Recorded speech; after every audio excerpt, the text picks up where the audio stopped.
up, everybody? Hope you guys are doing awesome today. It's getting darker earlier.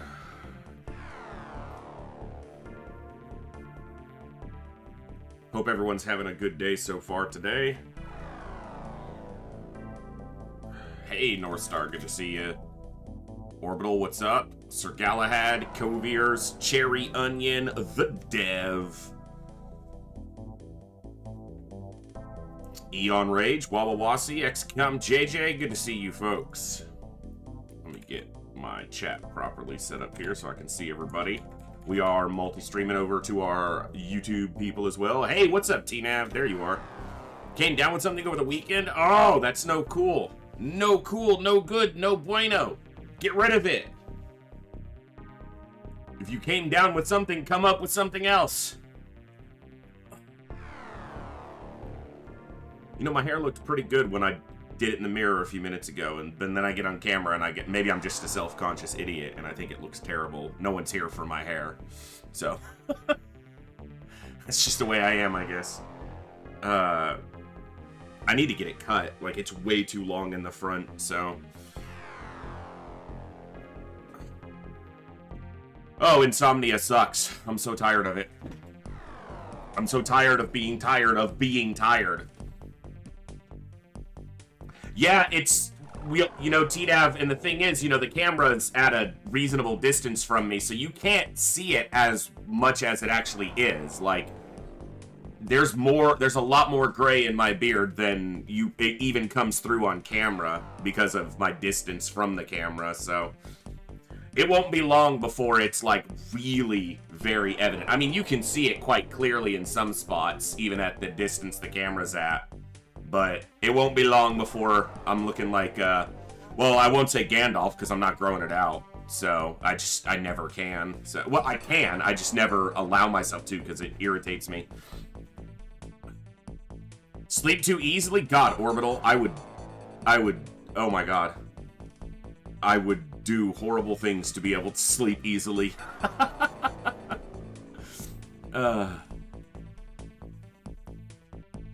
It's gonna be a good day. We played some FTL last night for a chill little Monday, and it was actually pretty chill. Our first run got mauled, and then we won 2 runs in a row on FTL, so that was fun.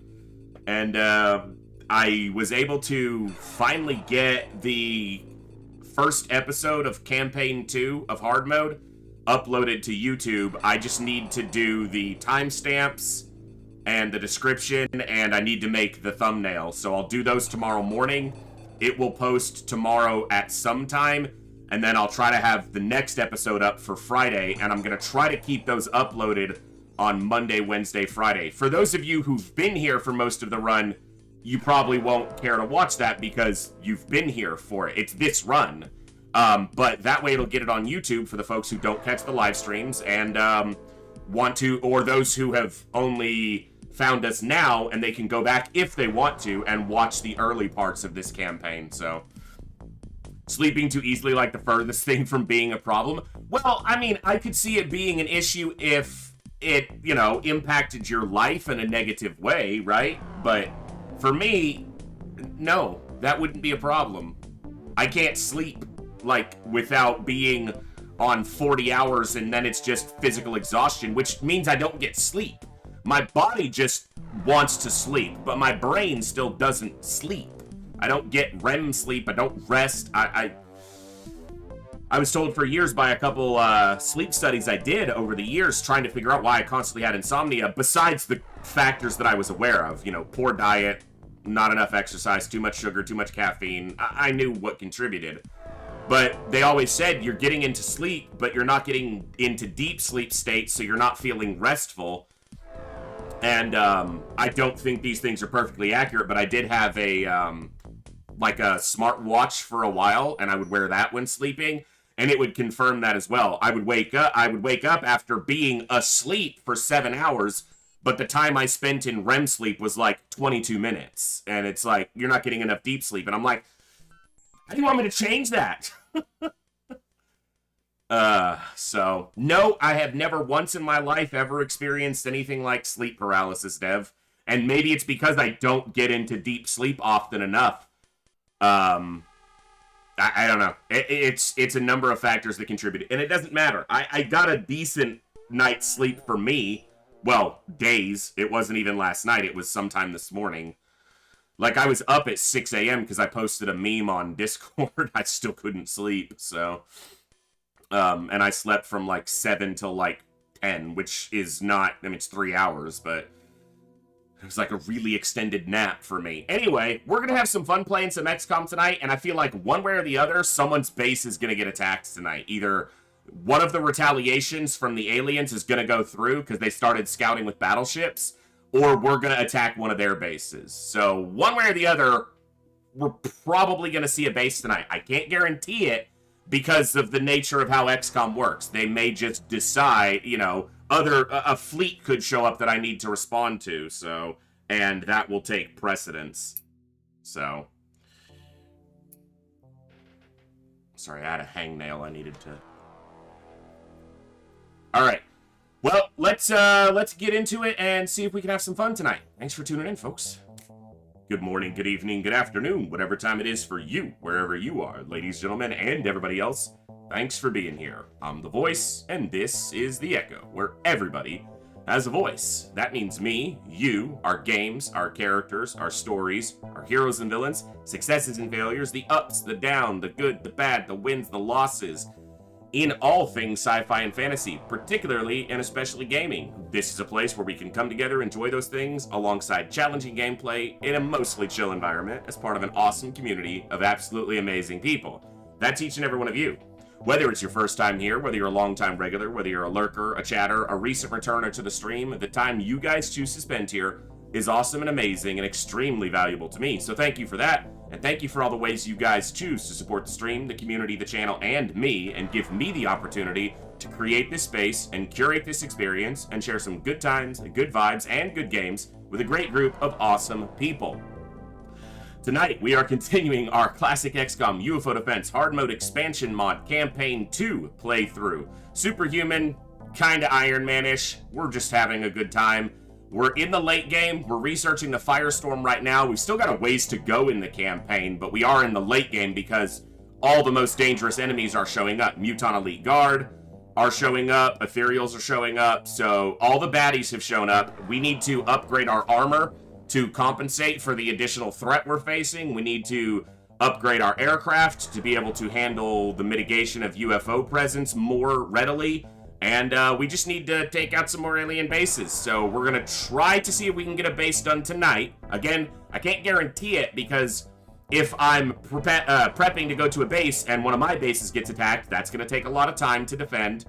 Or if I'm prepping to go to an alien base and then an infiltration fleet shows up, I'll have to respond to that instead. But as long as the aliens don't do anything stupid, we might attack a base. It'll probably just be the sole remaining Gazer base on the planet, but we'll see. Let's jump over to the game, and we'll go from there.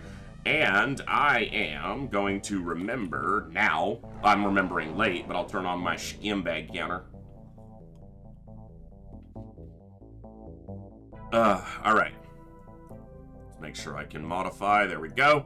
Okey-doke. So we did pretty good last time.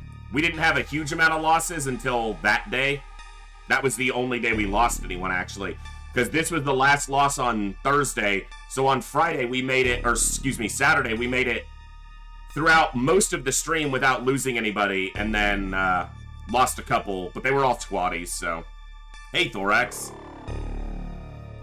All right. Research is going on the Firestorm. It's good. It's making it. Where are we going to put our Firestorms? We can put one there. I might have to actually get rid of a Retaliator to open up some hangar space. I'll probably build 2 Firestorms, and I'll position them on one in the US and probably, well, let's take a look.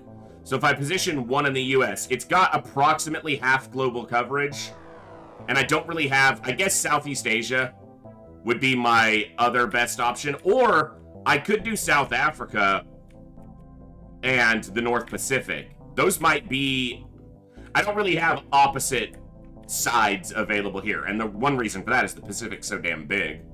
So, All right, we do have a UFO on the ground, though, so let's hit that first. And that's also an ethereal ship, so maybe we do a quick side training just to kick off the day. Let's take a look at our crew on Thunder 1. Goviers could use some more.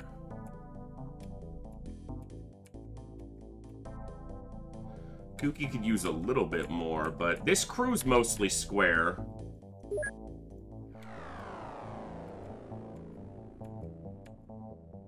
Senpai, Native, Colin could use a little.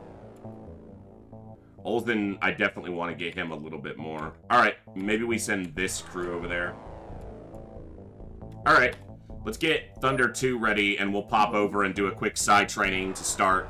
And, that way it'll eat up a little bit of time, and then we'll know if we've got, if they're going to respond in kind to allow us to hit an alien Bizace.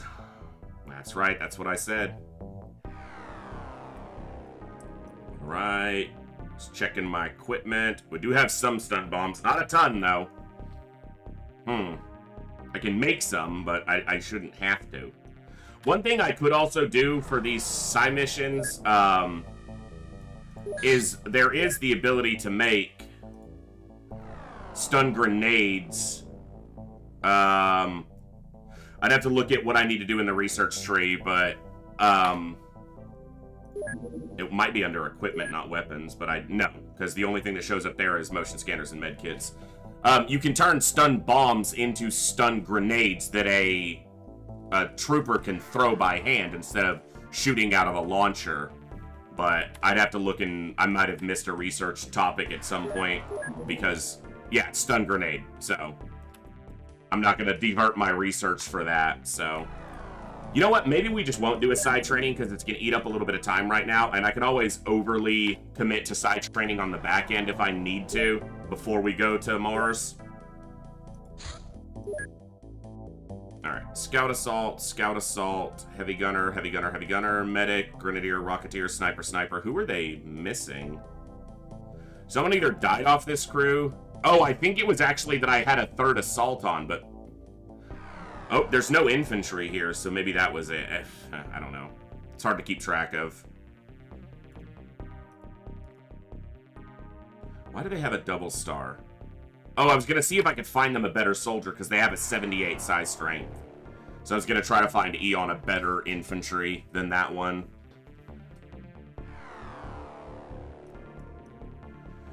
Alright, well, I'm not going to fight with this. I'm probably not going to send this crew.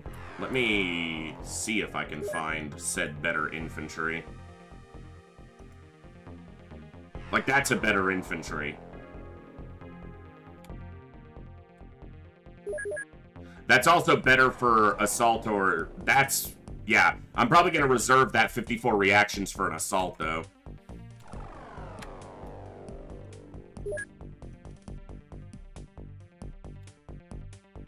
That's a good infantry, but again, this is barely better. It's too low.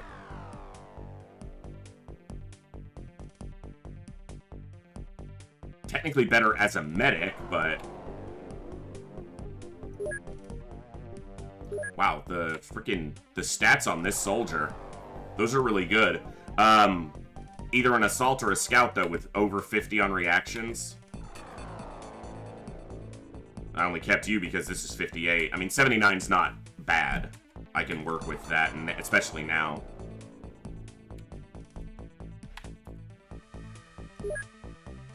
I think I've pretty much filtered everyone good out of this base. Although it was mostly scouts and assaults that I filtered out, so there may be a good infantry sitting around. Yeah, right there. That's going to work better for an infantry right now. Alright. So we're going to tag that for Eon, and then we're going to go over here, and this one is probably just going to get fired. You know what? Let's just not work with a 78 right now. Works for me.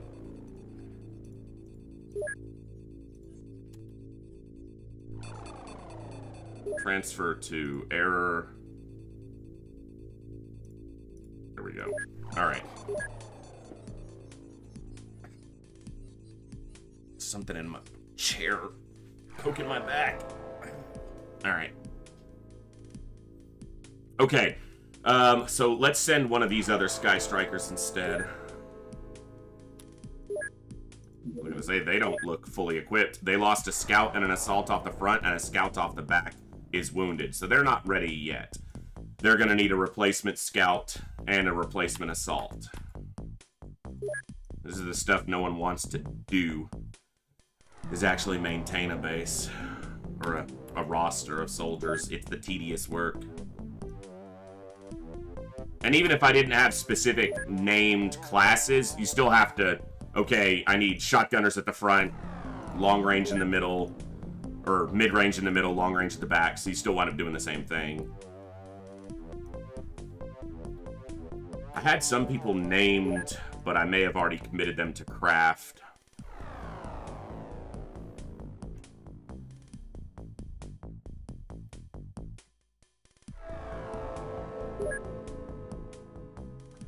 Okay, there's an assault that I can transfer over. Diablos, going to North Pacific, right? Yeah. Transfer. Which is Bradford, yes.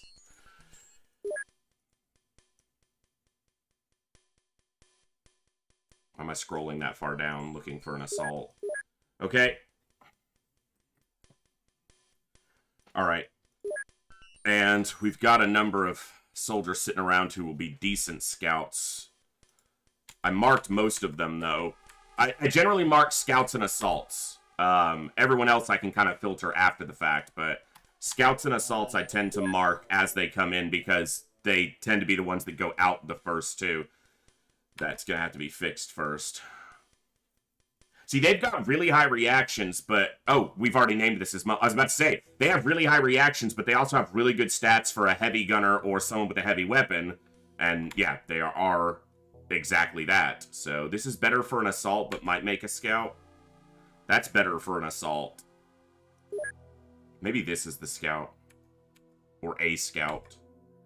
Alright, let me just... I know this is a little tedious, but soldier... You know, maintenance, roster maintenance is part of the game, too, so...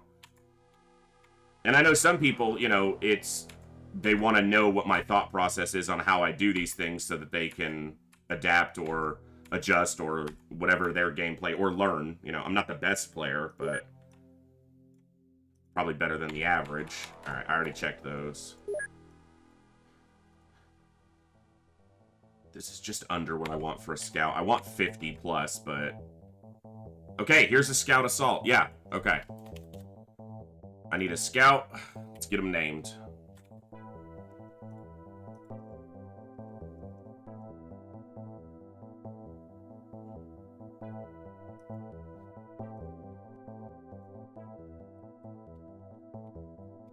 Idiot. The third, right? I just looked at this. Maybe they're only on the second. Mother.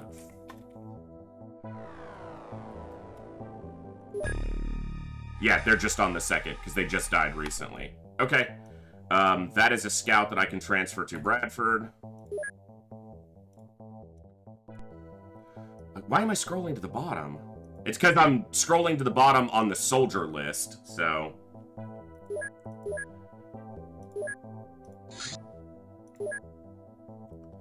And then I also have a couple people who haven't gotten into the field yet who are named. I just saw... Well, he's gotten into the field, because I saw another scout that was named for Xeons, but he's been in the field. It's just, I gotta filter people in and out occasionally. They're only squatties, so I'm gonna let them rank up a little bit more. MJ Hawk is nearing top end of training, and Jat still got a ways to go, but has 100 size strength, so that's good.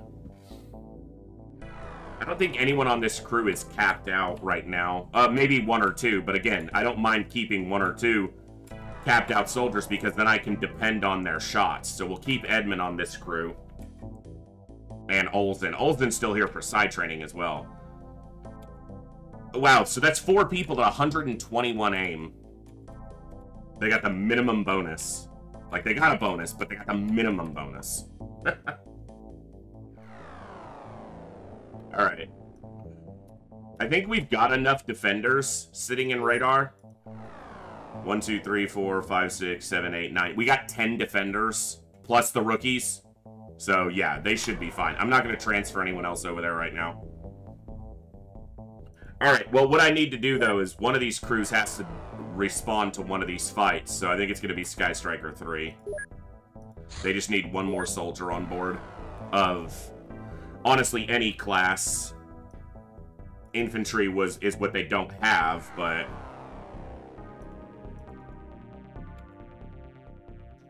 You could be an infantry. You're a little bit high on the accuracy. Alright, let's put them as an infantry. Ivan, thank you so much for that 3 months of Prime support. Welcome back to the Echo. Glad to have you here. Ruined. I got any dead infantry? Golub.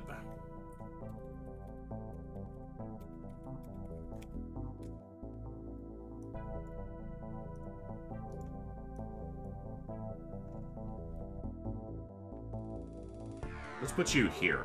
There we go. Armor. Good.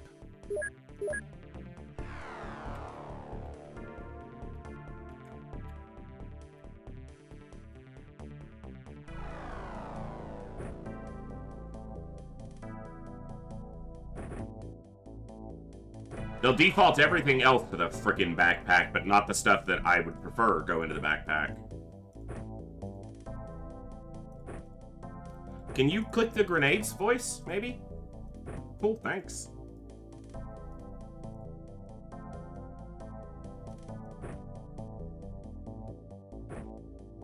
That'll work. Alright, let me get back over to where I can see all you lovely people in chat. Hey, Astro Boy, what's up? While we were on Sky Striker 3, what are my stats looking like? I can definitely check. You're near to capped out? Maybe capped out. Yeah, you're actually right at cap. So, capped on accuracy. You're almost 2-to-1 kill ratio on missions to kills. Not quite, but good size strength. We've grown it over the break point of 80. So, in fact, you're over 85 plus size skill. So, yeah, pretty solid soldier. Pretty solid. Are we keeping up with ammo usage with the wreck recoveries? For the most part, the one amount of...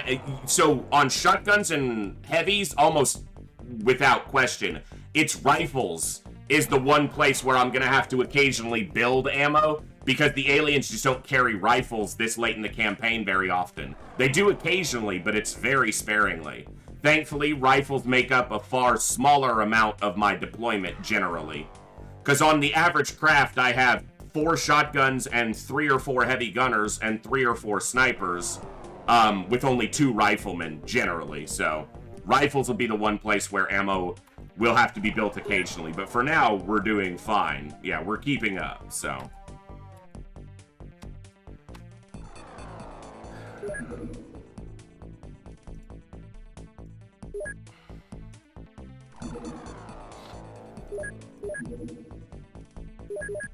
Check armor repairs. Yep. Yep. Alright. This is an ethereal sentry ship, so up to 18 aliens total. That includes any that might die in the wreck, like in the crash explosion, so... But they are ethereals, so...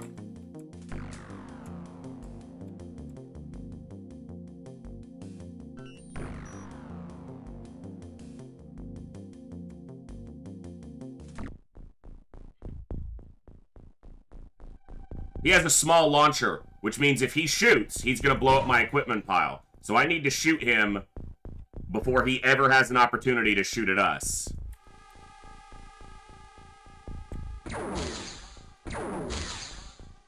Okay. Now, hopefully my equipment pile won't get popped.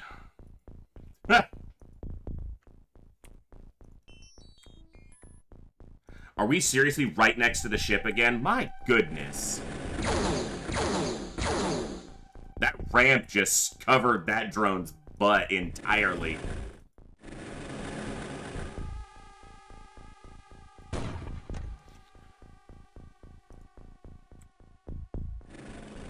You got a sword.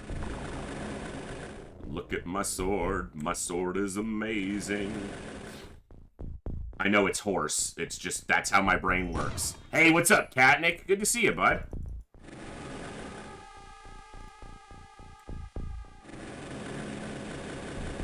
Power supplies popped without even looking at the roof. You can just tell when you see this destruction, like, maybe it's hard to see, maybe it doesn't stand out if you're not used to seeing it, but you can see that the walls are, you know, the edges are clean, but if there's a place, maybe more to the point, you can see the wall, so you know the roof probably got blown out, but you can see, even if you can't see the wall, because it doesn't blow through the roof, if you see these ruined sections on your cursor, that edge, you'll know that the power supply popped before you even see the roof.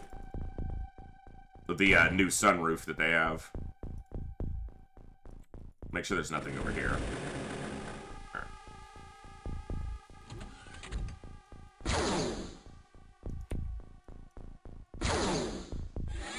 Thank you. Alright, this guy shot 3 times at the drone. This guy has a sword, so we're safe to step down.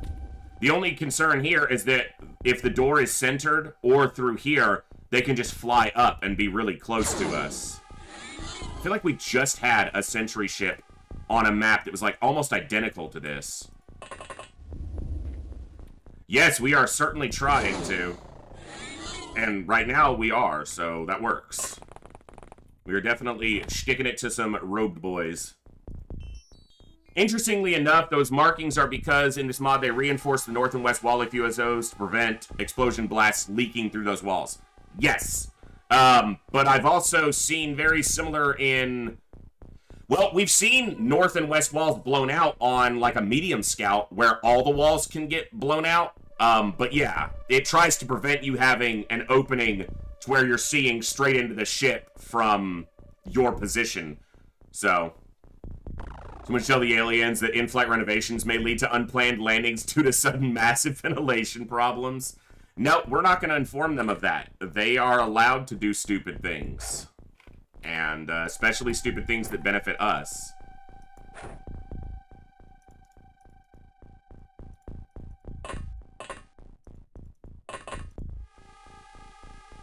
Where's that rookie? Right there. Alright, behind the wheel. And then here. Alright, let's not over-deploy since we're so close to the UFO. I don't want to get hit from the air so close if I can avoid it, which I can't necessarily. The problem, again, is height generates different variables with smoke. No, because it'll blow up equipment, Sir Galahad. If there's dead ethereals next to that, it'll blow up plasma equipment. I don't want to do that.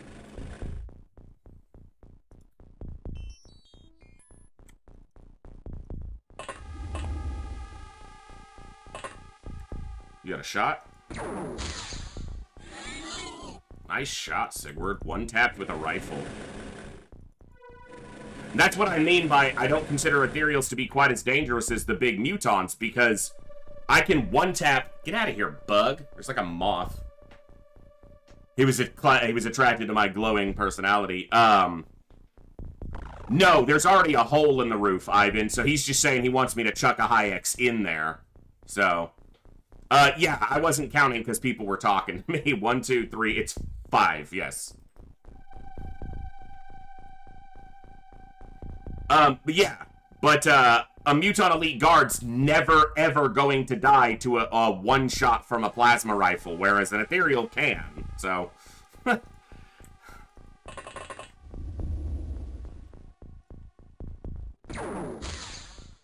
they can also survive a heavy plasma occasionally, because 0 damage rolls. Alright, Worf, let's bag this guy with a snapshot that's going to be really inaccurate. Nice! Mother flipper!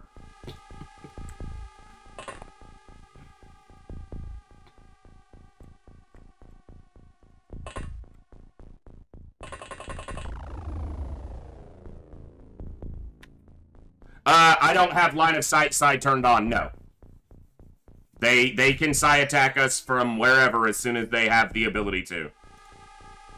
Line of sight Psy makes Psy completely a non-threat, and I don't like that. It should be a threat.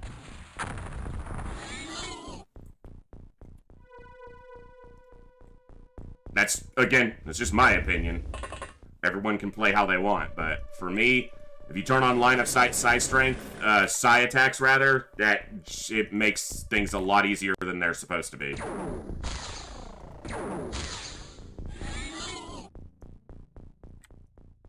I already do some things that make the game easier, but try not to do too many. Oh, we're in, like, turn 2. Yeah, this is, like, the second turn of this fight, so... we just landed and started kicking butt.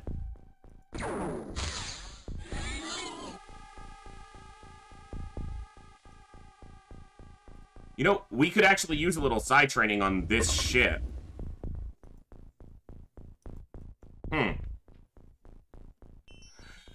There's some breaking point, which I haven't looked into the game files, on them Psy attacking, but also you have to remember, Katnick, I filter my soldiers very rigidly by Psy strength.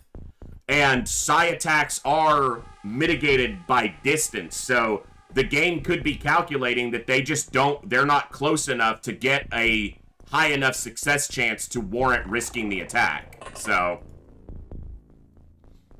hey, Ovi, Crazed, good to see you folks. Crazed has been here, but I don't know if I greeted you, so I'm doing it now. Get over it. Also, we know here that the door is in the center, so... smoke. I've also observed, Katnick, that, the aliens tend to wait, even if they're in vision sometimes, not all the time, until the reveal turn, where they then have knowledge of a soldier's location. So they don't have to physically see you, but they have to know that a soldier was on a tile in one fashion or another to Psy attack you. That's the case even in the vanilla game, so smoke still helps you. It's why when you're doing like a base assault, you can smoke yourself, and the only time you need to move is if they do a reveal turn, which in bases we found out is like turn 5 or something. But then if you move after that turn to a due spot, even a couple tiles over, then they're not going to have memory of your soldier's location. They have an intelligence score which allows them to remember the location that a XCOM unit took an action from for a number of turns equal to their intelligence modifier. So... oh, they also can tank heavy plasma shots.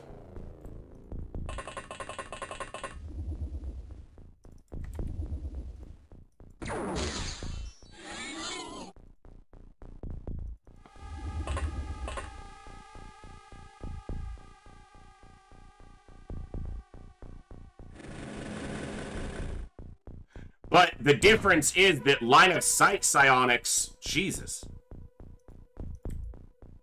requires that they have essentially mutual vision possibility to the unit they're targeting, meaning they have to be within 20 tiles, essentially, guaranteed. And because they can't use any squad sight tactics like XCOM can. So that's why line of sight psionics makes it even easier to avoid. Nice shot, ninja. Alright, so that's 1, 2, 3. So we got 1, 2, 3, 4, 5, 6, 7, 8, 9, 10. 10 dead scumbags laying in the dirt. They came out and they got hurt. Out of the UFO. Oh, you can't know viable trajectory because I'm on a fucking hill. Shoot the smoke, you little turd.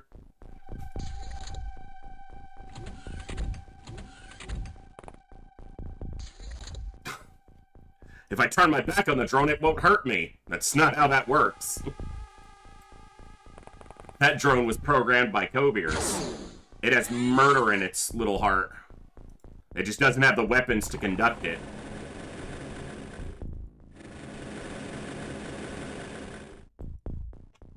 Is that a cave? No, just a hill. Yeah, these sentry ships have, like, up to 16 to 18 on them. So they cram them in, for sure.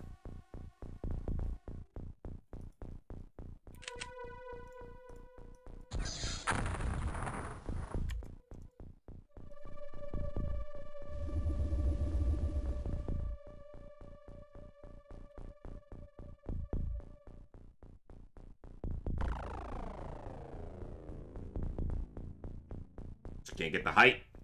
Even going up like 5 levels doesn't get me high enough. Can you take me higher? I'll just blow you up. How you like them apples? Big fruit are UFOs, Tetris style. Uh-huh.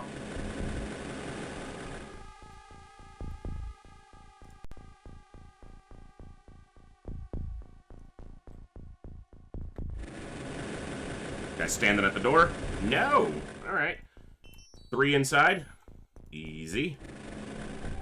Alright.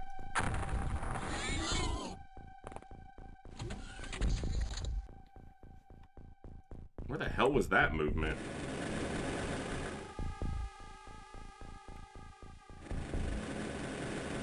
I didn't see where that was because I was looking at chat.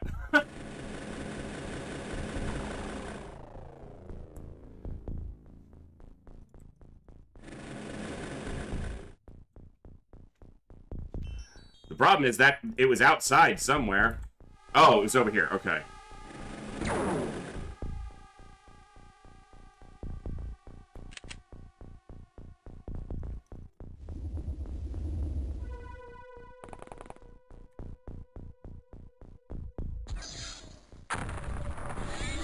Nice. Werf got a 1-tap there.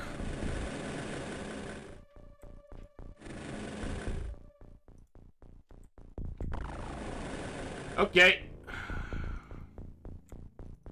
Gentlemen, we're here to serve you with an eviction notice.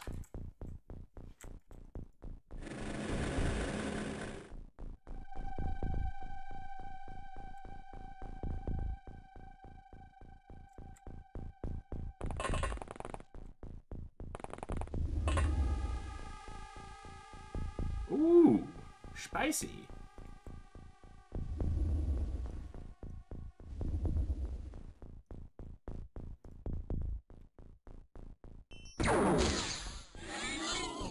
There was also a body underneath him, so that counts as 2. Like, he counts as 1, but there was a body that he was standing on, so that's 2.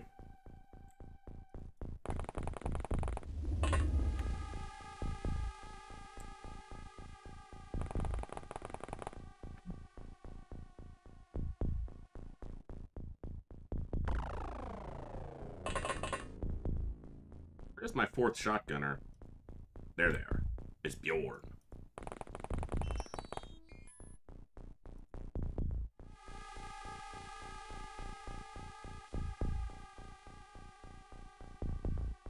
Move over here to see what the hell happened to Frank. Hey, can you fire your small launcher? Fire that. Shoot your small launcher. You bitch. Okay.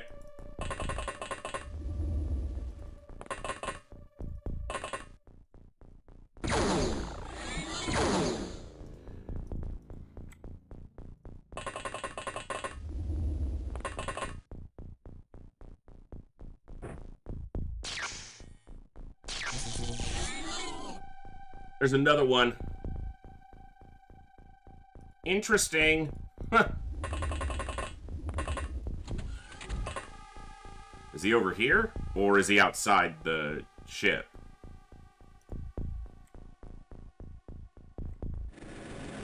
Could have gotten some of my soldiers in trouble if he's... He's not in the ship, based on that.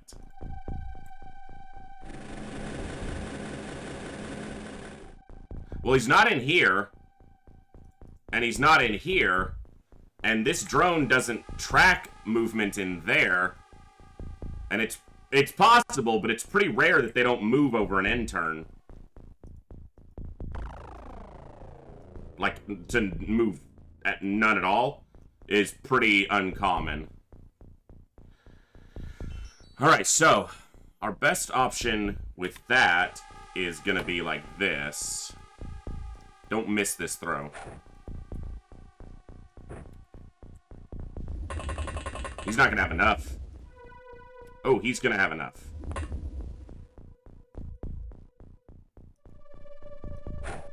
Yes, that might hurt us, but if he's in there... He's not in there.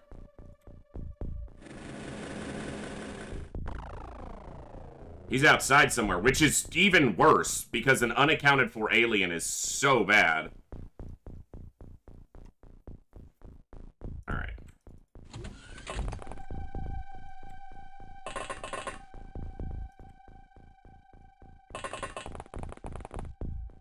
Go set this off. Pop. They didn't even do any damage. Yeah, he's not in here.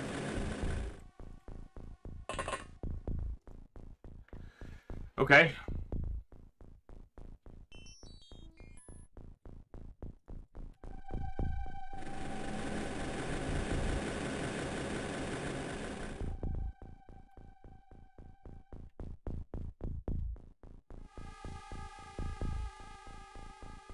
There he is.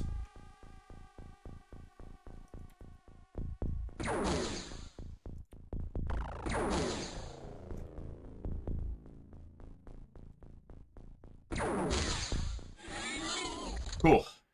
Lucky I didn't get a lost soldier off of that. Yeah, Mumbles, that was a fun one, man. That was a really fun win. I'm glad people enjoy the FTL.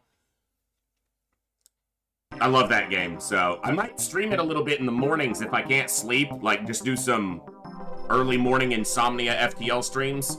Because if I'm sitting here and I can't sleep anyway, might as well do something fun. Maybe reach a whole different demographic of audience. The late night insomniacs and people overseas in different time zones. Vanilla Catnick, someone actually asked about Multiverse, which is the biggest mod. Basically, you've got the Balance mod pack and then Multiverse for FTL, but I don't think the Balance mod is actually that balanced. I think it's a little unbalanced in some ways.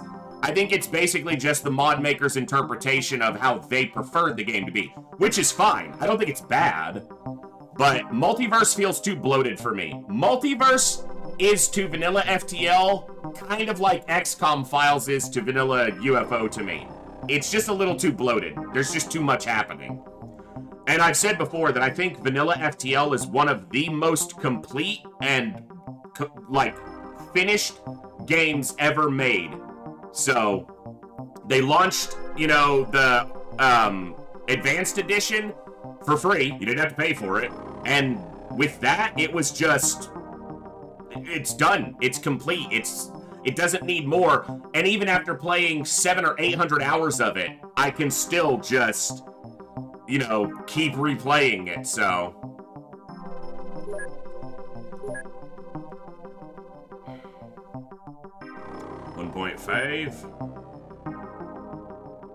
Dude, that's the only mod. So, yes, that's the only mod I use. I use one of the Fleet Pursuit mods, but that's the only one I use because that doesn't really give you information you don't have. Because what I used to do is I would keep like a piece of paper, like an envelope or something, on my desk, and then I would full screen FTL, and then I would measure the space on one of the jumps, and I would just mark it on the piece of paper, and then I would literally just hold that up to my screen and be like, okay, I got 3 jumps. So it just saves me from having to do that.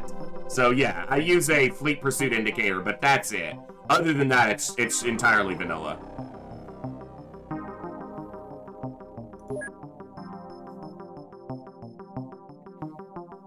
And I remember times when I would make the mark, but I'd do it with like a Sharpie, and so the mark itself was really wide, and I'm like, is that over the line? Is it just because my line is so broad? Shit! Am I gonna be diving here?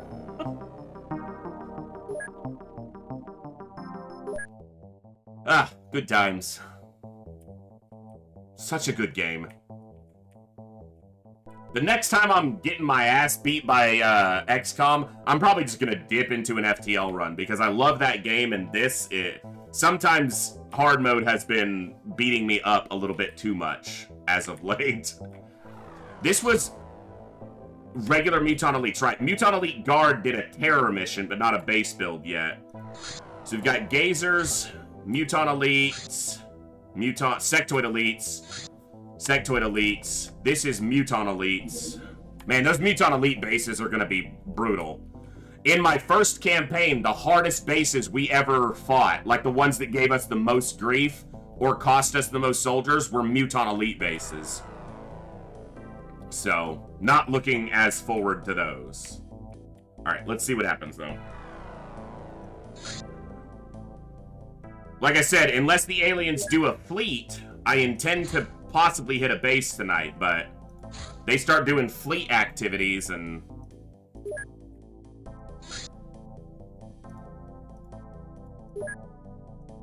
In RimWorld, there's a mod that basically lets you have an FTL experience in RimWorld, but it's super endgame. Interesting, Mumbles. I never had the opportunity, I never really had the time to get into RimWorld. So, there's the battleship. Alright, so we're probably going to have to be fighting a Muton Elite battleship here. I need to get in the air so that if this lands on the ground, I'm ready to strike it immediately. In the day. That way, if it's a daytime fight. Alright, you're getting named.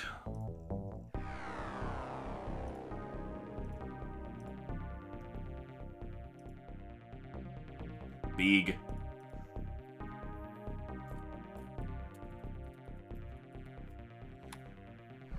Pretty sure it's Big the third, but... Yep. Nice when it's right there. Triple sniper, triple heavy gunner's good against a battleship. I don't really need triple assault against a battleship. Because it's not, I'm not going inside. Alright.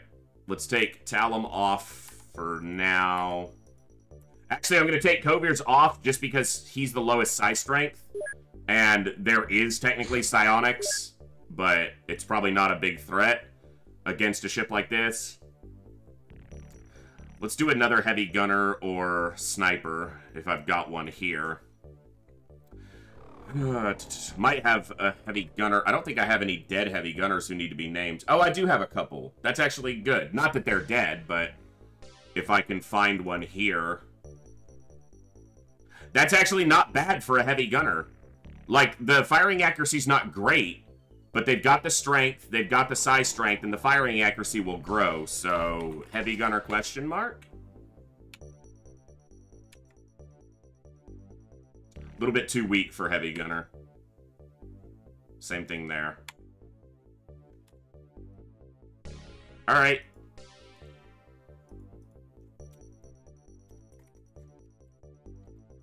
I don't remember how I did Bogu's name. I'll have to look. I might have done it like this.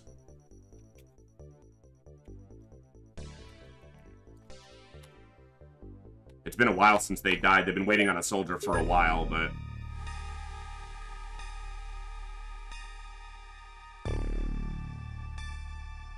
Make sure I'm not missing him in the top. Okay, I did do it the whole way. Okay. So, let's do it like that.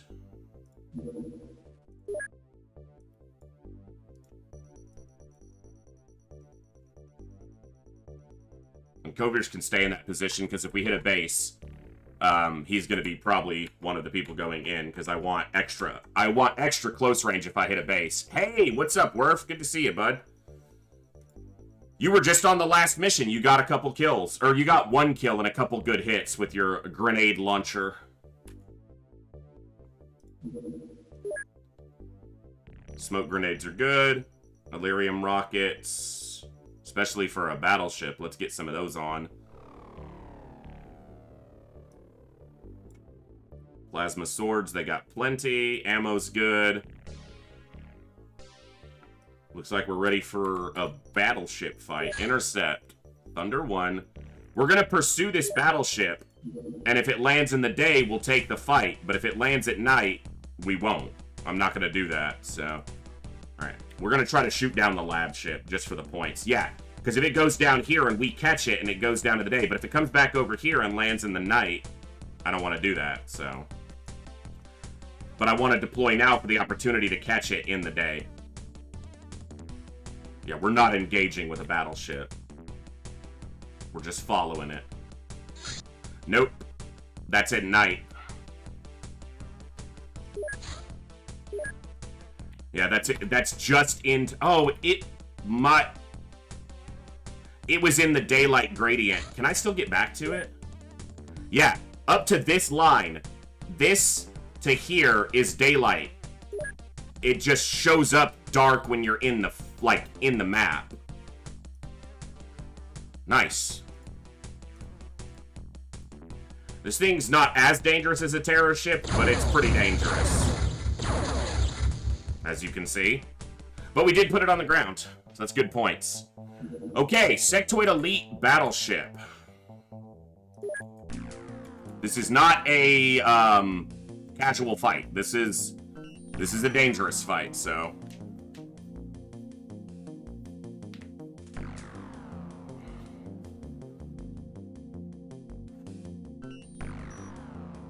Alright. Yeah, we got daylight vision. So you can tell even that it's dark, we can see out to the full distance. We also should have a decent line on the ship. Yeah. There's one strut, there's the other. We can see right into the doors from here. Are we close to an edge? That's an edge. And that's... So there's a corner behind us. And maybe a hill here. Okay. You said clear. I said it looks clear. Not get blaster bombed. I also didn't give them a weapon. Looks clear. Care if you hit the drone, don't hit a fucking soldier. That's so annoying, because that's full smoke. But because it's up on the ramp, they can see it.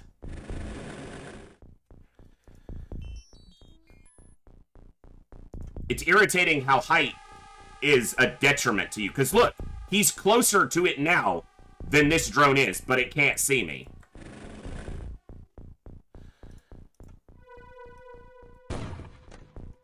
Being down a drone right at the start. Gotta love it.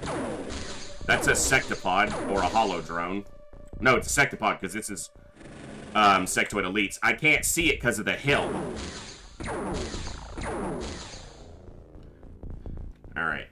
These hills are blocking the drones. That's why we need hover drones to get finished already. These rocks and hill... Yeah, like, he couldn't see it because of this little hill.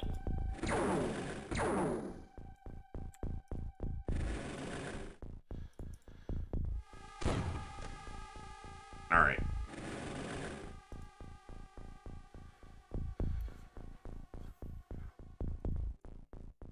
Shit. My concern here is if a soldier steps off here, there's vision from the back. Again, a hill. Man, this map is terrible for these little drones. They can't see a damn thing.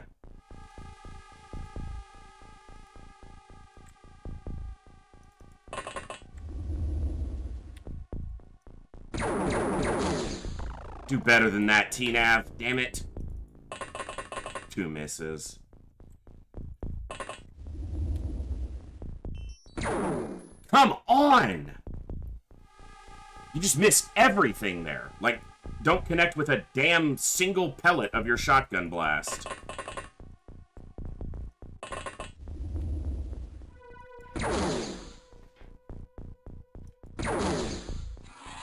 You guys are trying to die right now, I swear.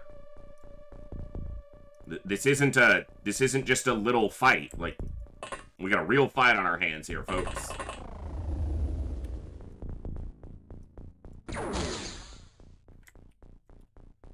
Yeah.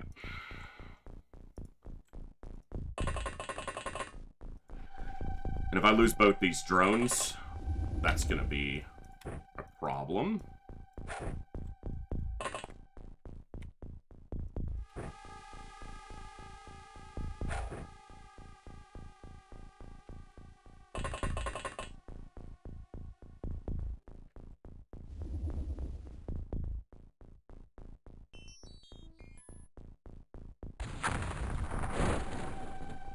Okay, that's just the sectopod. That's 4 hits on the 4-tile unit, so there's nothing else within immediate proximity of that, as far as I can tell.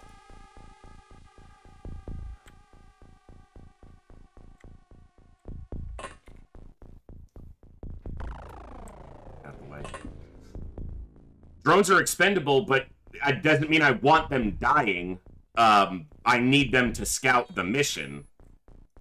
Yes, it's better to lose a drone than a soldier, but I don't want to lose a drone in the first turn of a fight. Because that makes the fight a whole lot harder. That's a stun bomb small launcher.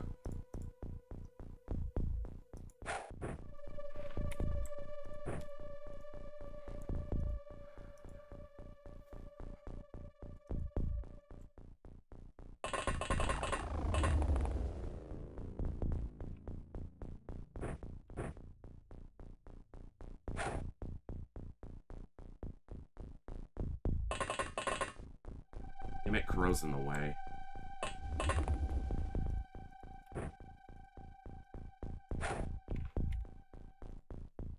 Don't have enough.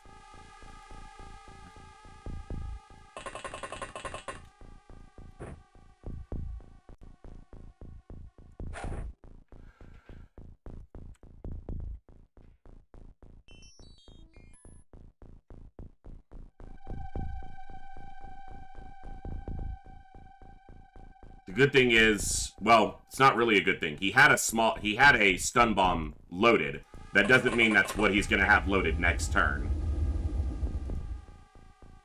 How did he see this soldier, but I can't see him when I'm higher up? Because I have daylight vision here. Like, this isn't a night... Maybe it is a night vision. It's not... No. Because I saw out to here from the start of the fight. So how does he not see whatever fired that small launcher just now? That doesn't make any sense. He can see to the corner.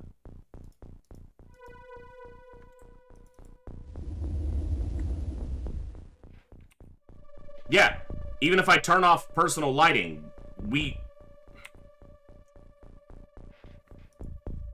I mean, at that height, maybe if it's a sectoid, maybe it's short enough to hide behind those rocks, but that's really stupid. From that height, I should be able to see it.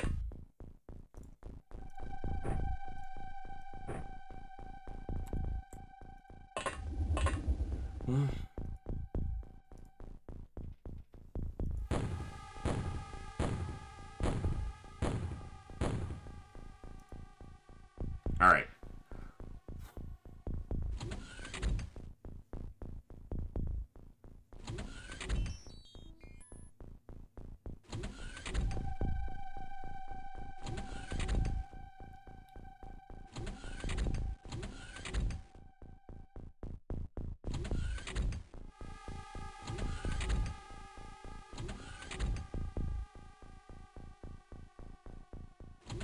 Battleship fights, lots of doors. It's reading right, man, look. Well, you're not reading it right. 5 meters, man. 4. What the hell? What the hell? Oh my god.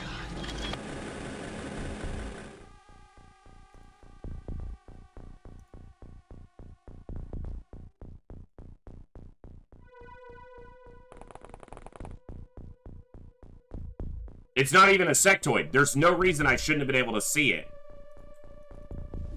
from here, but... I guess you at least dropped him, so... He is looking this way, so I need to kill him before I walk further. Stop your grinning and drop your linen. Found him.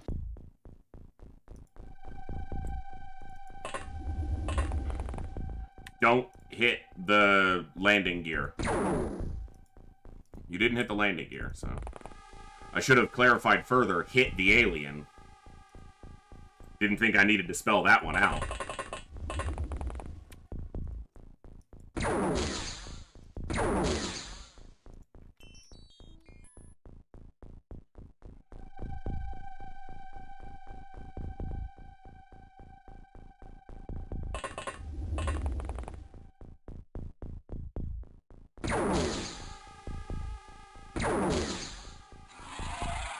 Too damn tanky.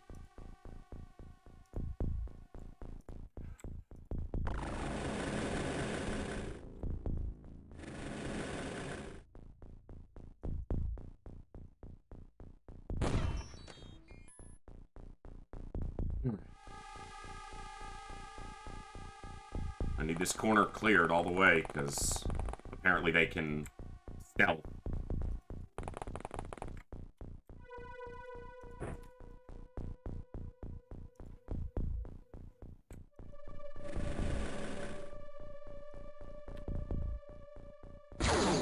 Hola, my large friend. You gotta love how tanky those things are.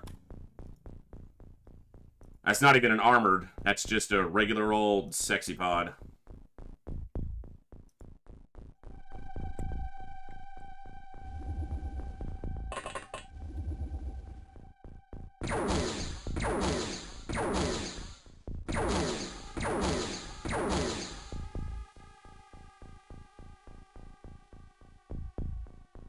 That means that, depending on what their plasma resistance is, every one of those 6 shots rolled less than 100% damage.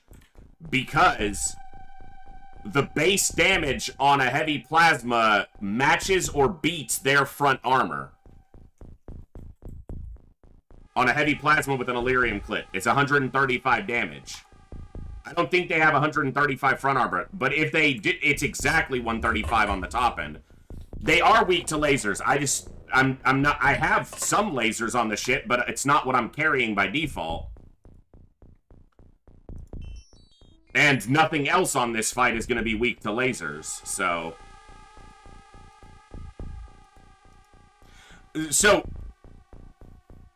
They're weak to lasers, but because of the additional damage that plasma weapons do, plasma weapons are, especially with Illyrium clips, are roughly equivalent to laser against these guys. So... because they just have much more raw damage.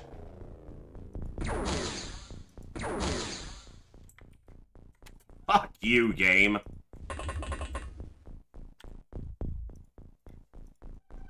Give me half a second here.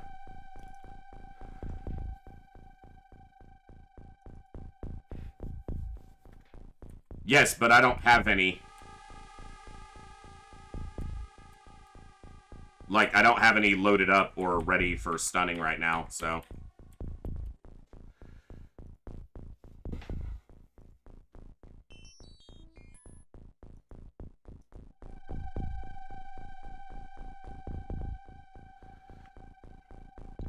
Alright. Irritating.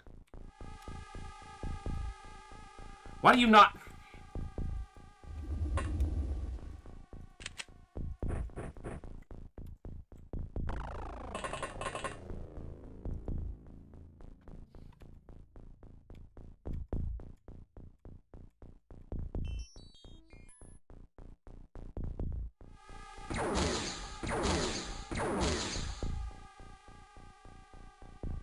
At least someone did some damage, at least.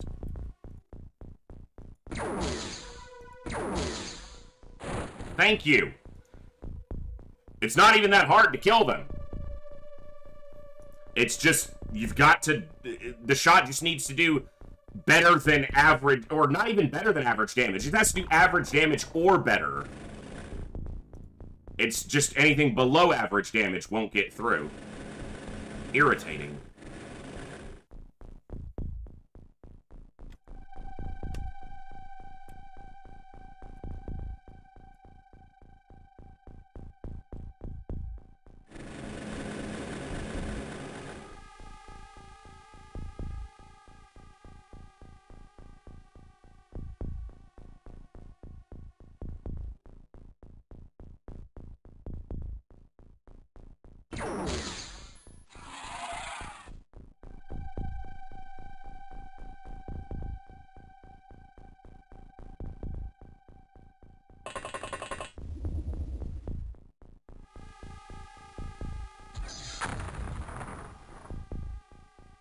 It did damage to these two and 0 to him. Or it might have been 0 to him because he's on the edge of the explosion.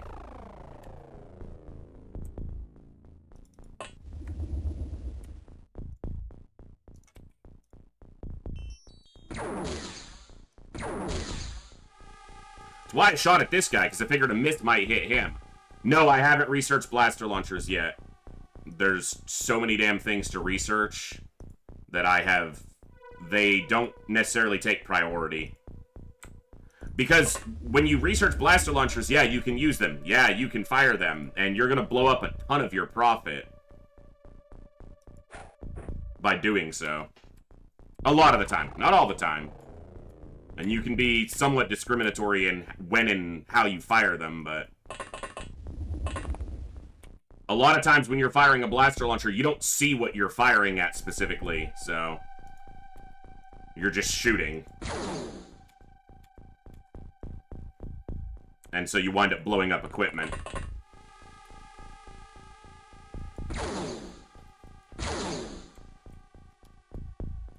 Well, that leading berserker is pretty weak right now, but...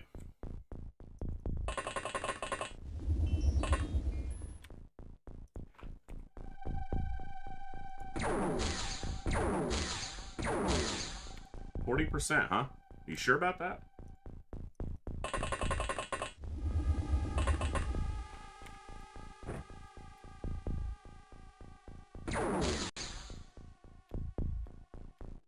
Alright, we could eat a bomb here. Might not be... Well, we've been bombed pretty early in these battleship fights occasionally, so... Alright, I don't want to lose a drone, but I don't want to lose a soldier more, so...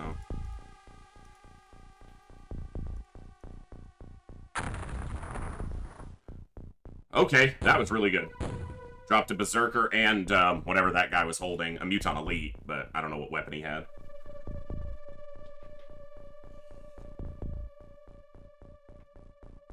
An Illyrium rocket would have been good there, but I'd already moved my Rocketeer didn't have Illyrium rockets, so I had to load him up. So he was inside without the time units to fire.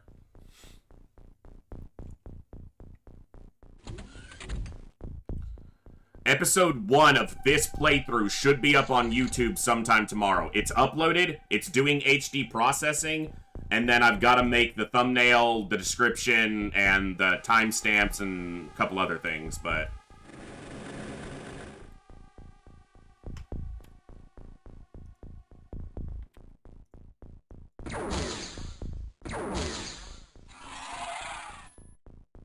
And, Long War Episode 1 should be up around the... Well, sometime this week.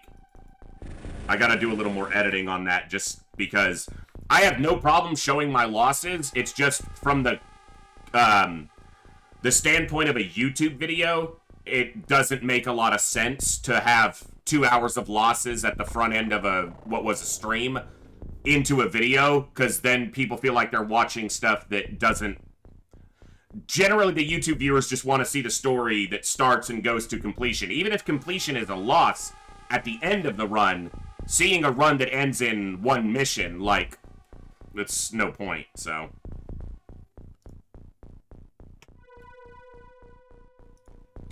Someone... I've said this before. Someone needs to do a pixel art weapon that fits the Muton Berserker better, because you know... We just need to make an asset that can be put in here that's not a chrysalid claw, because they're not chrysalids.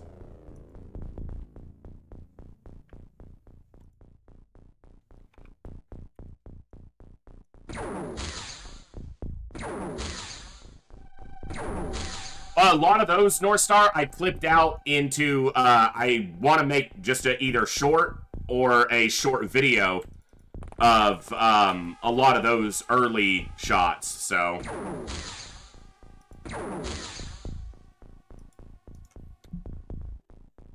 This guy's just got a lot of health. That's why he's not going down. Hey, Darth, what's up, man? Also, we didn't hit him there, so that helps him stay alive if we don't ever hit him.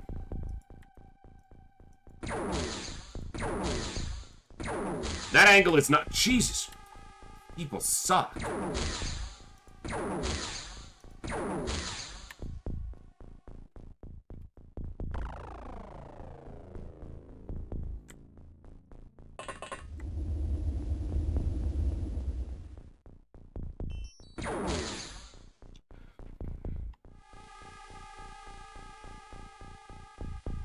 Look, I know you got a lot of health, dude, but freaking die already.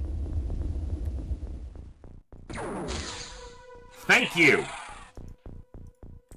Irritating.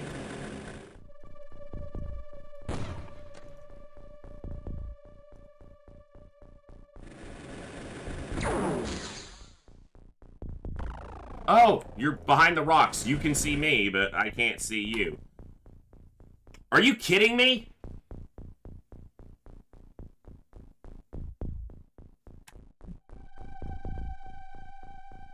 Was this Muton Elite? Or Sectoid Elite? That means there's Ethereals here. Or Muton Elite Guard. One of the two. Oh, shit.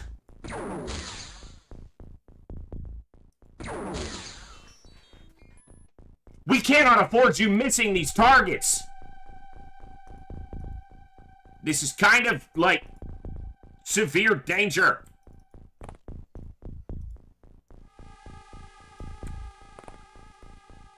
Get on the ground, you idiot.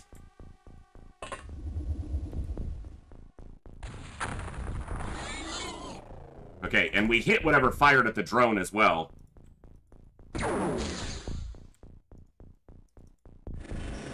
This is not nighttime vision. Why can't I see whatever shot at me?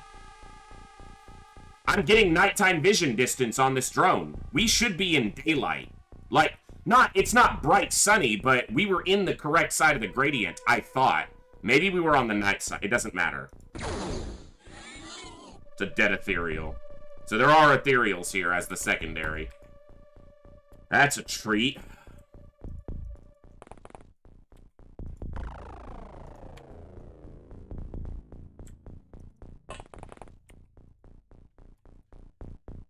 Oh, man. I might have just looked at it wrong, and I might have been on the nighttime side of the gradient, but...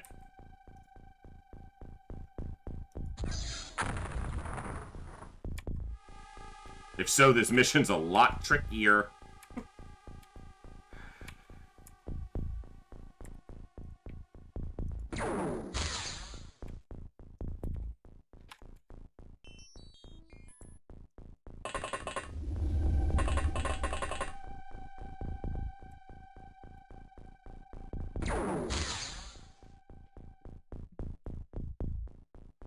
Okay.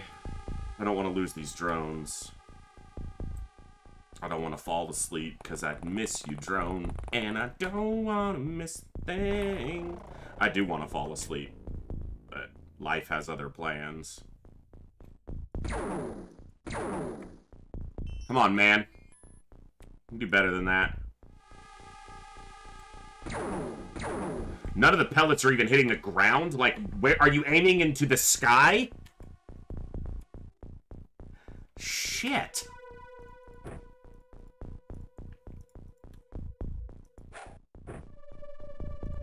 This drone's gonna get killed because these berserkers have homing to find your drones.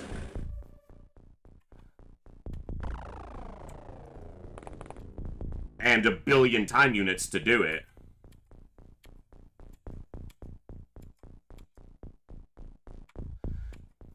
Haha, Bogu. Enjoy. And I don't want to miss a drone.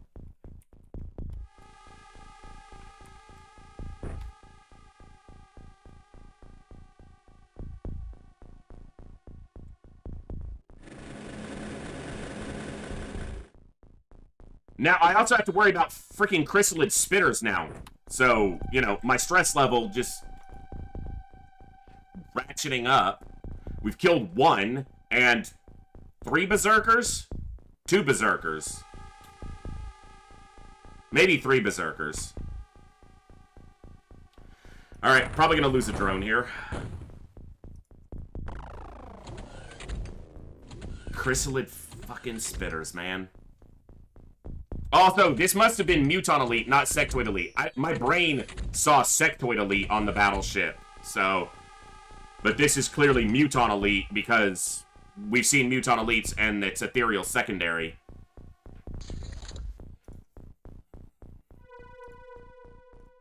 I'm surprised it didn't home in on the drone.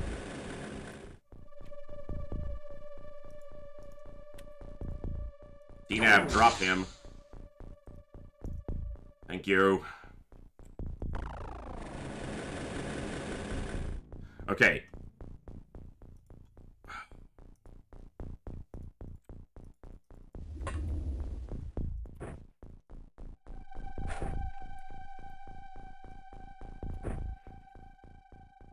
If they're Sectoid Elites, they've been lifting? Yeah. I definitely had daylight vision of these guys. I saw them easily. Like, I saw them from way over here.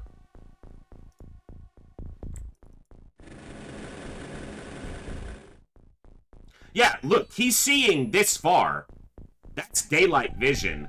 I guess the smoke here was contributing to the vision loss? I don't know.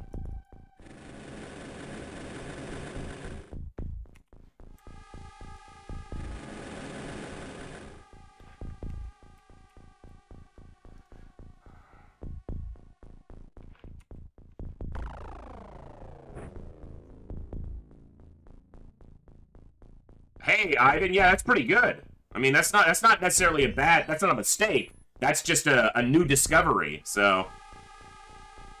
I wish that happened, North Star, but I don't think the coding at the time, you know, really allowed for things like that, so.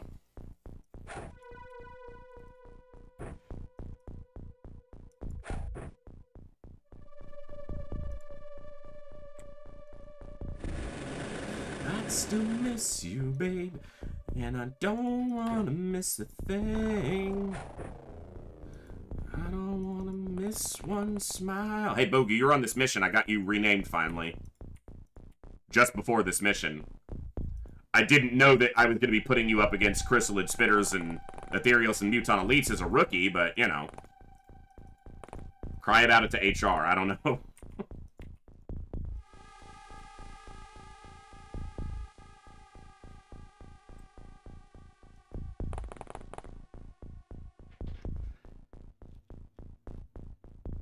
Occasionally, the dev, I mostly use it when it's just hard to pick out a unit that I'm trying to click on, because your indicators give you the vision that you need, but yeah, occasionally I've used it. Like, if you're trying to spot a sectoid elite inside a UFO and there's a bunch of smoke, it can really help, so. Hill Home, thank you so much for that Tier 1 subscription for 11 months. Welcome back to the Echo. Glad to have you here, man. So happy to have you here. Each and every one of you, thank you for being here.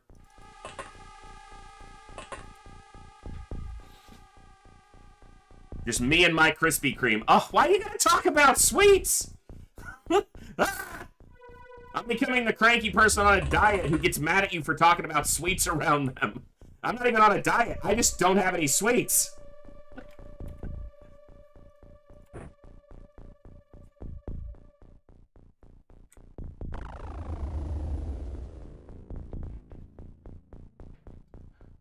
Good to see you, man.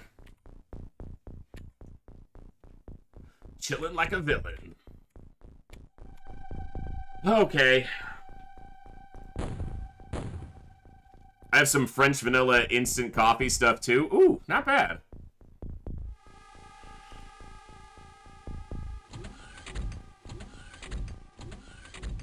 I'm pacing myself. One at a time. How do you eat a box of Krispy Kreme? One at a time. Stop it! Yeah, he didn't say what unit of Krispy Kreme. It could be a box of a dozen, and he calls that one. It's definitely nighttime vision. Or else I would have seen that guy, so.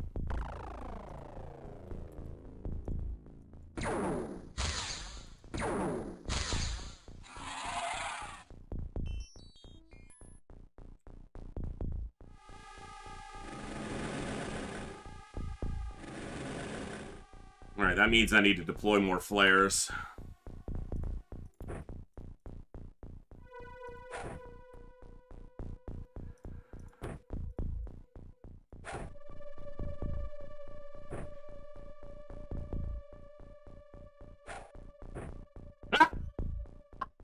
Hello there. Found ya, you bitch! Tom almost beamed him with the flare. That was good timing on the hello there, Ninja.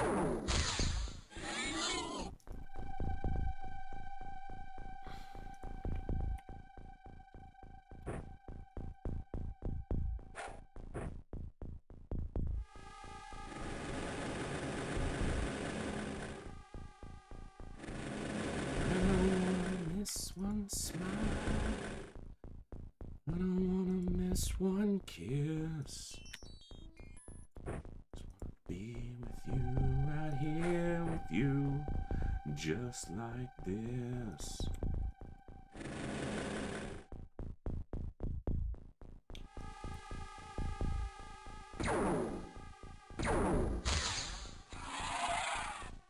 Money, money, money, money. Money. Okay. The problem is I'm not scouting the field between me and the bad guys.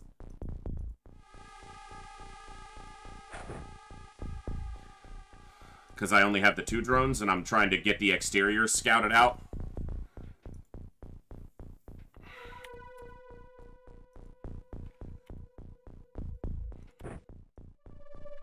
Okay.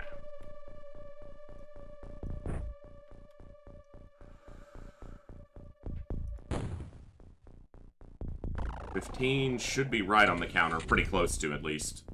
So we're like a third of the way there.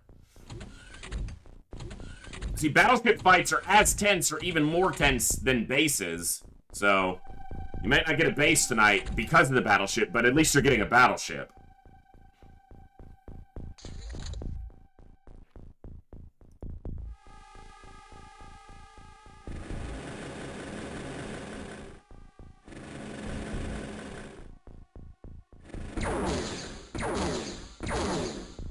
Is that an armored sectopod? Because it was green shot?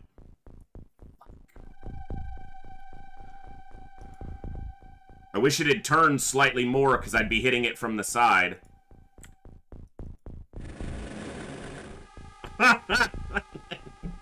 Goodbye, little drone. Was nice knowing you.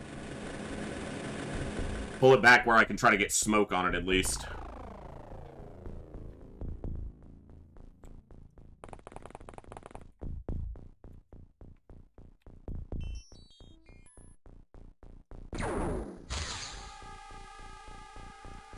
Alright.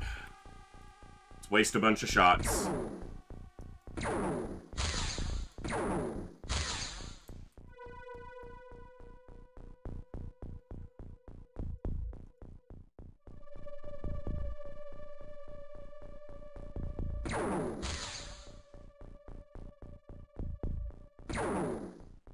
Because he had to stand up, he's 2 time units short of firing that again.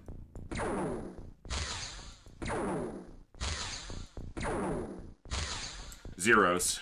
Ah! 1 little hit. Sometimes lucky.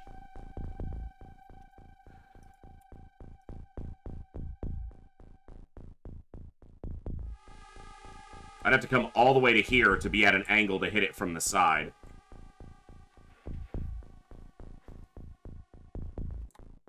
Can you shoot this guy from up there? No. Alright. Kooky drop down. Kill this guy. Thank you.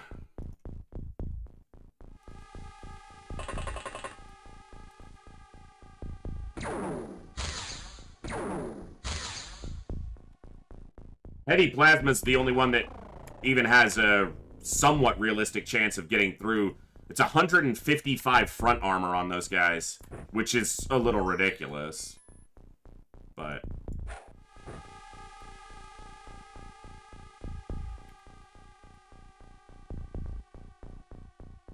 didn't I load you up with mid?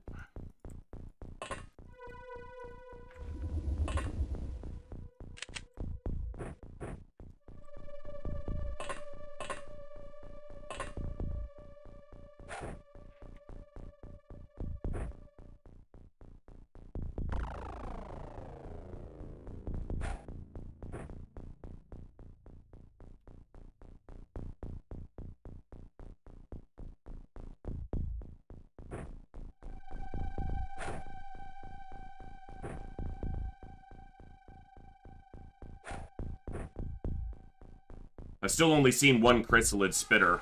There's at least 2 more.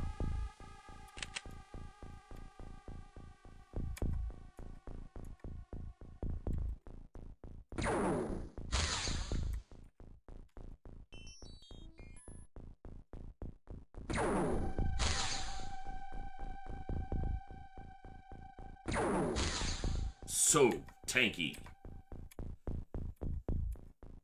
I just, if it had turned slightly more and I could shoot it in the back, that'd be, or the side even, that'd be substantially easier to kill.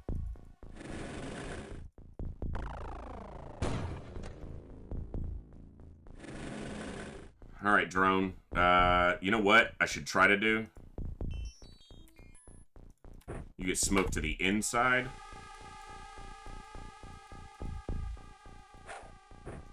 Whatever. Also, if that's one armored sectopod, there's at least 2 more. Possibly even 3 more. Up to 4 of each type of terror unit.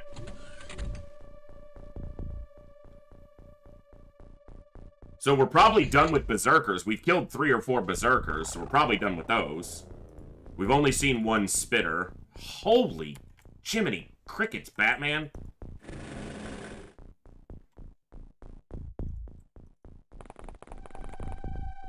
Alright, at least we're hitting it from the side. Maybe even the back from this angle. Come on, get through. That's a big hit.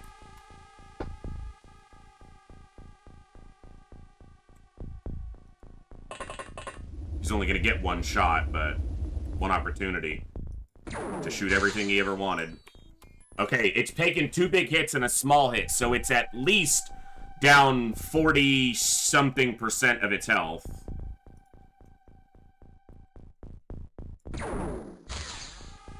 Nice. Good job, guys. Okay. Wrong key. Classic. I knew it was Jat before I even looked. Had to be. Could only be the Jat.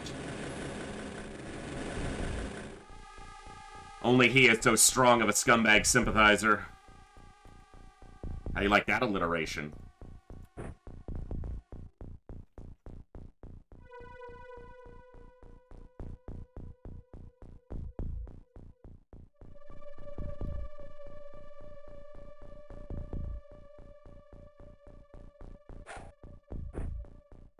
Landed on the ship. Fine. It's trying to get it over there, but that drone's just gonna be left in the open. So. You know, no. I need you at the front. So, berserkers. Yeah, that's 3 dead berserkers. 1, 2, 3. 1 chrysalid, 2 regular sectopods, and then the armored sectopods. So total, that's 3, 4, 5, 6, 7 terror units. So about half the terror units are dead, but the ones that are left are super dangerous.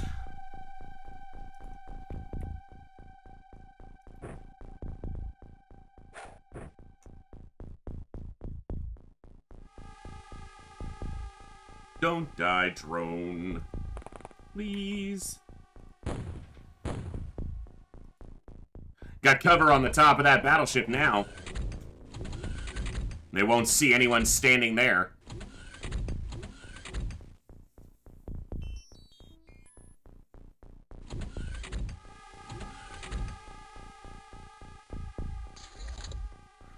Alright.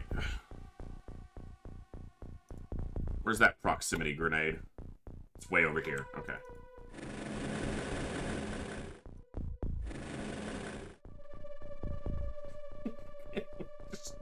I'm gonna take a screenshot of that because it'll make a good one for a YouTube video. Holy crap!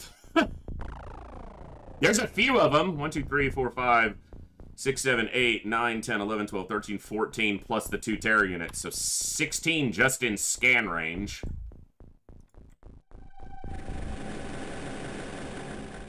Alright.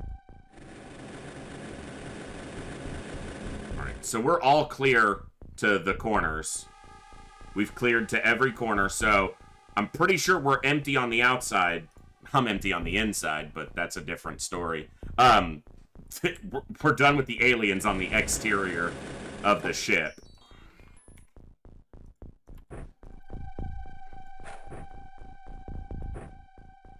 I will not go inside the ship with chrysalids still around, so unless I kill 3 more chrysalids minimum, I'm not even gonna consider going inside, so.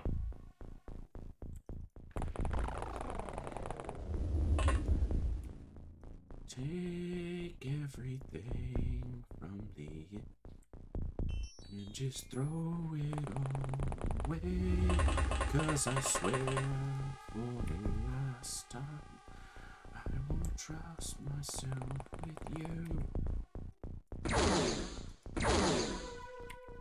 Get rid of those obstructions.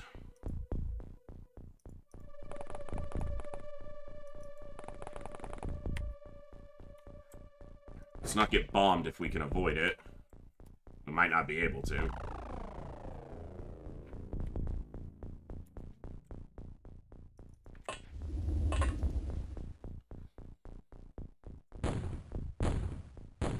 Thank you all for tuning in tonight. If you guys are enjoying the stream and you're not already a follower, hit the follow button over here on Twitch. Help us grow this awesome community even more. We are up to 875 followers. I want to hit 1,000 by the end of the year, so we only got 125 to go. And we got all of the rest of November and December to do it. Easily. Easily do it. Thank you all. And if you're over on YouTube, hit that subscribe button. I'm going to be uploading the first episode of this campaign tomorrow on the YouTube Archives channel, so be able to check that out.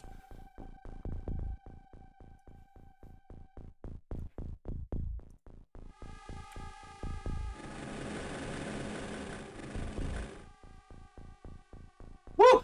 It's a lot of spicy boys. There are many aliens in this sheep. Scalix, thank you so much for gifting 5 subs to the community, you absolute legend. Holy crap. How many have you gifted at this point? It'll tell me in the chat. 21, you madman. Thank you so much to the recipients of those subs. Please enjoy the amazing community, ad-free viewing always for subscribers, and the amazing emotes made by Patui, whose links are down in the panels below. That's the one. So that's for Slipknot, Agawa, Katnick, Mogwai, and Very Boofy. Very nice. Thank you so much, man. Fuck your ads and the click you claim. Nice. This community's ridiculously awesome, so. Out of range? Maybe you need to work out your arms a little bit more, Ral. Alright, okay, what turn are we on? Alright.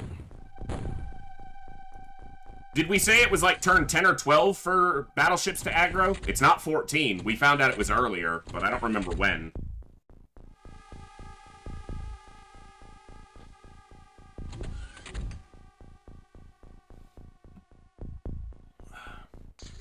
Also, just because, reminded me with those that amazing generosity of gifted subs. Hey, and there's an ad break, and 10 people don't, or 5 more people don't have to see it now. There is a coffee account set up. You can see it up at the top of the screen. Links in chat. Xclam coffee will work. I tested it the other day. It actually works now. And the coffee bot puts it in chat regularly. But we do have a donation goal set up over there, and I am trying to come up with what the incentive is going to be for that donation goal. Because the last 2 donation goals I put up were just kind of a test to see if it was worth having the coffee account, and the amazing amount of generosity that has been shown already through that account is amazing, and it literally has paid for my groceries and my bills. So it's making, like, it's letting me live, so thank you for that. But I want to give you guys something more, so I'm going to tie the current donation goal to something. I'm just still trying to figure out what. It'll be a game playthrough, or a video, or a video series, or something. I'm just not sure what yet, so. But you guys deserve even more if I'm able to give it. And since what I have the time and money and energy to do is create content, well, that's what I'm going to do right now, so. As a additional reward for that amazing generosity, if you call it that, so. It happens, Snack Fridge. Sorry. I also plan on probably doing a fundraiser stream this year as well for, just like we did last year for Thankmas, which is on Saturday, December the 2nd. I'm not 100% sure, though, but, you know. I don't see why not. I mean, this community is amazingly generous, so if we can contribute to a great cause, and I have the ability to facilitate that, then yeah, I might try to get into that. So again, this year we did amazing last year. I set like $100 goal last year, and we raised like 350 or 400. It was awesome. So, all right. Well, here's turn 10. So.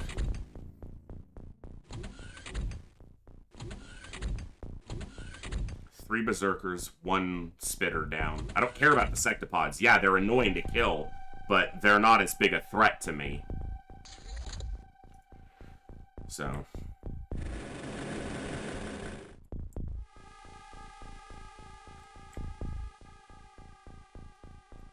I want to keep a drone on the backside in case someone with a blaster launcher tries to sneak out, which we've had happen on some missions, and get behind me.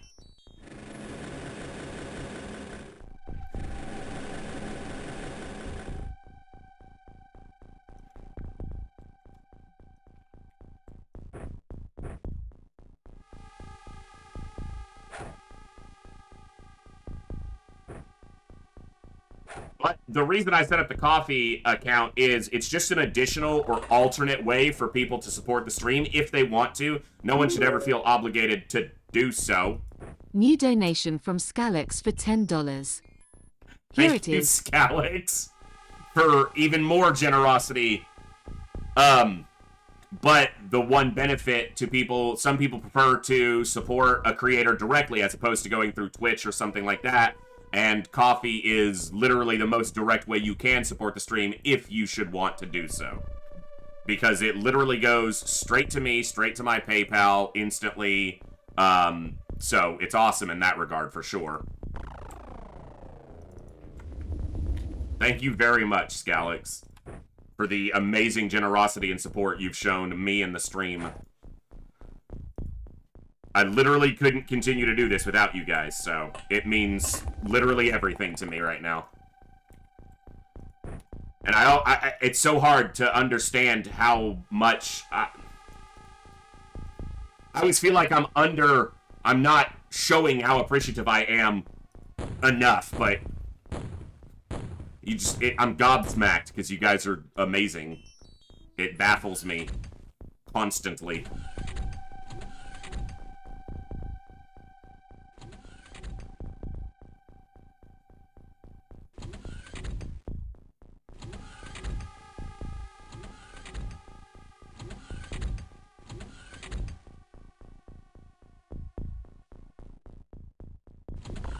Well, in Scalix, that's what I try to, I try to maintain and miss as few streams as possible. I know the morning streams dropped off, guys. My sleep schedule got so bad with my insomnia that I can't do the mornings right now, but I intend to get back to doing mornings. And it won't just be like Final Fantasy. I want to do like some FTL in the mornings. So enter stream, smoke explosion, same voice channel, same voice tactics. Hey, if it ain't broke, don't fix it. What's up, Brimcon? There we go. Now we've got some scumbags in our sights. Darth Pixaris, eliminate. Yes, sir.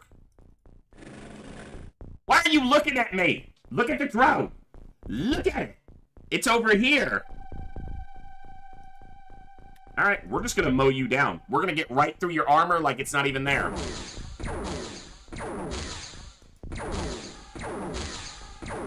And a lot of the ground, too. Zeros. Fuck!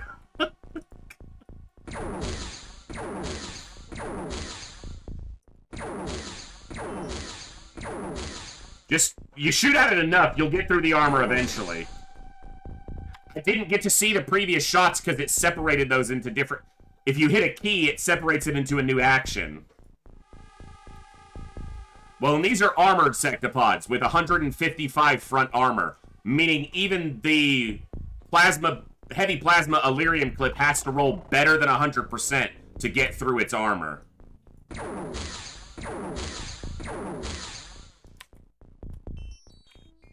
Ooh! Darth getting through with 2 hits there. Uh-oh. You're in trouble, scumbag boy. zeros. Yeah. These weapons have a far lower chance because well, no, it's actually not far. I was thinking 110. It's 130. I'm sure they have some resistance to plasma, and someone in chat probably knows the number, but off the top of their head, I don't right now. They might have 20% resistance to plasma, which is kind of the common number, is a 20% resist.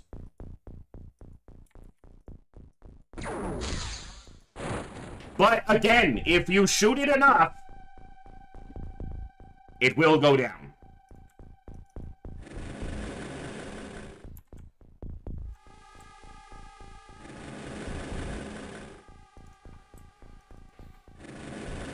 I use my brilliant tactical mind to get to that point. Shoot it till it dies. It never fails. If you can shoot it till it dies, you'll kill it every time. Mind blown, right? I know. What amazing tactics. That's gonna be like #1 on my tips and tricks for classic XCOM when I do the YouTube video. That's gonna be #1. If you see an enemy and you shoot it till it dies, it's dead. That's like the best tip I can give you, right? I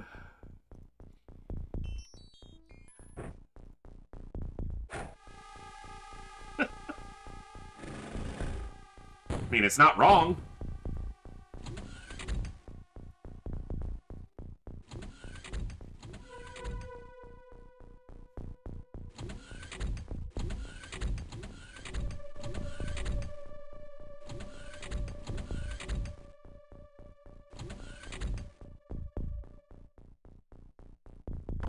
If you think there's an alien in a building, blow the building up. That is actually only a strategy I've recently adopted. I used to not be so big on high explosives and just blowing buildings up, but it has become, I've adopted that strategy which most XCOM players use. So yeah, it's a good strategy. Hey. Oh, so the better way to phrase it is, as they say, no rock left unturned. For us in XCOM, it's no barn left unburned, right? If there's a barn standing and it's not on fire, you did something wrong, Commander. Get rid of your blaster launcher, you bitch. And your buddy next to you, Bogu, eliminate. The alien. No, the alien. Rookies.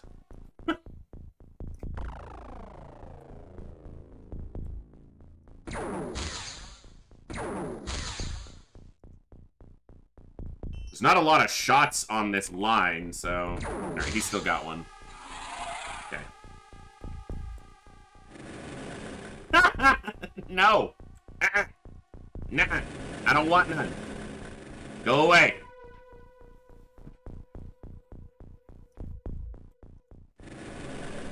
Yeah! I just used all my heavy plasmas, you bitch!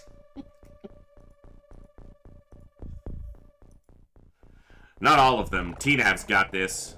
Oh man, they would have had shots at its side, too.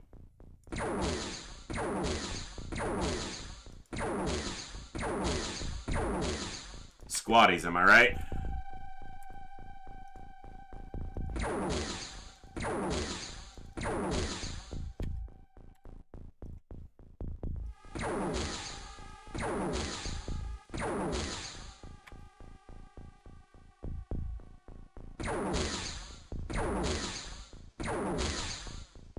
Nice! The snipers took it down. Good job. I was waiting for there to be a chrysalid spitter right behind it. So that's the 4th walker tank plasma. The 4th armored sectopod. So there won't be another armored sectopod. Oh, I'm so fucking glad you turned around. Holy shit. Come over here for a second.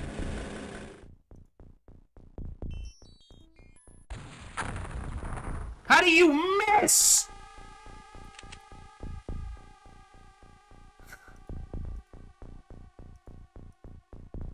Okay.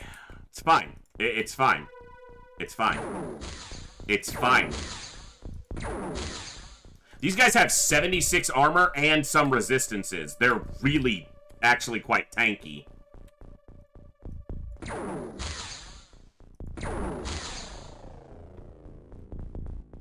You're not that tanky! At least we hit it.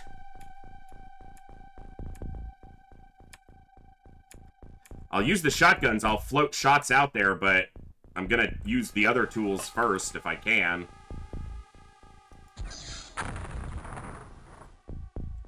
Okay, at least it hurt it. God, you could barely see that guy even with a night vision. 3 direct hits, 0s. My goodness! Can we please not do this, game? 2 spitters down. Alright,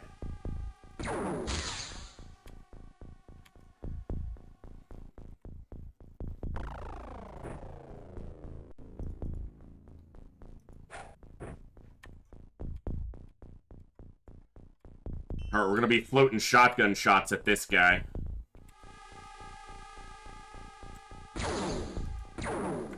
We're not too many tiles out, but... Come on, guys. There we go. There's a couple hits. There's 2 more hits. Maybe he's hurt enough for the grenade to stop him, but I doubt it. Alright, so this armored sectopod coming after this drone is probably going to happen. This drone's going to come... There's the prox grenade. I don't want him getting hit by this berserker. So he's going to go over here.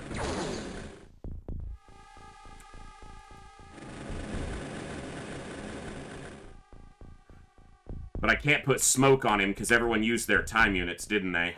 Shit.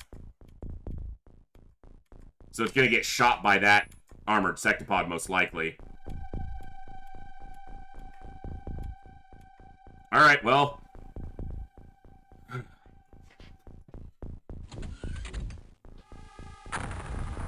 He didn't go down. He's definitely close enough to reach our soldiers, I think. Definitely, I think. That doesn't sound definitive, but I think he's close enough to reach our soldiers.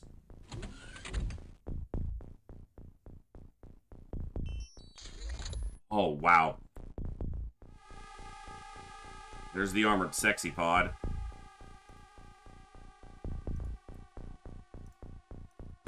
Last one, too.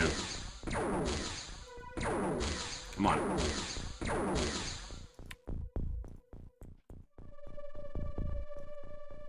Not enough time units. Why did you have to turn for the last shot? You didn't have to turn for the previous shots.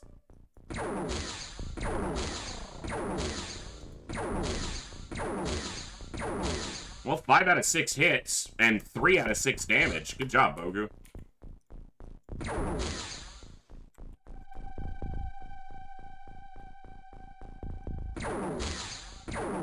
Come on. Dude, Darth! The rookie just showed you up there. Come on, bro.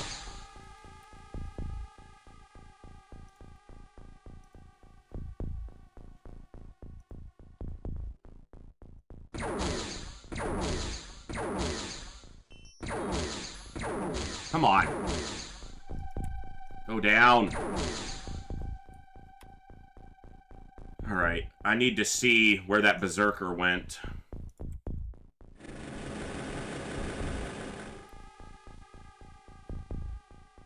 Alright.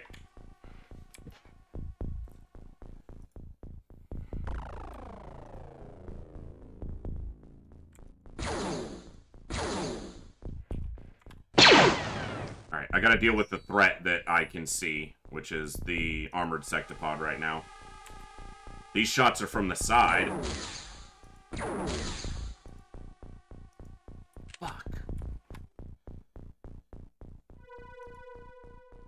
Damn it, he's gonna run out of ammo too.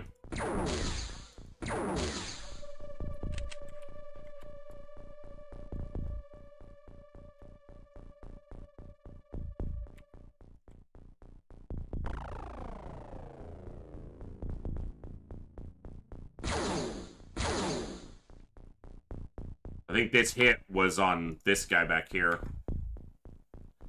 I don't really want to launch a rocket in there, because that's so much equipment. I guess I could do a rocket here. It'll blow up these bodies, but they're not worth much.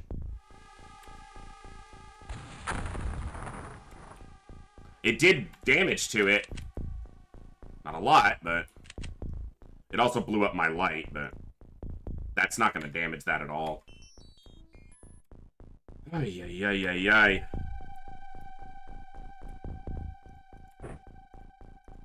Can't even throw it. Fantastic. The problem is, this guy's holding a blaster launcher. So I need to kill him, even if the sectopod stays alive. I gotta try to kill the guy with the blaster launcher. I'm only gonna get, like, one shot at him. If that.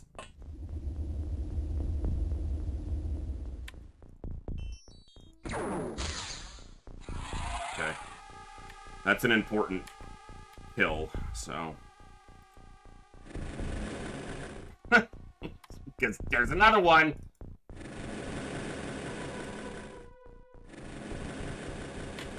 We might eat a blaster launcher here, and I will be sad.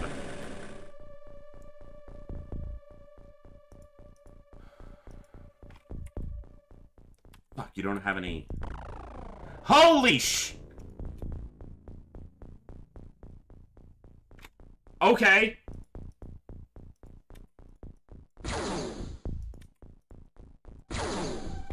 Please kill this thing.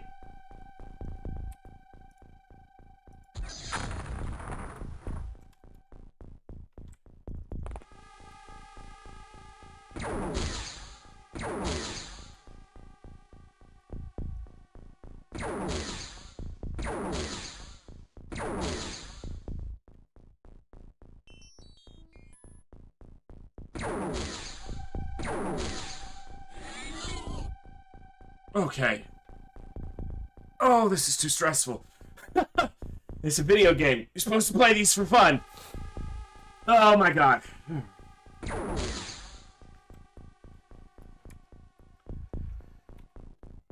Technically, this can damage an armored sectopod if it does base damage or better.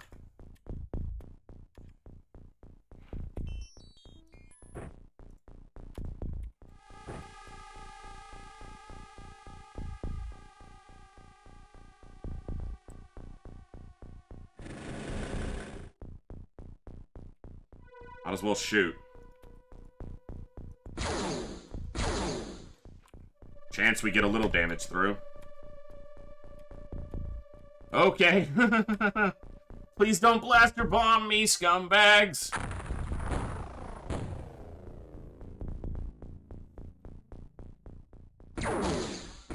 That's the armored sectopod shooting at the drone because it's green shot.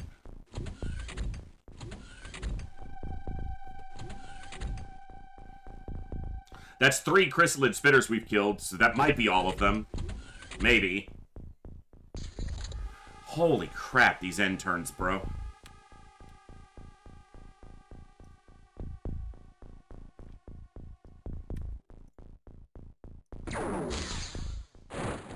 That was either a side shot or a back shot, but it hurt him, so... Yeah, you're coming after the drone, because you're a big man, aren't you? Think you're so fancy. Coming after our poor little defenseless drone. Did I just go up? Oh, I've still got to go down to get to the ground level. Alright. You're not far enough over, bro. Bro.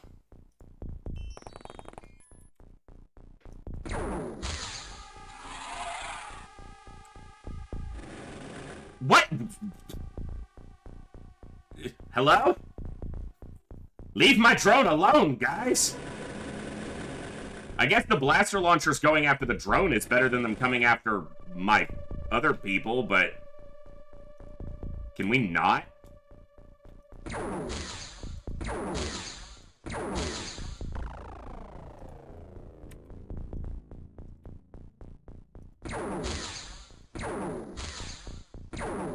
It must be a really harsh... Well, the drone's not going to get hurt by the muton now.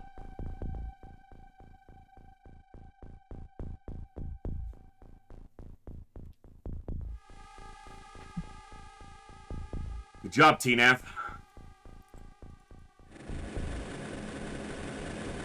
You shot our drone.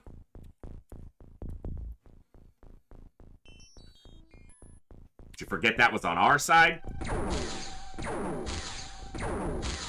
Did you just try to do the same damn thing? I need these things to be able to be mobile, but I can't leave them in one place because you fuckers shoot them.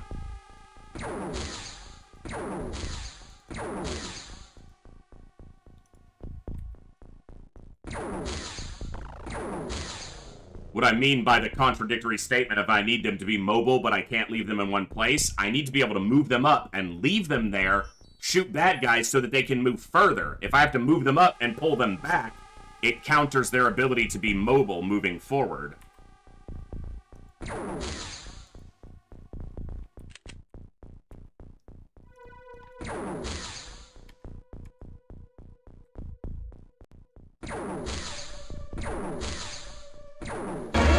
It's a trap! Okay, these things are supposed, you know, these things are not as tanky as armored. So, like, can we get through this? The only robot anyone wants to kill is our own fucking drones.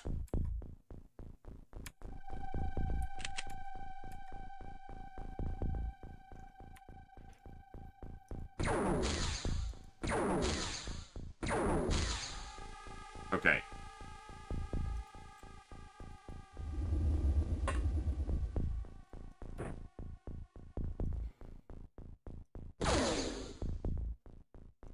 Nice job. Idiot.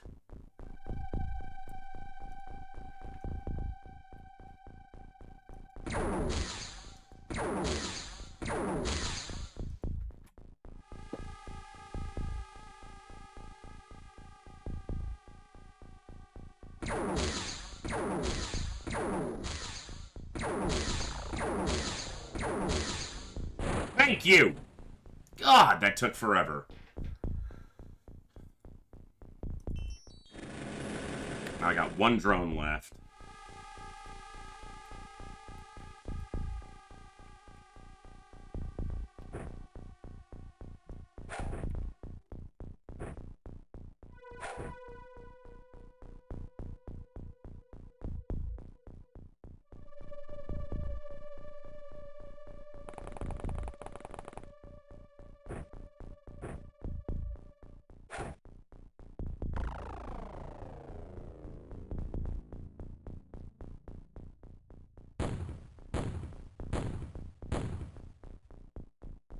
Really only killed 26? I feel like that's low. I feel like I've killed more, but...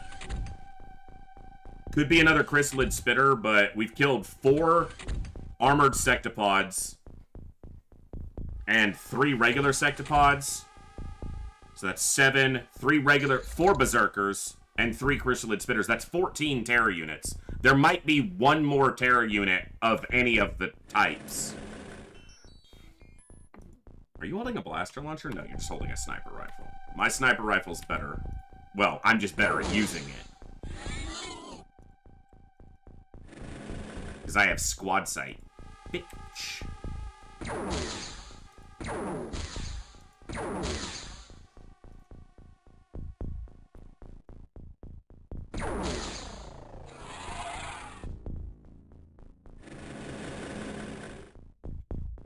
That's a muton.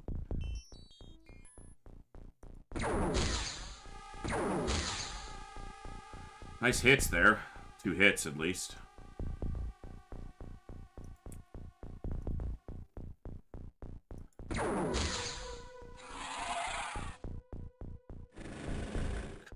Alright.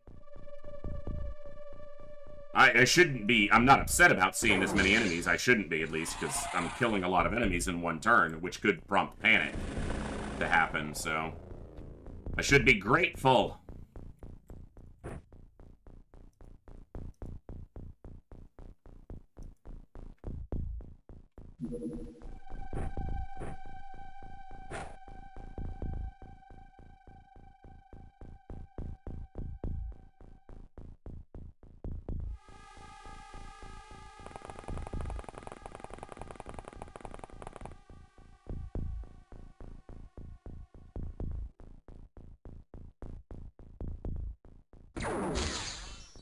168%. Miss. Thank you, game. Where the hell are you?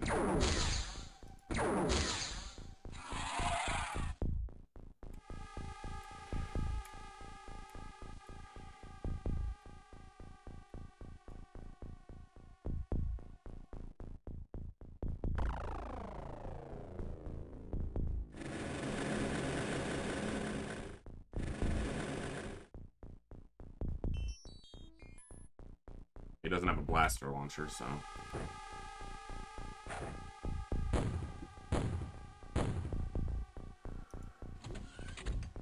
Nap was failed too much shooting.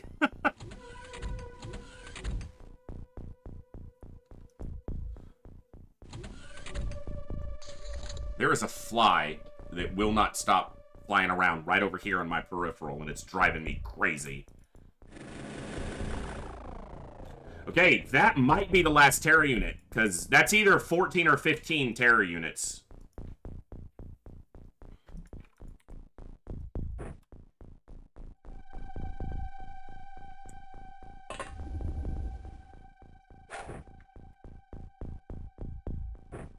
Watch it get one shot now.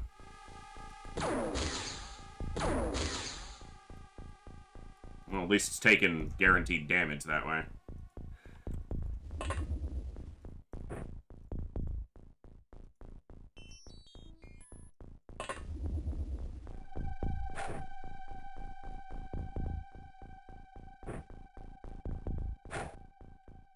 Need it on someone with better accuracy.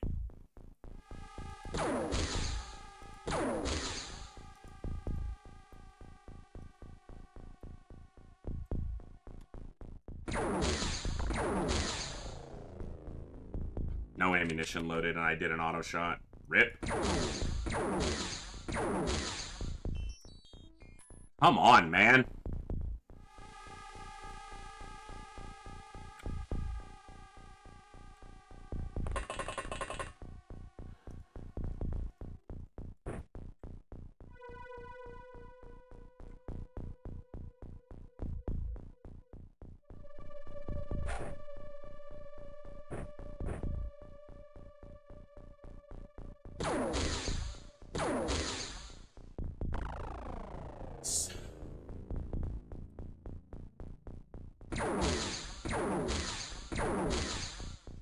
Thank you. Alright.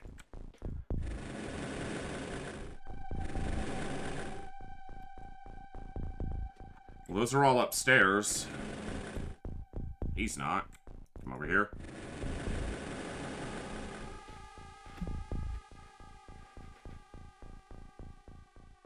Yeah, Bjorn, you would never do that, even though you do that all the time.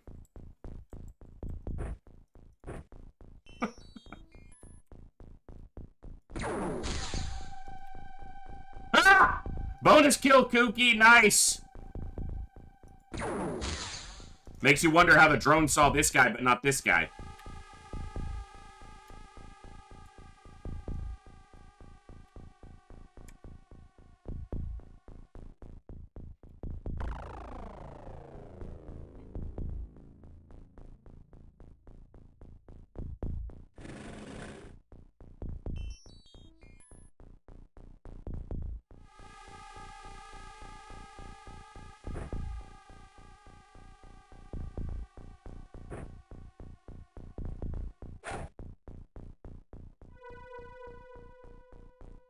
Got a shotgun. Okay.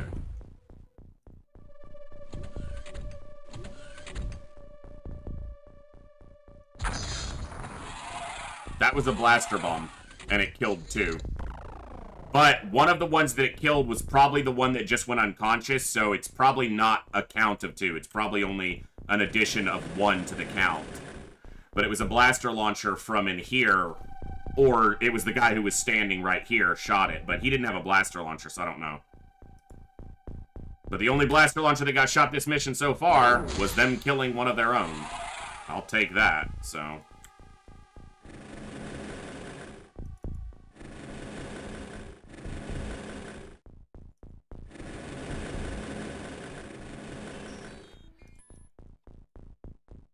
Okay. What It's a soldier with a stun launcher. Interesting.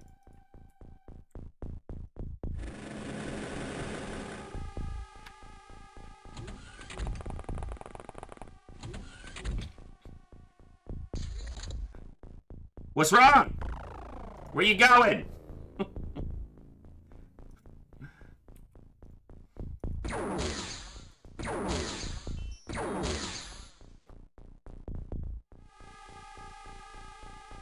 That was pathetic shooting.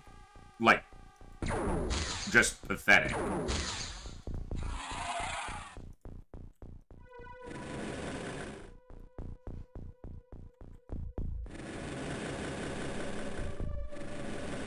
We're almost done here. Uh-oh. Am I gonna wind up going inside?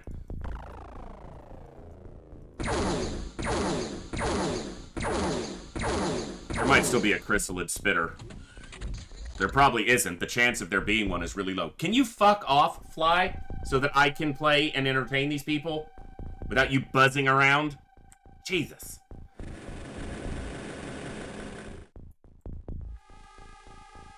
He's coming out that door next turn. He's coming out that door. He's running up that road.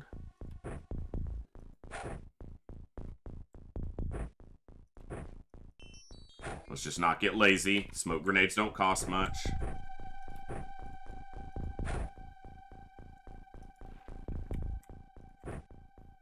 Yeah, me too.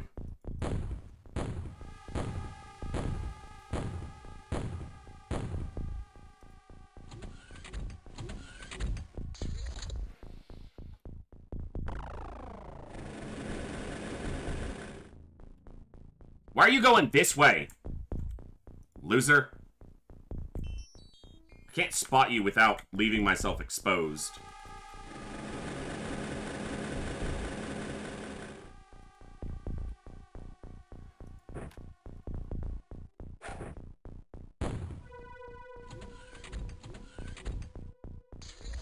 Alright. That prox grenade was still there? I thought it blew up ages ago.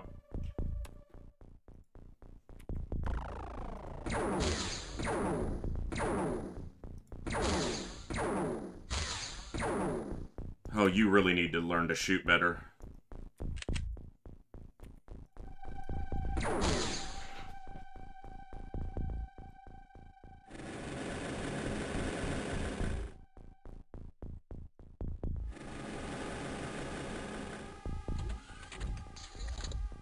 Almost done here. Far less... like, the very top end would be 10 aliens left, and I don't see that being the case, so...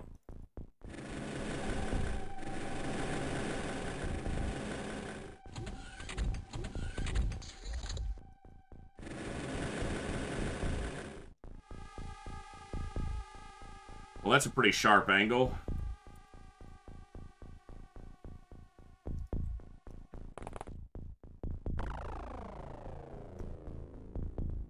Yeah, they probably just don't have a shot. Annoying.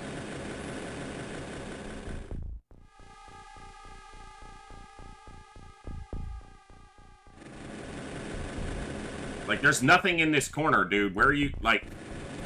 They know where we are. Like, their vision indicators would have given them our location. Now he's back here going berserk.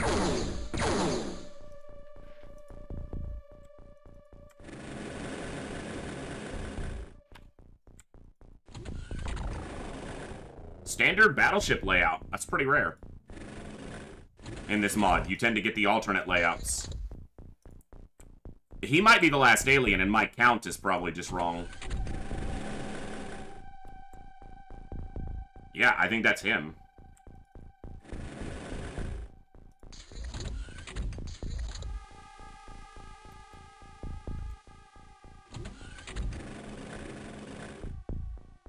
Yep.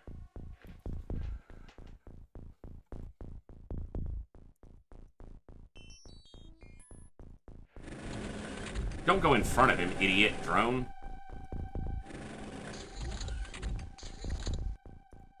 There he is. Apparently we have vision of him, which means he sees some of us, but not this one.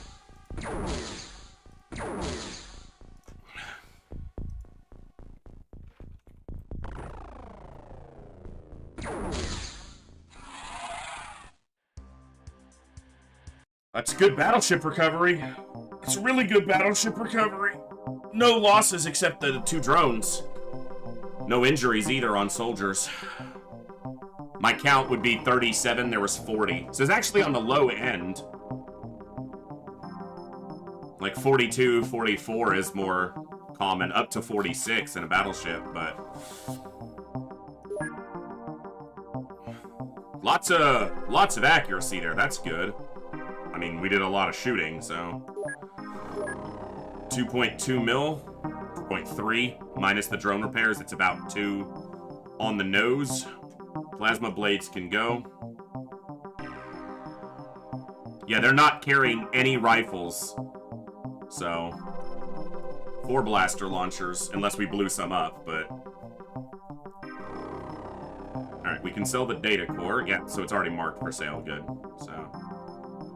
these can go down to 1 apiece. I don't know if I have the corpses or not for those already. That's huge, too. 160 alloys and 100 Elerium off a battleship. That's a lot, so... Very nice. Okay. Good job. Alright, folks, I need to take a quick break. We've been live for just over 2 hours, so I need to take a quick break, use the restroom, get a fresh glass of water, and just stand up and stretch and move around a little bit. So I recommend you do the same. We'll be taking a break for 5 to 8 minutes, and then we'll be back, and we'll play some more XCOM for the rest of the evening. And yeah, so if you're not already a follower, hit the follow button on Twitch, hit the subscribe button on YouTube. If you really want to support the stream, consider subscribing here on Twitch. Or donating through coffee. It's over there. We'll be back in just a few minutes, guys. And we'll be continuing in just a few minutes. Be right back. Thanks, folks.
wrong scene. We are back. Thank you guys for your patience during that break. Just had to use the restroom and pet the dog a little bit. Had to wash my hands, obviously, because use the restrooms. I gotta get these gloves back on. Alright.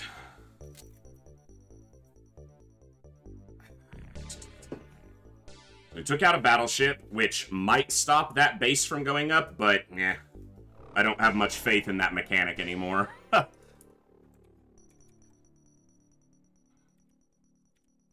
So, we know of these 3 bases. This is... Yeah, it is Muton Elite. I don't know why my brain thought Sectoid Elite, but... What we need to do is fly one of the Sky Strikers up here and see if we spot a new base. That's going to be a nighttime supply ship? No thanks. I don't need to do nighttime supply.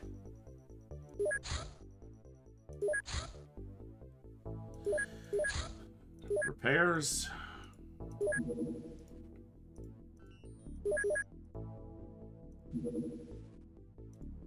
I did not... Yeah, I don't want to sell those. So I got automatic to click sell, so... Look! Even though we successfully assaulted the battleship, there's another... the base went up. Fucking pointless.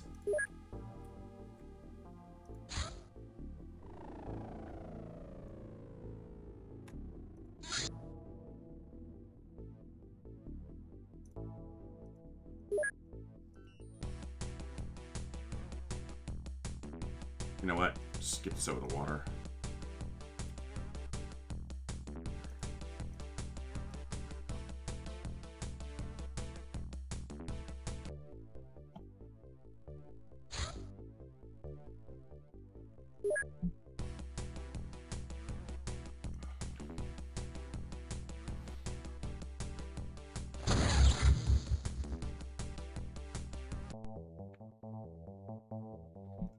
Yeah, I don't think so, Ovi. I don't...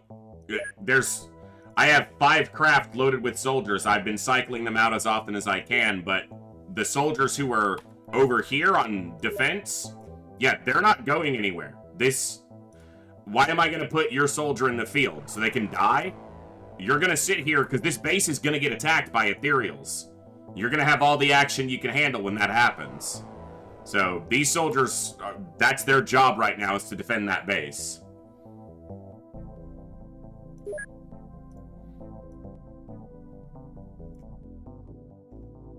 There's no point risking fully capped out accuracy and high size strength soldiers when other soldiers need training.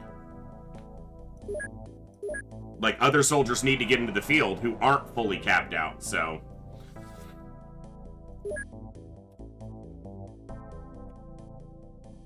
I guess I should do this mission.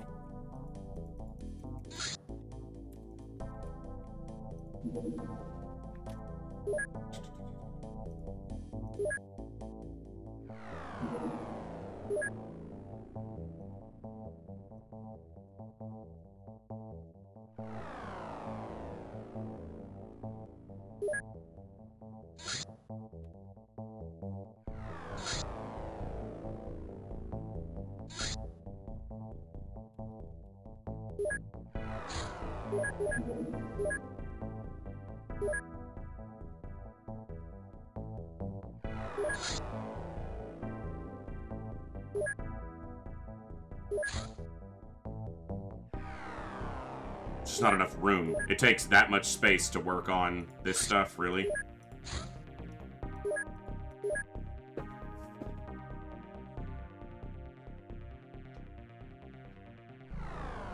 Alright.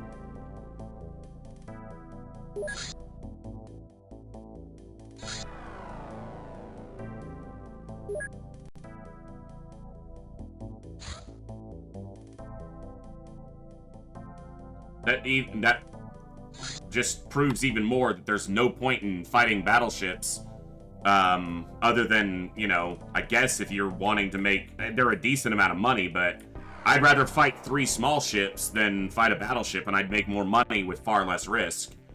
But if it's not going to stop the bases from going up, and it's not going to stop the infiltration, there's no fucking point. You fight 1 battleship during the campaign to get your data core, and then you can ignore all the other ones.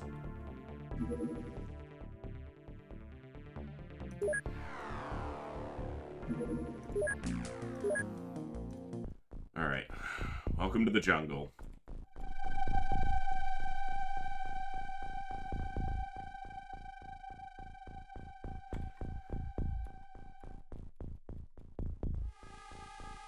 Alright.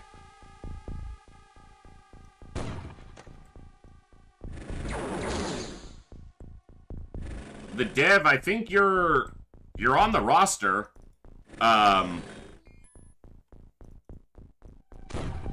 I don't even know if you're dead.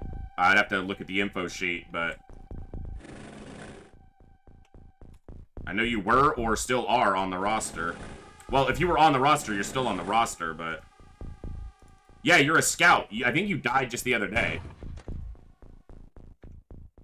But I don't know. Freaking people die all the time, so we'll get you back in if we can find a soldier. I didn't have a lot of scout options when I looked a few minutes ago, or before the battleship at the beginning of the stream, so.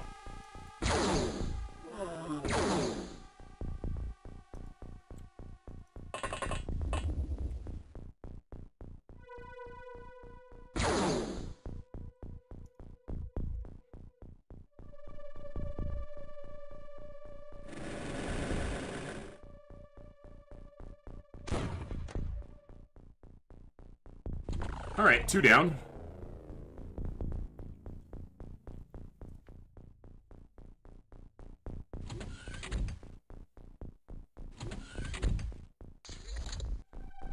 But yeah, there are some soldiers who are fully capped out on stats who aren't going to be going on any missions anytime soon. And there's a combination of reasons for that. A, keeping those soldiers alive is just good because they're capped out. But it lets me get other people in the field who aren't capped out and whose soldiers haven't been in the field. If your soldier's capped out on stats, they got to go on quite a few missions, so. Because that doesn't happen quickly.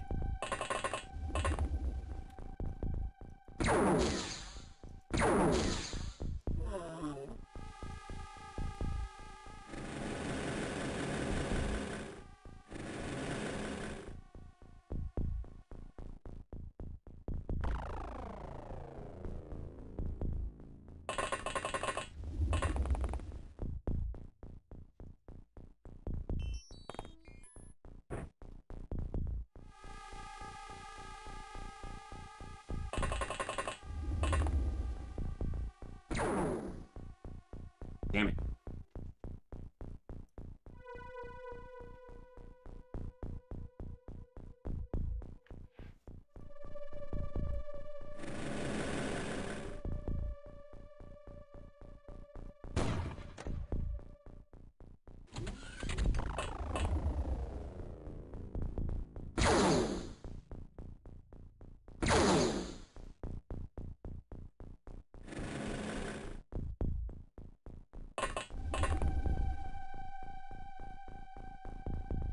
Power supply intact? Wow, nice.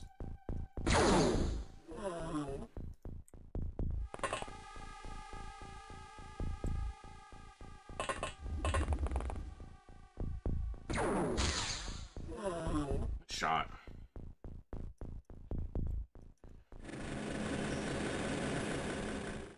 Yeah.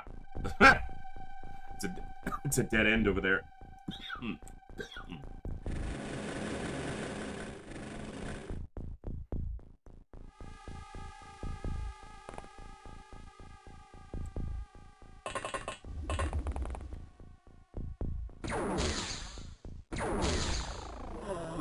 Nicely done.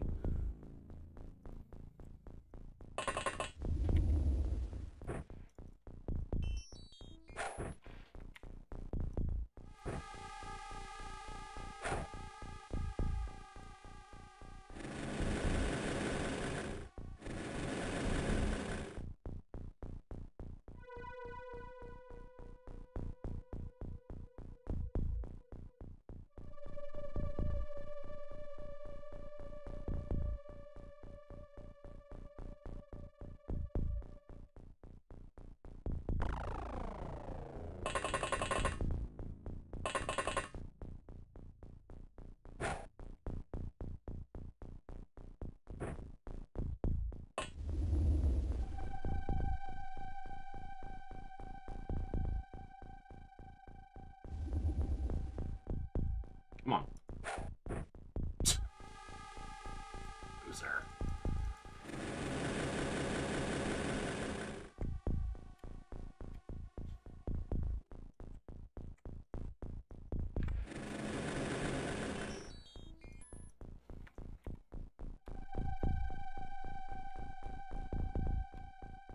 I need to fix my alien grenade loadouts on this crew, apparently, because some of them have high X but no grenades. Damn fly. Buzz off, man.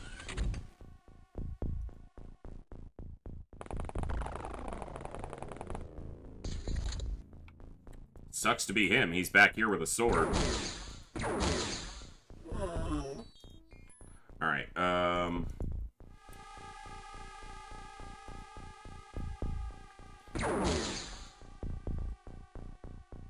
we go.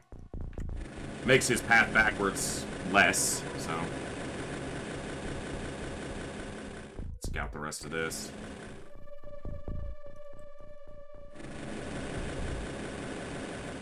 So we have a door here, so there's a door here as well. If the door's not in the middle, it's mirrored.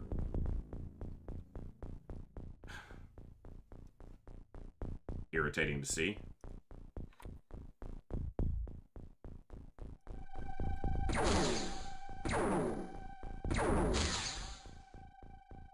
Yeah, that was good shooting. Do more of that. He actually hit it! The sniper couldn't hit it, but the shotgun just kind of randomly fired in that area and hit him.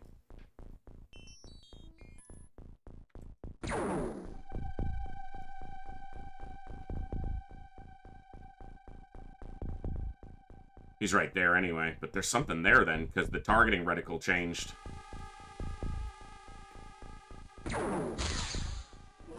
Nice. I think he had a sword in his hand. I saw the tip of it when he turned. The tip of the blade.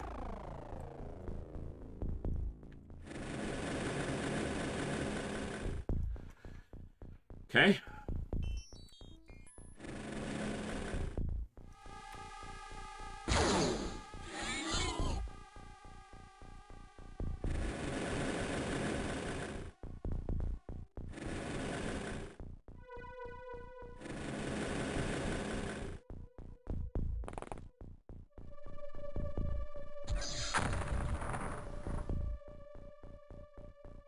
You're going to get better at shooting if you can't hit the target. It's the only way your accuracy will increase, and you have a giant AoE weapon to hit them with. You don't even have to be accurate. You just have to get close, and you couldn't manage that. Irritating. With ethereals present, which is the case it seems on every mission now, I have to be careful when I approach the ship because they're not just gonna... They can come through the doors, but they can just fly up over the top of the ship. They don't have to walk around like the sectoids do.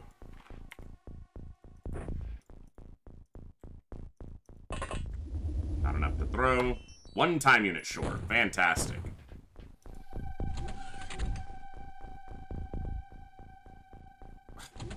That sucks.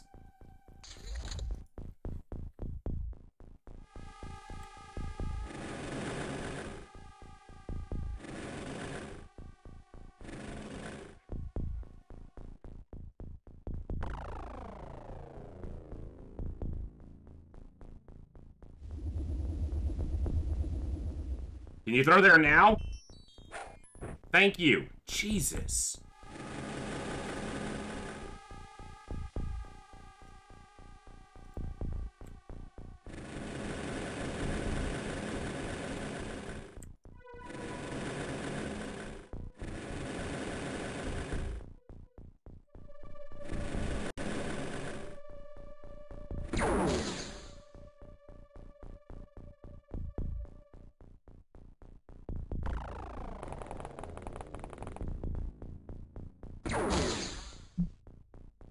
Do better.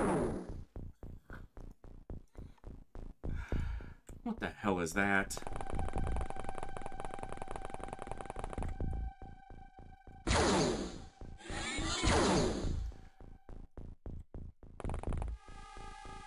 They're in danger, just because they're so close to the door.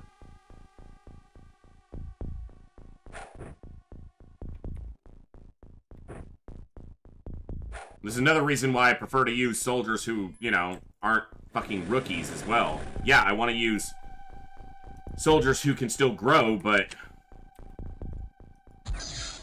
these rookies suck.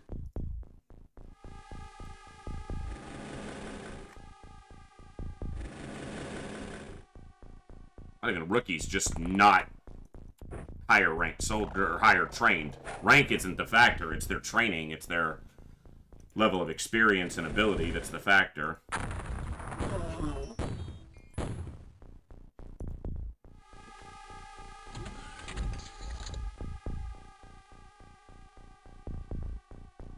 I just heard something bang, and I need to go see what it was, so I'll be right back, folks.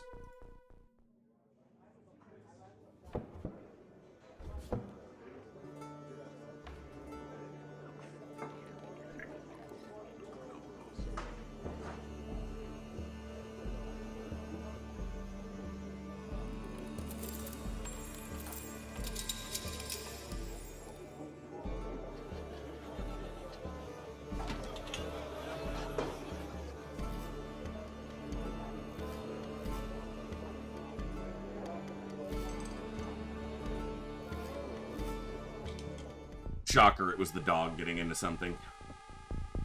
Who's surprised? Not me!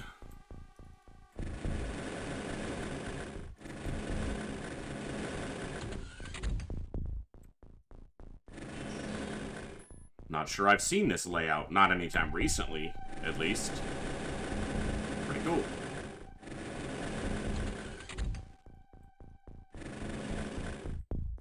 It's an interesting one.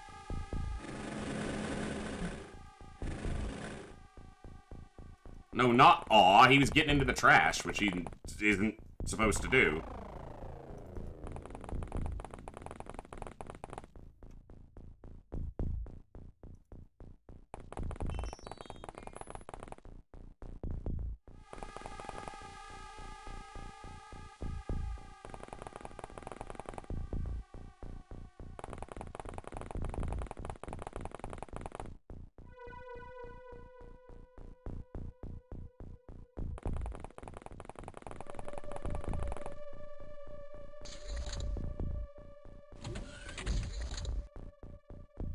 Alright. Are you at the door? Yeah, but you're looking the other way.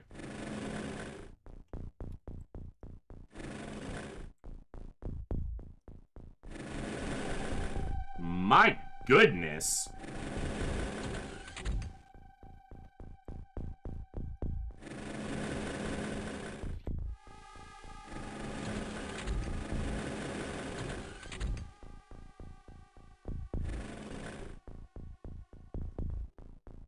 They're all... Look at the... None of them have the ability to reaction shot unless you step on this tile or over here. They're all facing fucking walls.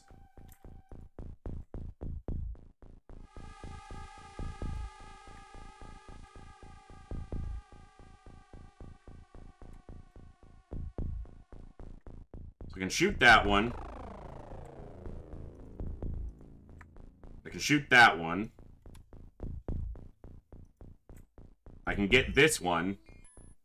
And the heavy gunner can get this one.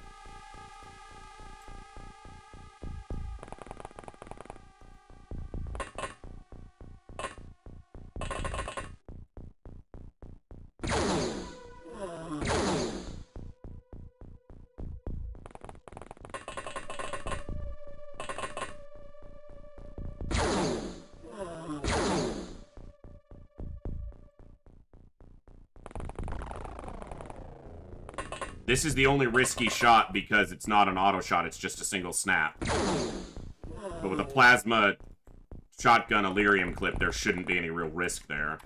I guess this is a little risky, but...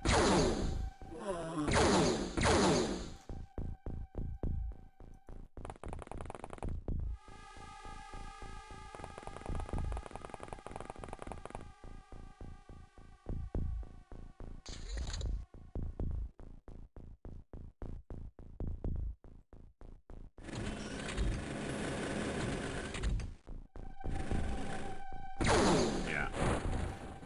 Figured it'd be looking this way, but...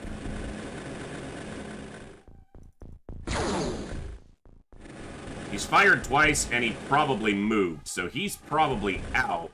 But I don't know if any soldier can reach him, so...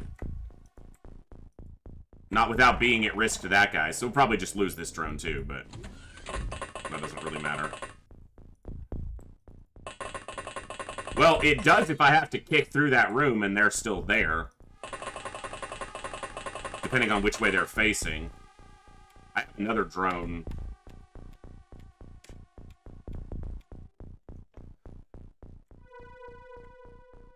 We'll get it over here.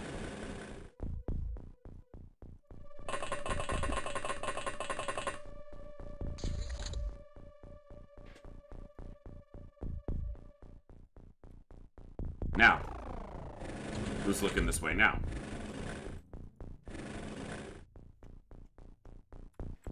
Shoot if you're gonna shoot, man.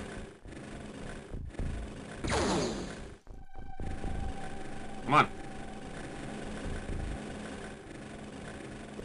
He can't have another shot, or else he would have shot the drone, because it doesn't have any time. It has no reactions when it's completely out of time units.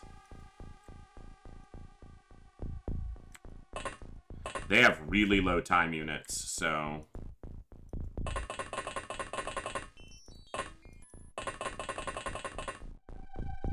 Shit, it's only a snap.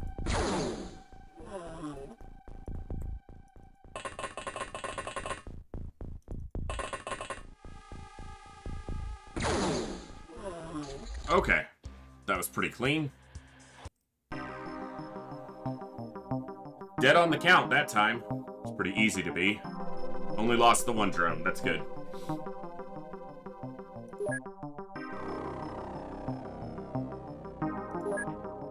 Hey, Backstabber. Thanks for the posture check. Alright.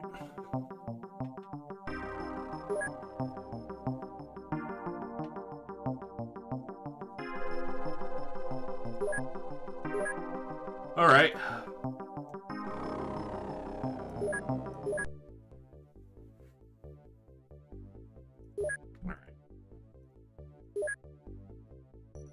Repair the power suit. You guys probably got something to do. Yeah.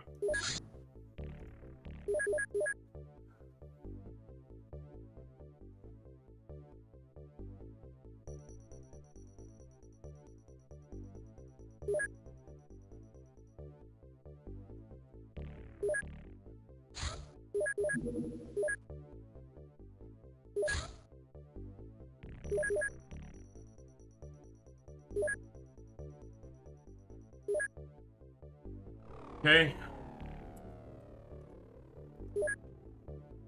All right.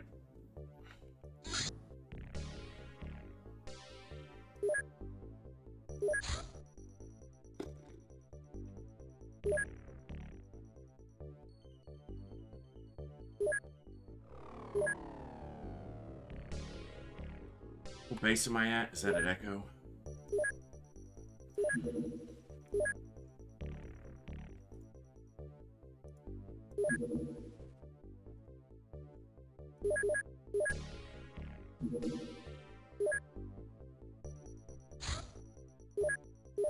Okay.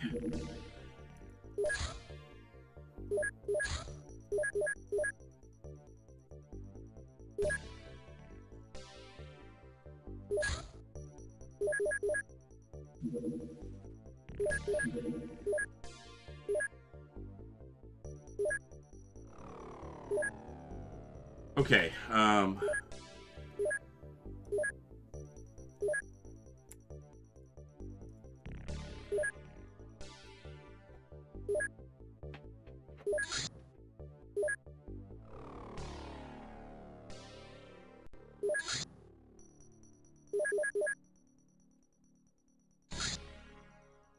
Alien Retaliation, Southern Africa, going full speed, but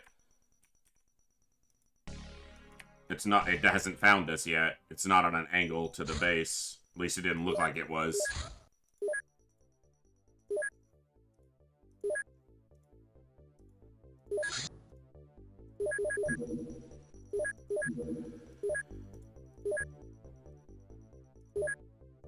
Oh my god, stop clicking the wrong thing.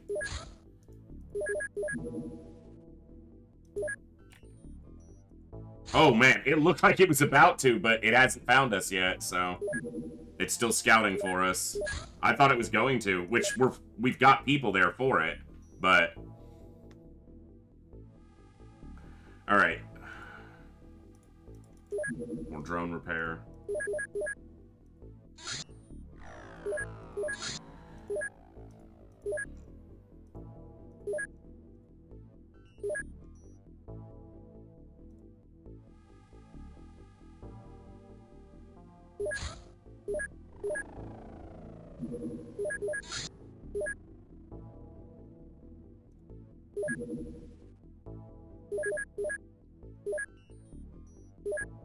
Alright, they have storage space and they're almost out of Illyrium, and they do have a Thunder there to fuel, so...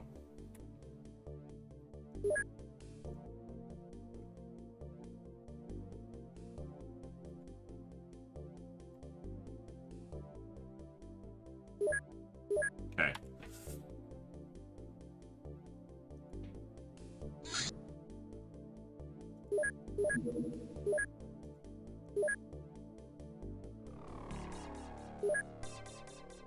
All right.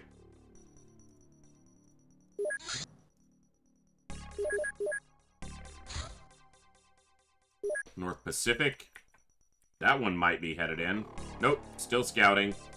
Down into the North Pacific that is Fiji and Samoa and Kiribati and Tonga, because this is, you know, North Pacific. Idiot game.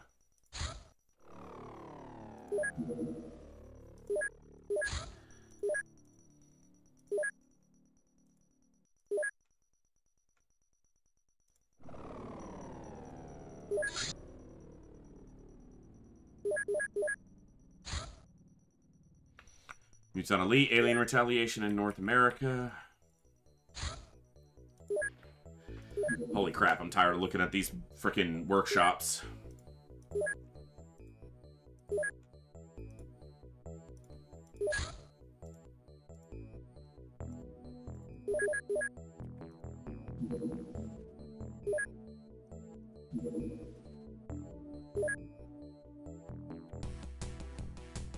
The Sentry ship.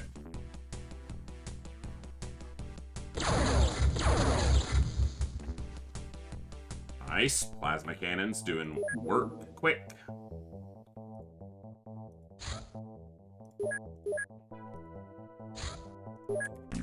Alright, Mutant Elite Sentry ship.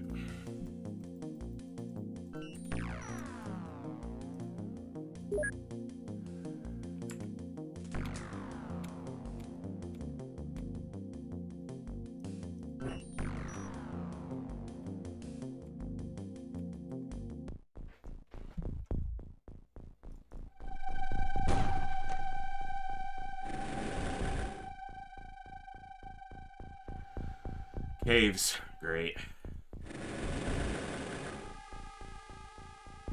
Doors are on this side.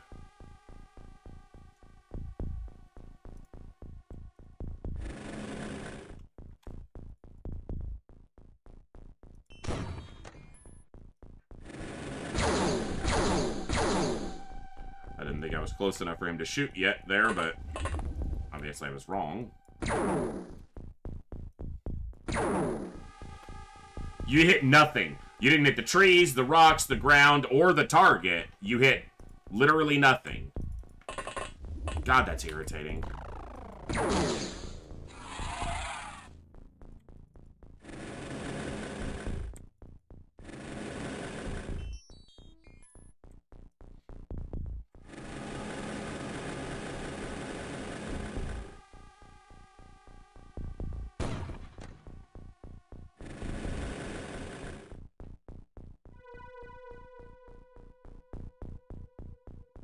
Small map. Small as it can be.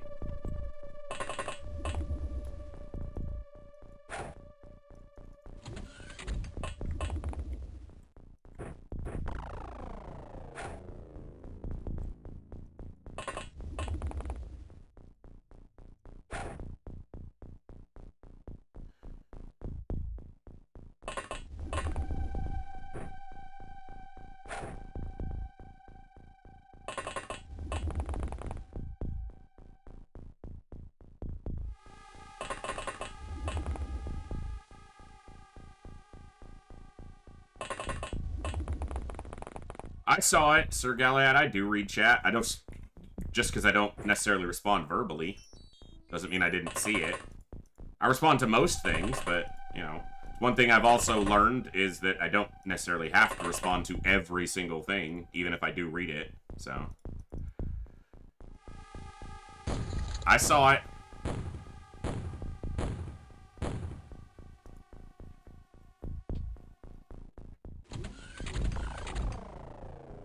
Apparently I took too long of a break because a whole bunch of people dipped out. That's why I don't take breaks.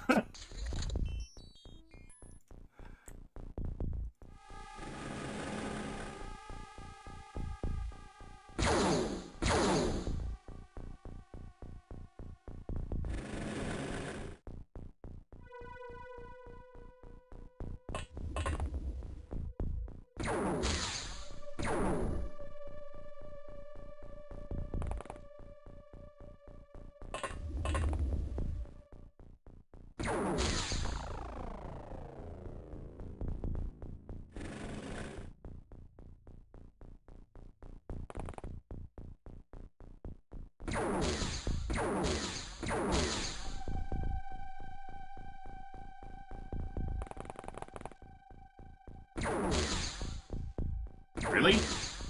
Thank you. Can you go down, please?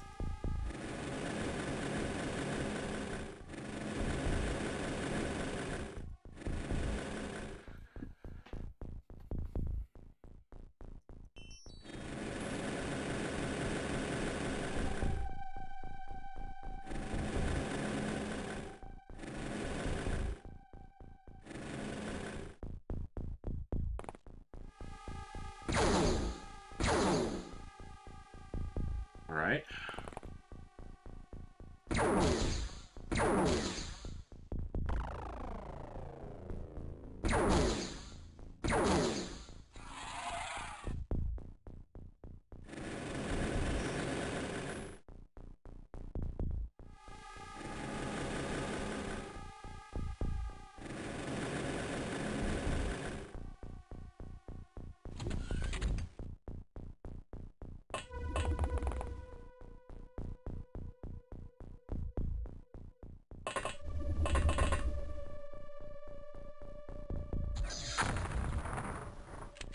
Not quite.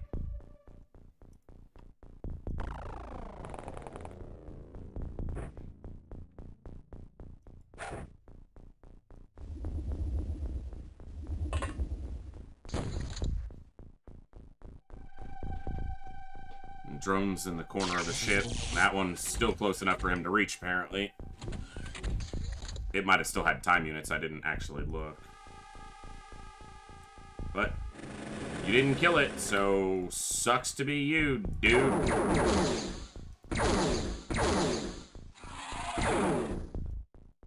Nice.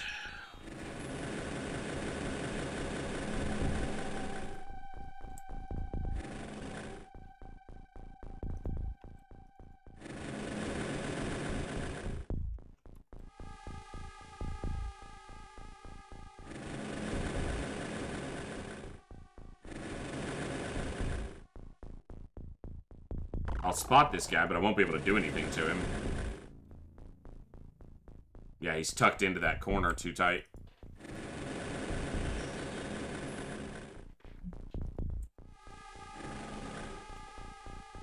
Okay.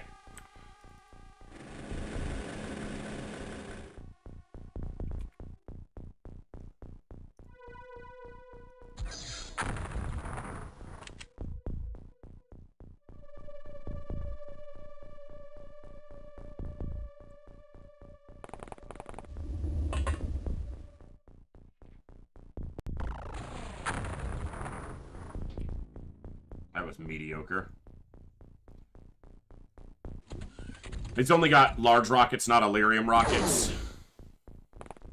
So that was part of the reason that didn't do more, but he also could only take a snapshot because of his time unit count. It was the guy from the cave.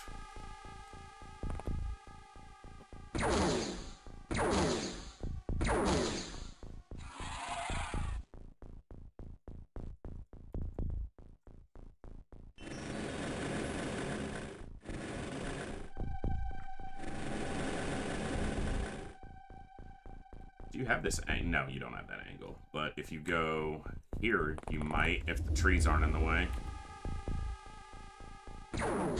Nice shot.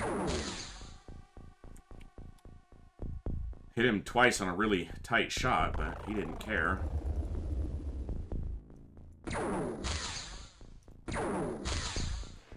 Do better. Irritating.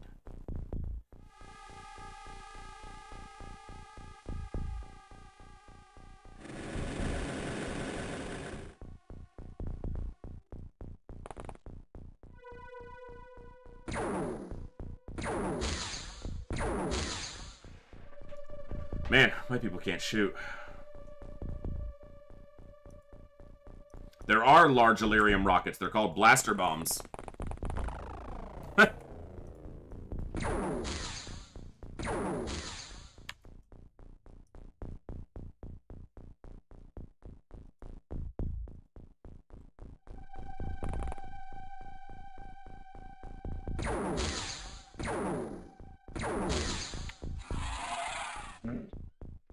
Guess there was one there. Okay.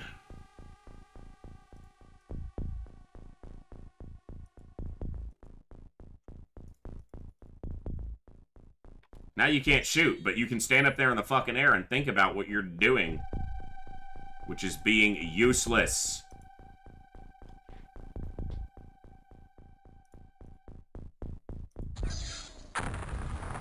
Nice shot.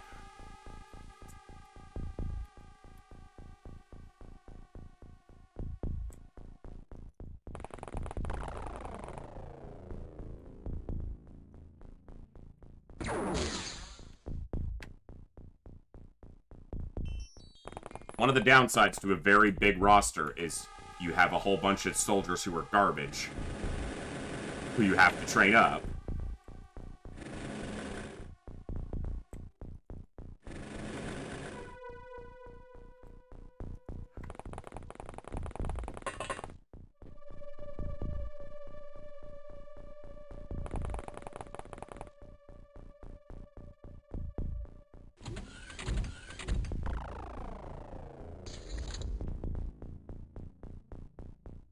Okay.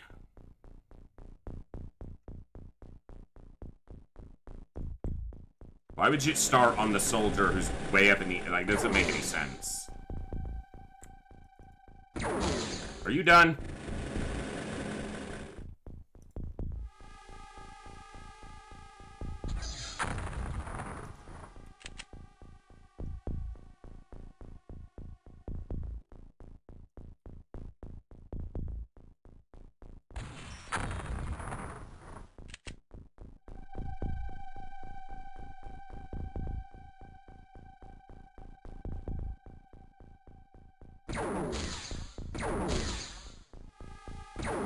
Dude, these guys are too tanky. You're not a Muton Elite Guard. Just die.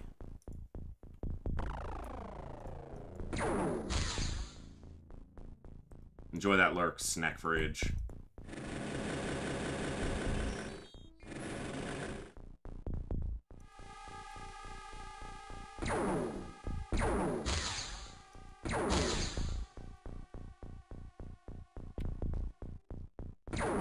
Help if I didn't misclick. Well, you're not gonna die unless it's in a base defense because you're at the South Africa base on defense duty. And if you die in a base defense, it's gonna be really unfortunate, so. Nice bib. Someone can shoot. Of course, it's one of the people with actual accuracy on the crew right now.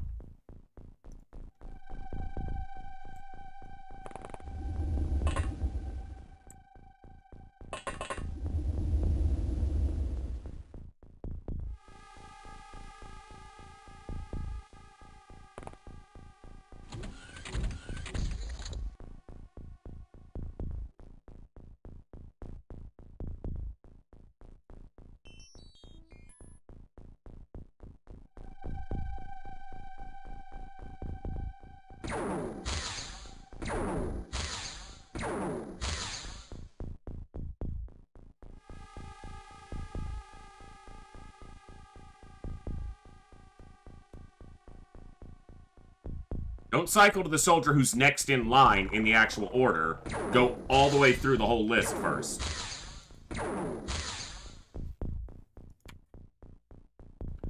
Wow.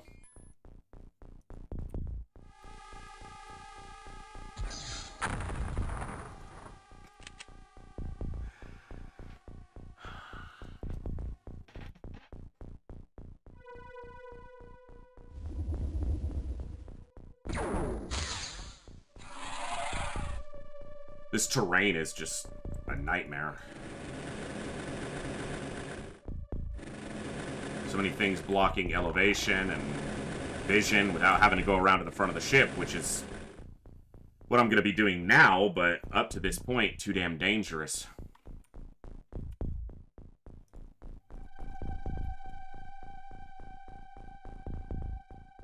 And power supply's intact. Again, like a second small craft in a row.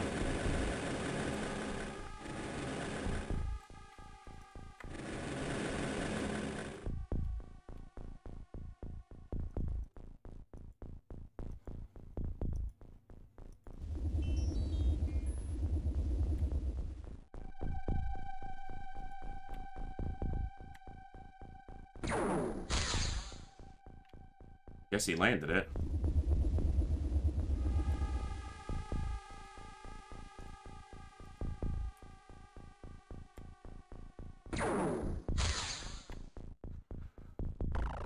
I'm not gonna keep doing that.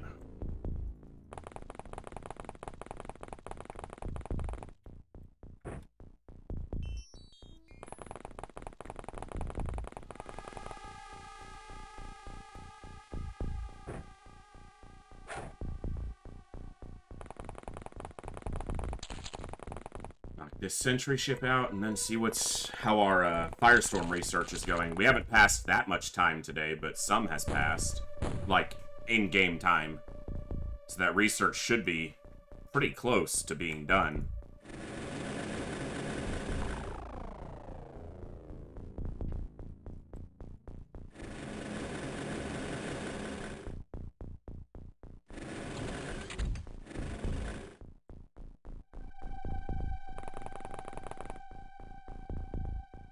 Vision there.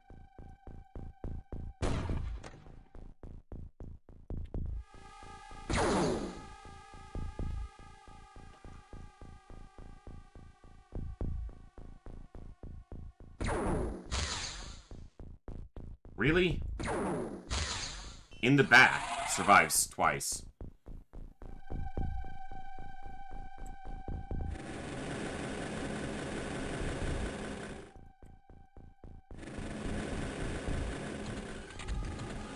Death trap doorways. If you step into that doorway and there's an alien who can see it and you try to step out because this is not just the exterior door, you have to turn and step off of a tile. They get a full option to retaliate against you, so it's a very dangerous doorway.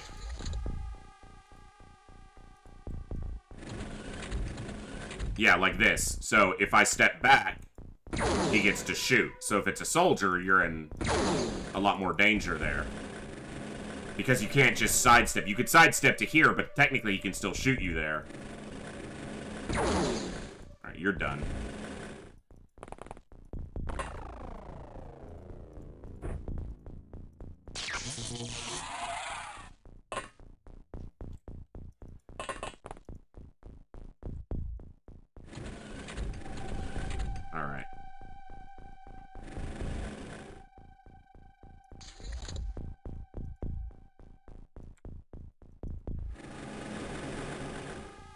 3, and this guy's at the door again. But, knowing he's at the door...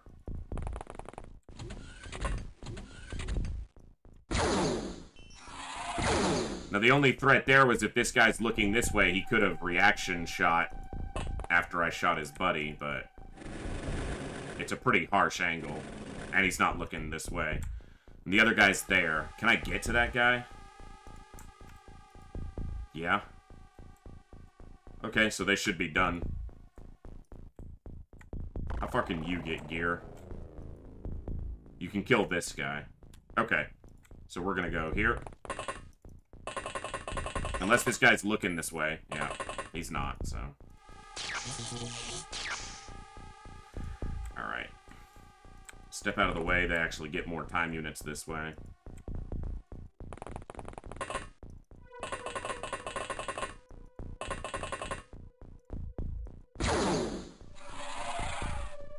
As long as Gear Knight doesn't fuck this up, they're dead, so... And it's pretty hard to screw this up. Point blank auto shot with a shotgun. Nice. Okay. Cleared that one. Didn't even lose a drone that time. My count got off because I stopped counting once I got inside the ship, which was 4 more, so I would have been at like 16, but yeah. Let's reset that now while I'm thinking about it. Some good accuracy upgrades. Well, some accuracy upgrades. None of them are great except that +4, but... They certainly need it.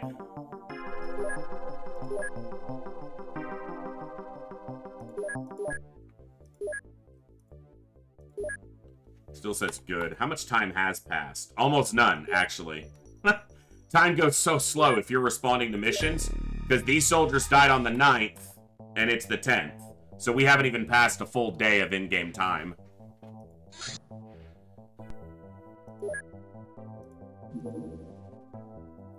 You said clear. I said it looks clear.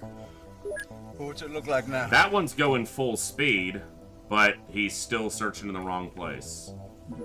Looks clear. Or he's leaving. Yeah, it's departing. Okay.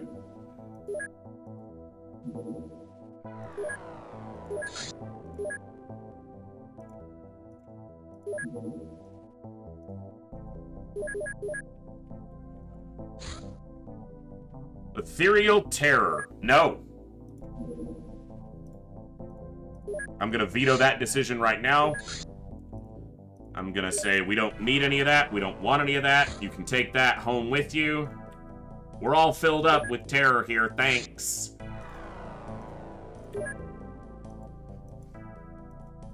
If they cause the terror sign, I'm not going to it. I got the points to just ignore it, and I will. And I don't even know if I'll do this mission on the ground, because voluntarily facing Chrysalid Spitters just feels like... No. Why? And I'm not going to get any Illyrium out of it.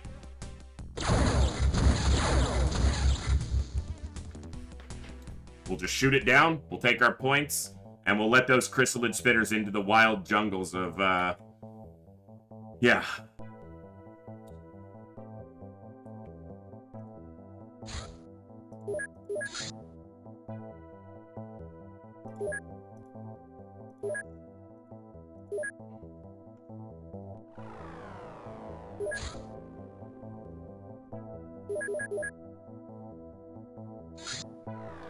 Hey, we passed a little bit of time, and there we go. This one-man fighter replicates the classic alien flying saucer design with central propulsion unit. Nice. Okay. Reference my research tree here real quick. I need to do an engineer. Giggity. I need to interrogate an engineer. Which will trigger retaliation. It triggers them to start a retaliation run. It doesn't mean that they instantly retaliate, but every time you interrogate a navigator or an engineer in this mod, you trigger retaliation, so...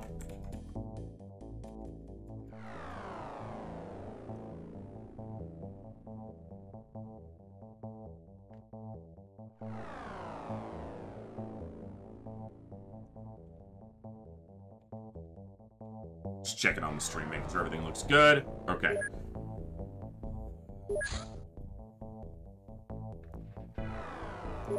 Okay. Here. Here. Stop. No. Stop production. Transfer to radar.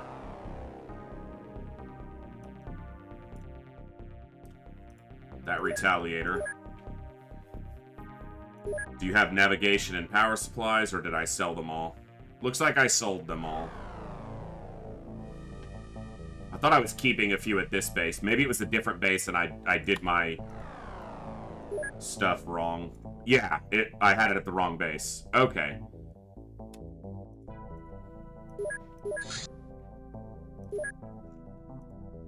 I think that's just one of each, right? 2 power sources? Really? 2 power sources and 1 nav. Surprised it needs 2 power support, 2 power supplies.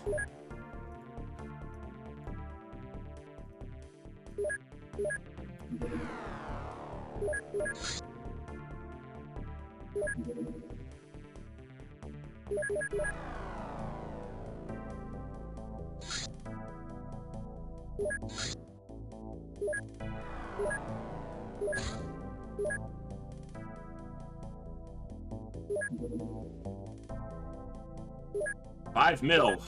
Woof. That's expensive. Chat's usually weird, Werf, so, you know. Certainly the people in chat, it's China to deal with the spitters with human wave tactics. What could possibly go wrong? Yeah, Olsen, that's gonna be bad. No! No terror!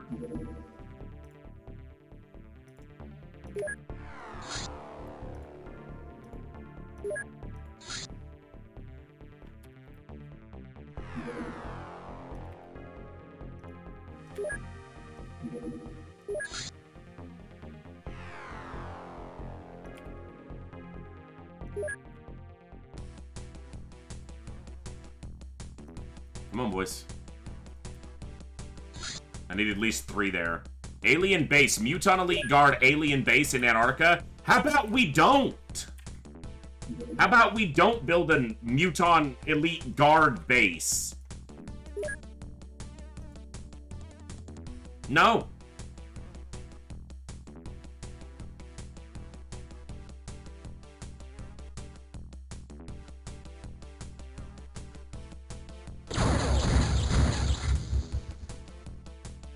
Wow. We wrecked that terror ship.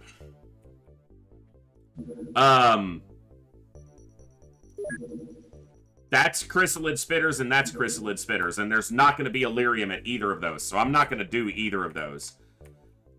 If they're going to build a base on Antarctica...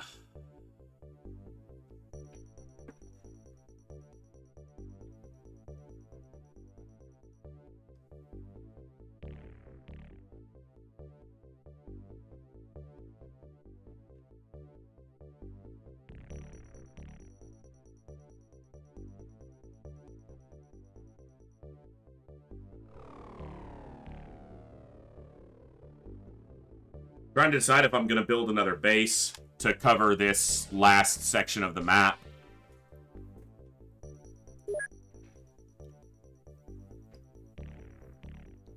Because the Muton Elite Guard base is going to be really difficult to take out. Which means it's probably going to sit there for a while and generate alien activity, UFOs, that I'm going to want to shoot down. So...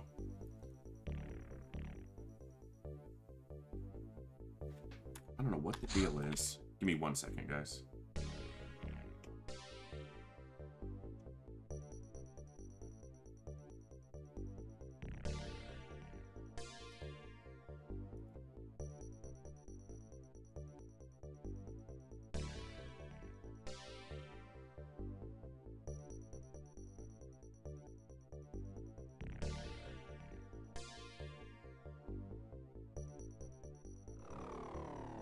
All right.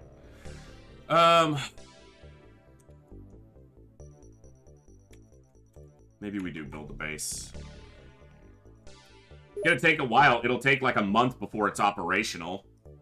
But we've still got enough of the campaign left that it might be worth doing.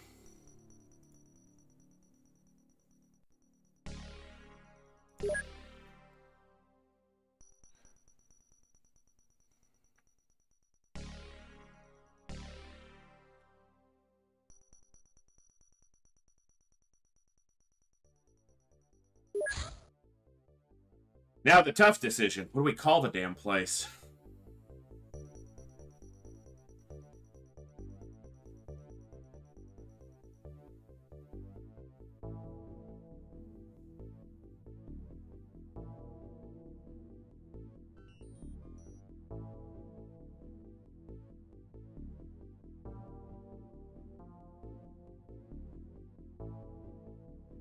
North Pacific Base. North Pacific Base. Oh my god. North Pacific Base on the southern coast of New Zealand. That might be what I go with. That's fucking hilarious. Because the aliens will not leave this area alone. Scouting for the North Pacific.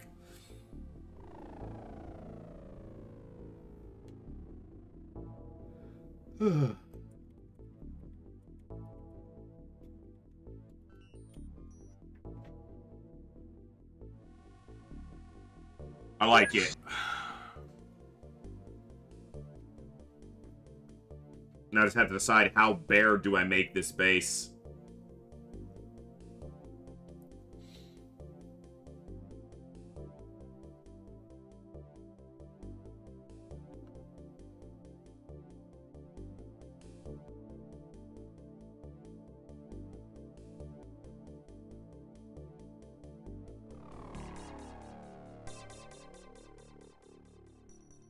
Well, it has to have a general stores. It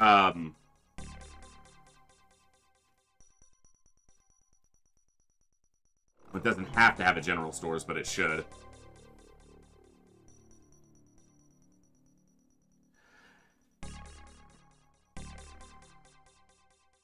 I could build it actually, like, out, like, radar. 10, 26...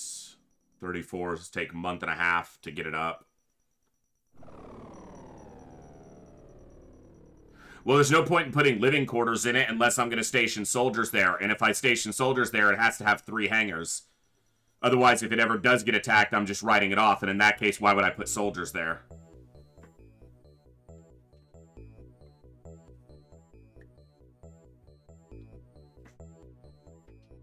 I mean, obviously, it's going to have a hangar.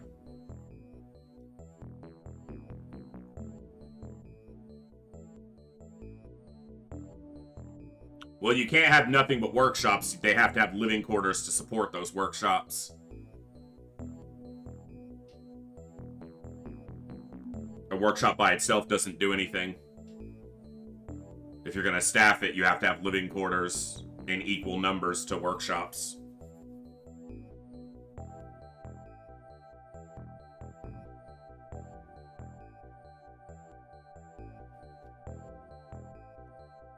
We'll start like that.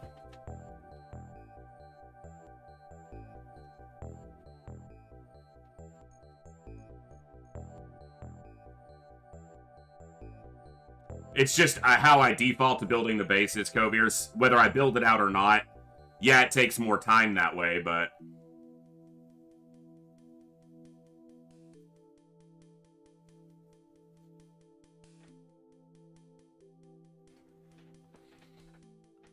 Alright, we'll figure that out as we go, because it's going to take forever before it's operational, given how long each day takes to pass.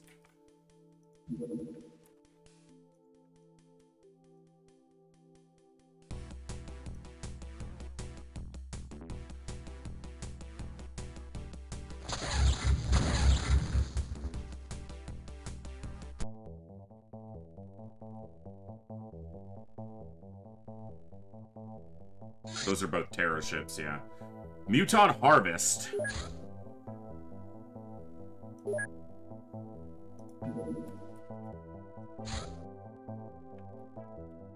Refueling is fine. Harvest in Central Asia. These will be easy missions.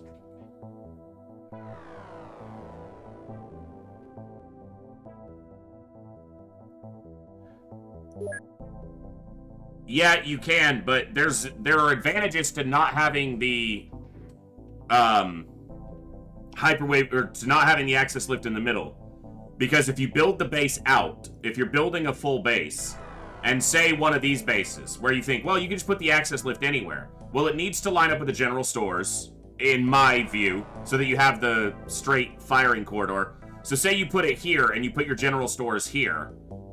Well, when the aliens come through, they can turn both ways. So they can split into your base in 2 directions, and it gets a lot harder to track them. With this design, they can only come into the base by going straight into your firing squad or to the left. So I rarely ever build a base that isn't built out. I mean, I've got 6 bases that are basically full bases. So it's rare that I ever build a base that doesn't have soldiers in it. So also consider that every one of my bases has a large amount of storage in it. Will I ever use all of that? Probably not, but that's hardly the point.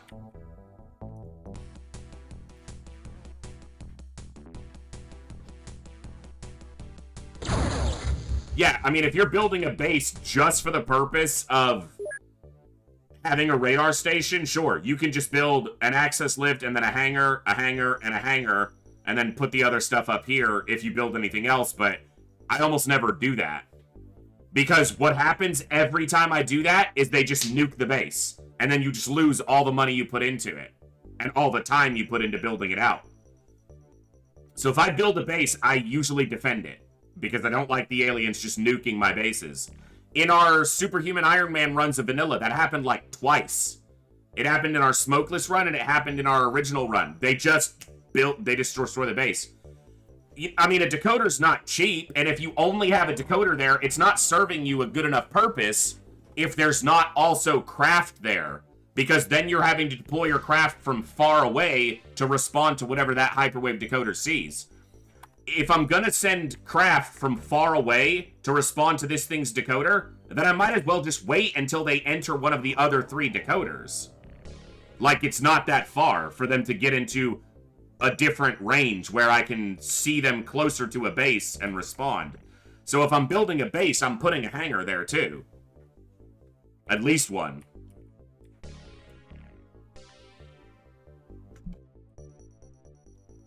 And yeah, you haven't lost much if you only lose a hyperwave decoder, but you've lost a month of time in building the hyperwave decoder. That's a lot.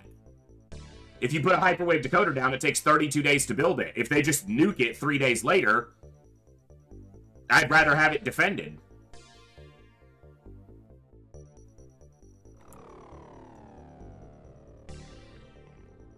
Because it's not about the money you lose, it's about the time that you lose.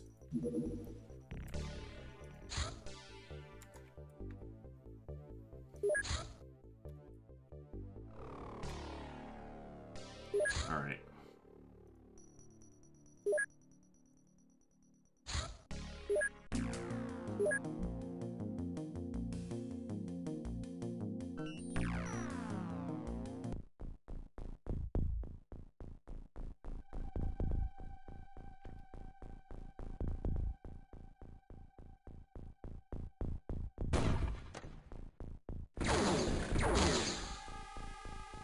Uh-huh.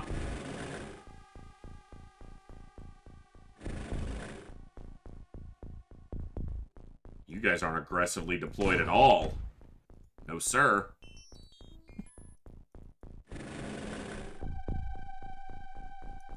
So yeah, it's just the way I approach the game. Obviously, you know, other people do it differently, but you invest that time into a base and then just let it get popped. Why build the base?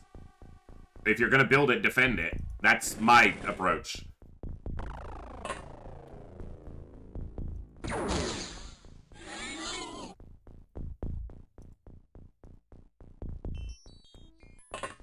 Alright. Yeah, but our money isn't a problem at this point. We're far enough into the campaign where money isn't really causing us any issues. Yeah, it'll have some maintenance costs, but the biggest cost is not maintenance, it's staffing. It happens a lot, North Star. It happens a lot. I mean, look at how often our bases are getting retaliated against. And that's with us shooting down the scouting craft. If we never shoot down the scouting craft, then they'll spot it in 1 or 2 scouts, and then they'll just pop it. It happens quite a lot.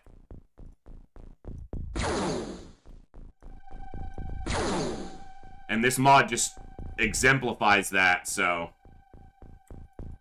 I mean, they're retaliating all the time against us. Bro? You want to maybe do the dying thing?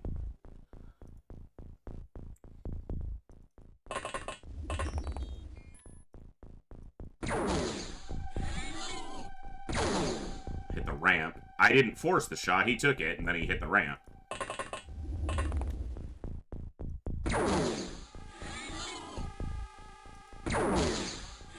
In one of my previous runs that I did on stream, that was an unmodded run, it was vanilla, I built a base, and like the moment I finished building what I was gonna build in a small radar base, like 2 seconds later, they, like, literally, they nuked it, so...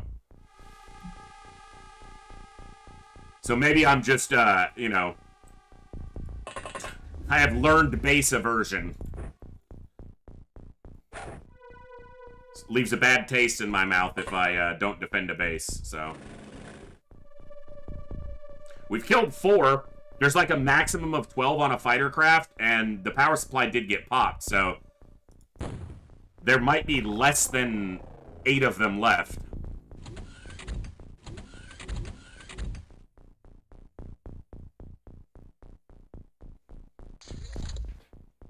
Let's go. You're looking the other way, dude. You're not going to spot much looking that way.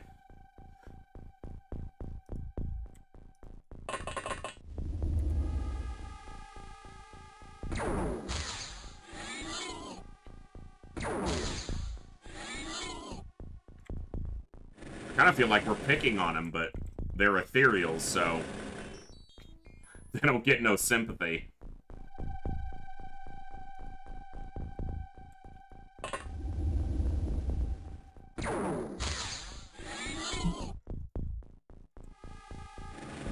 We have mighty brains, yeah, and you also have really weak bodies. That guy had to prove me wrong. But not that guy.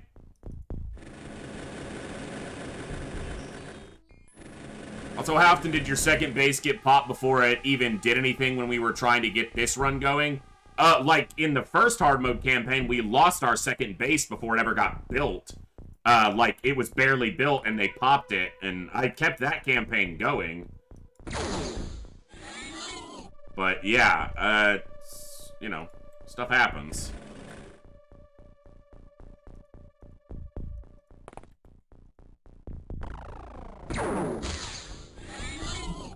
Okay, we killed 9 of them. Like, a map with, like, no real terrain issues. No buildings. Gimme that. All day. There's 3 inside the ship, and that's it. That's gotta be what's left. Maybe 1 just came out. 2? Maybe not even 3. Maybe 1 died to the power supply pop.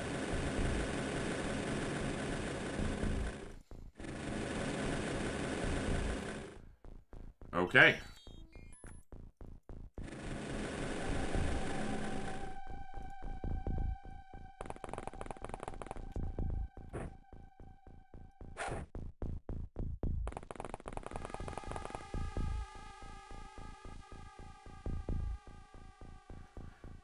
Nobody knows it but them.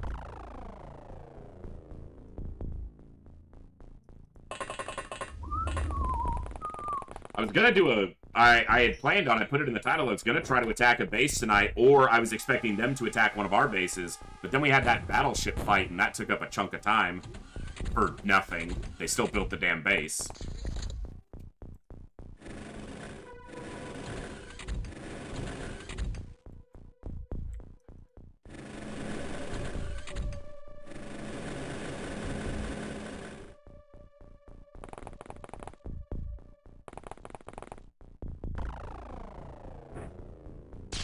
I got one of those too.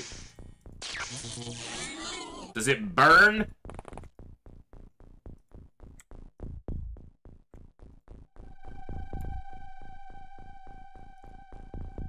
He's holding a shotgun, right? Yeah.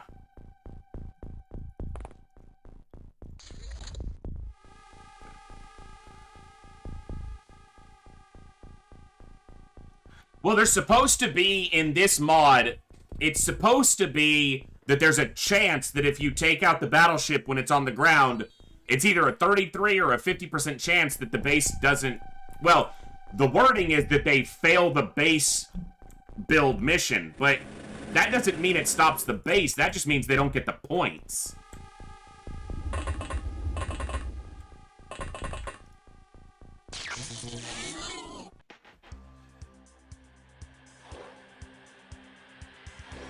As far as I can tell, because it's never stopped a base that I've seen. There we go. Nice job, Nag. And since he will no longer be needing it, I would like to purchase your brother's Nag. What was that? Lab ship, yeah. We're not doing either of these, any of these three ships. This is a Muton Harvester. I will respond to that. Perfect timing. This is gonna be in the jungle.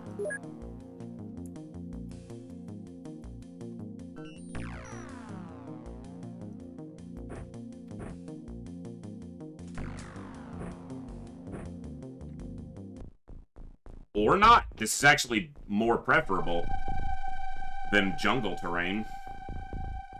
To my mind, anyway.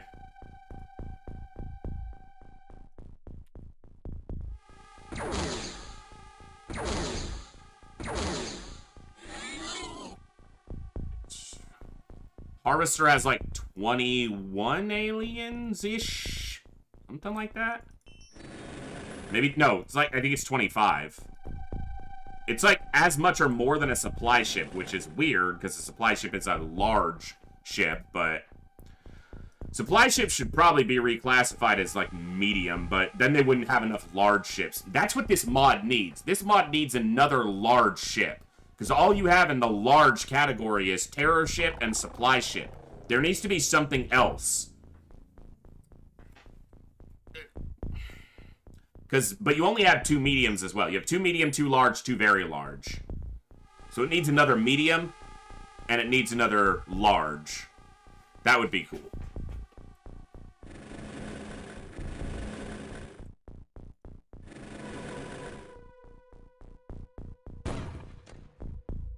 Okay.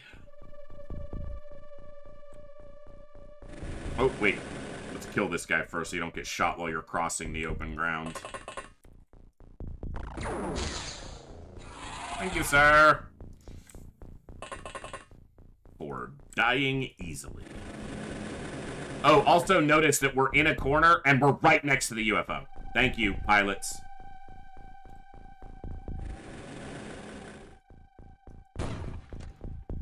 This might be more annoying to search than a jungle, because at least in a jungle they can't hide inside buildings. I think I still prefer this, though. Alright, let's not deploy any soldiers out. Let's just... There's a lot of them in buildings. Like, a lot. Hello? Rude? Don't shoot my drone.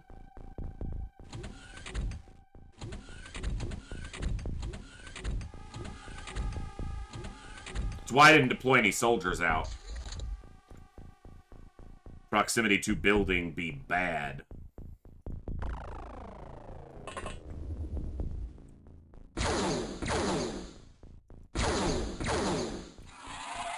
Gotcha!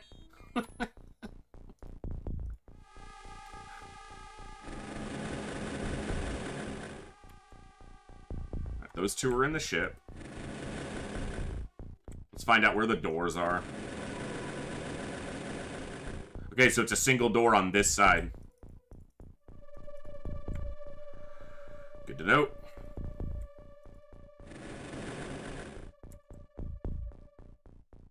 Excuse me?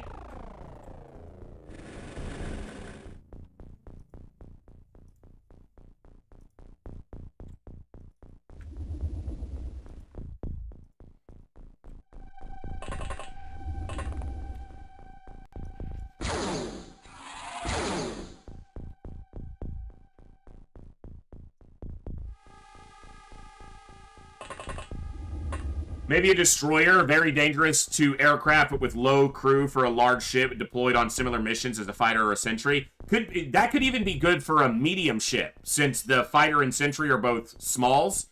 So something like that for a medium ship, and then maybe even something similar in the large category. Although terror ship kind of fits that role of being very dangerous in the air. So what you have in the large ship category is you have the terror ship, which is super dangerous in the air and only does missions that are fucking annoying. And then you have the supply ship, which is not dangerous in the air at all and is arguably not very dangerous on the ground.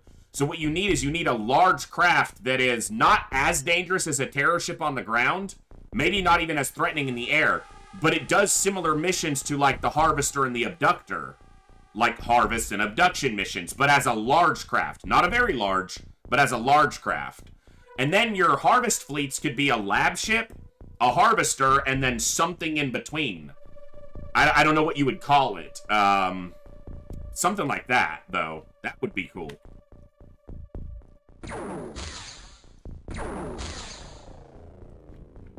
He's still alive. But he's barely breathing.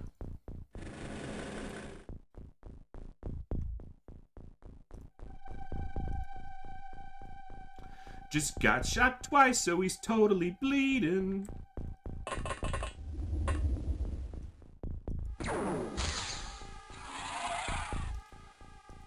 Nice work, Gil. Hey, who's over there?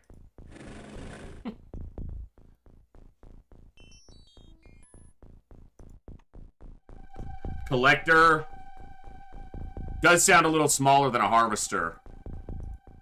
Well, you have the lab ship, so you could call it like a research ship or something, but that doesn't make it sound... Well, it doesn't necessarily have to be super threatening in the air either. That's the other thing. The Harvester and Abductor are not a threat in the air at all. So you do need a... I feel like a medium ship that's a threat in the air would be a good thing.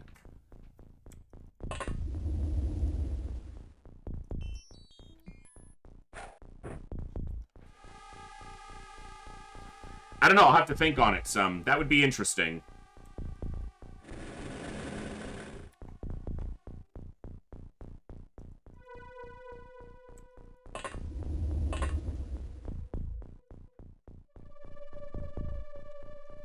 Yeah, this building's in the way.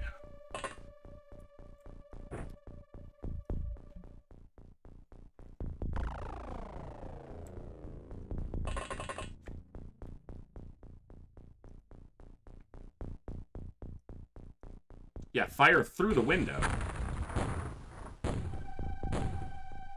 Or hit the building. Well, it killed one. And did no damage to the drone. That is acceptable, sir. Hey. You just... Hey! Wait a second. Hold up. Wait a minute. Blew up that building, found a muton in it. I don't have time units. One short, bro.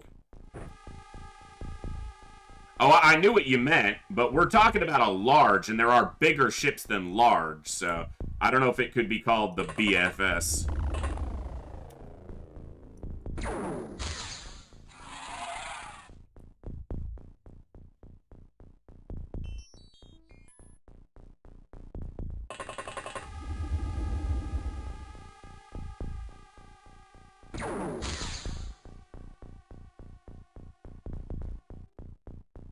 I'm still alive. Oh,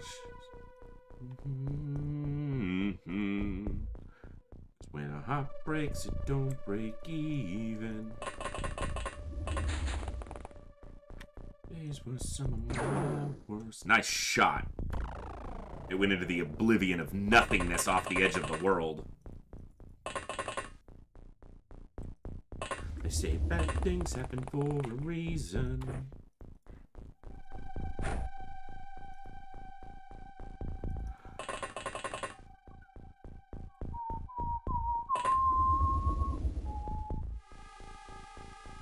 Oh, I got him. That's right. I remembered that I shot him.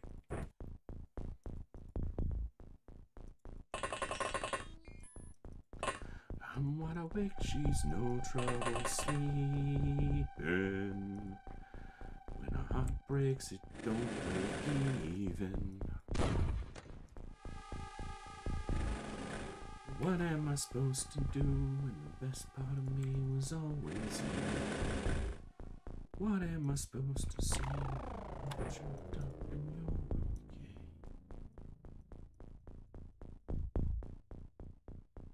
Oh, there's an idiot in front of you. Like, why can't you throw here? This isn't difficult.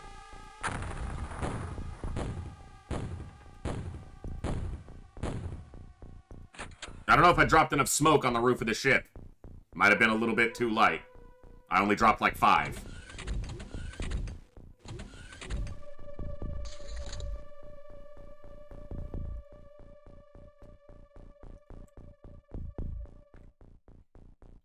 Oh, I'm sorry. Did you think you were gonna get close to me? How about no? How about no, you crazy Dutch bastard? To quote a movie.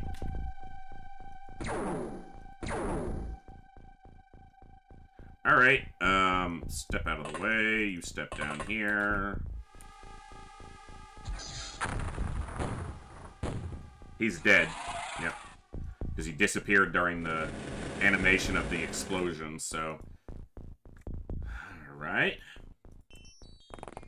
This tree's in my way. Thank you, sir. I'm gonna shoot you. I'm gonna shoot the explosive. So you get to feel that a little bit. And then you get to die. I shouldn't have even shot you. You were basically burning. Let him burn. Gonna start a fire. And we gonna let it burn, burn, burn, burn.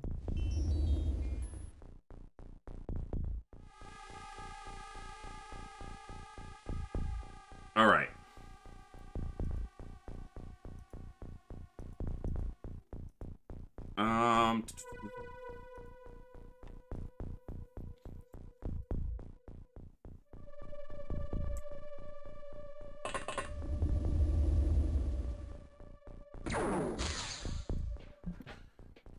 He still had time units for another shot, didn't he? Yep. That's the one. Damn it. Building's in the way. Building in the way. That is what you are. Thank you.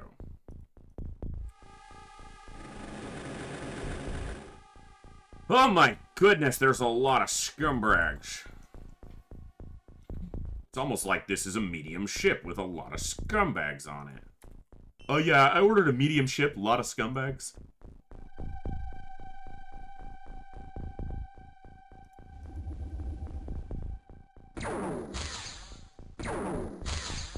The alien is what you're supposed to shoot.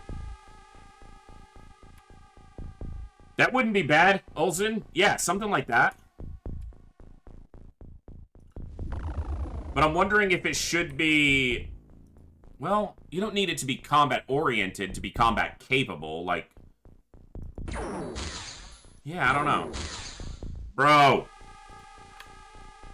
Ugh. 90%. Fucking hell.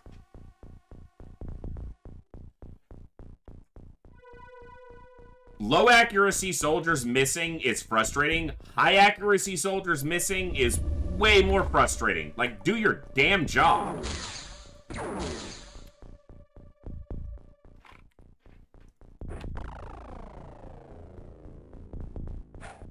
All I'm doing is blowing up gear.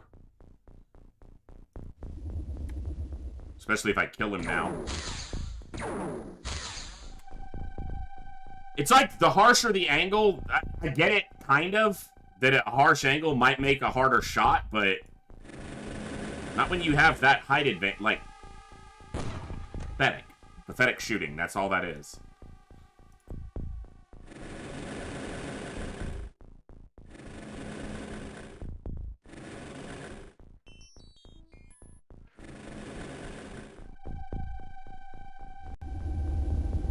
Get Get out of the air so you don't get shot.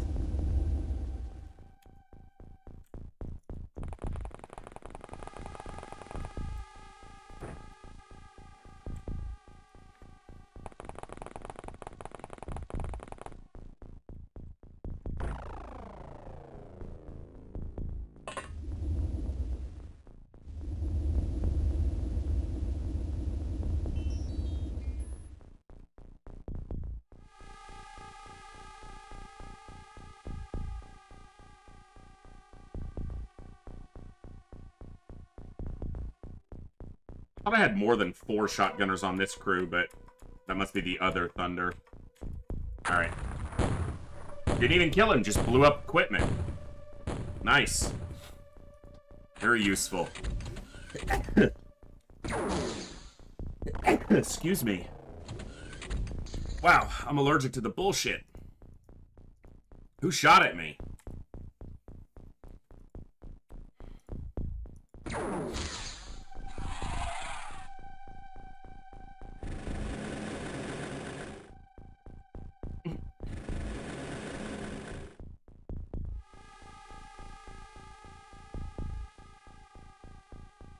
Put yourself in the worst position.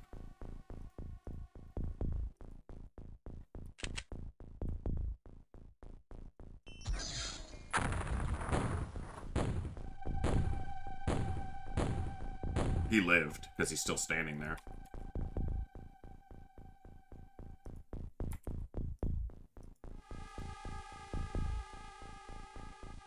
Hey, Justin, yes indeed. We are still trying to fight the good fight, at least. Thanks for popping in over on YouTube. Glad to see some people tuning in over there. We are multi-streaming on YouTube and Twitch. Alright, got him down. He was the one who took the grenade. Okay, what do we got? Nothing? Someone came through this door. Look at how that clips over the... I guess it doesn't technically clip over it. There's like a cutout in the terrain where the door lines up perfectly. I wonder if that was done intentionally. It looks odd. It stands out when I look at it like that. Alright, so this is going to be a large open room with doors on either side, or lifts on either side, right? Yeah. Okay. Cruiser for a large ship that's dangerous in the air, semi-dangerous on the ground, and doesn't spawn terror mission. Not sure if it can be coded, but hunter-killer for a ship that's specifically aiming to attack your aircraft. It definitely can be coded because some of the other major mods Olsen for XCOM on, like, files and stuff, the enemy craft, you can't disengage. If they're faster than you and they want to fight you, you can't just disengage. They will pursue you. So there's definitely at least some degree of missioning and coding that can be done there. But the only reason I wouldn't want something like that is because it does start to pull you much further from the vanilla bones of this mod that wants to stay vanilla. Adding a couple additional craft doesn't pull you away from that. It just diversifies the threats that you'll come up against. But if you start changing mechanics, I think that's when you get too far from vanilla for what this mod was designed for. According to Hellraiser. That's not me saying that. I didn't make the mod. Hellraiser has always stated, at least in my conversations with him, that he intends to and wants to keep it close to vanilla. I think the hover drones are one of the last things he intends to add before he considers the mod complete. But a few more UFOs would be relatively easy to add in. And I think, again, they don't pull you away from vanilla. They just diversify the threats, and they could diversify the ships that you see, because what tends to happen is you see the same 4 types over and over and over and over, and then you rarely see things like harvesters or abductors. But if you added in another medium and another large ship, you would create more of a more diversity in what you fought.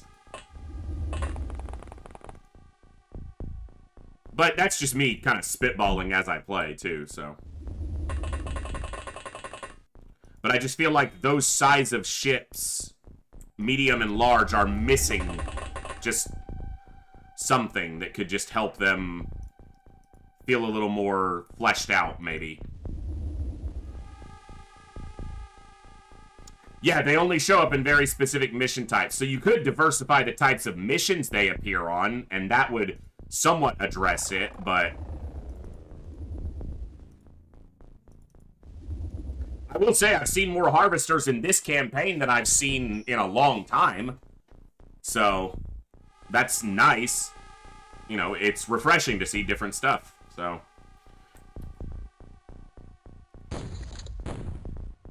At least to me.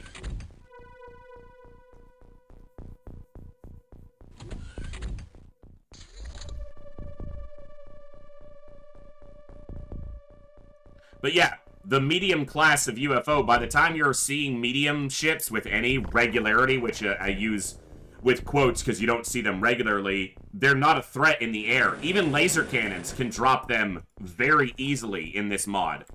So if they had something else in the medium class of ships that was a little more dangerous in the air, doesn't have to be like, you know, a super big threat, but something that puts up a similar fight to a sentry ship at least.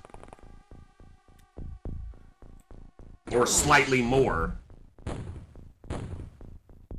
Yeah, Elgraph, we're doing renovations. We're helping the neighborhood out. Like, we've blown up the youth center and, you know, really helping. The same in vanilla, they have higher damage output but very short range. The large scout has better range than either. Yeah. That was a really nice shot, money. Can feel the property value shifting. Yeah. Bottoming out. Plummeting.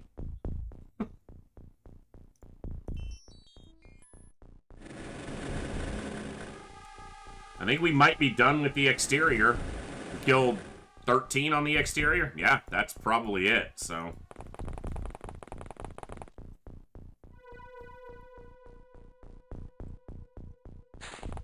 And for those of you tuning in over on YouTube who maybe primarily watch these series on YouTube, episode 1 of this campaign will go up tomorrow. I don't know what time, but it will go up tomorrow. So before midnight tomorrow, episode 1 of this campaign playthrough will be on the archive channel on YouTube.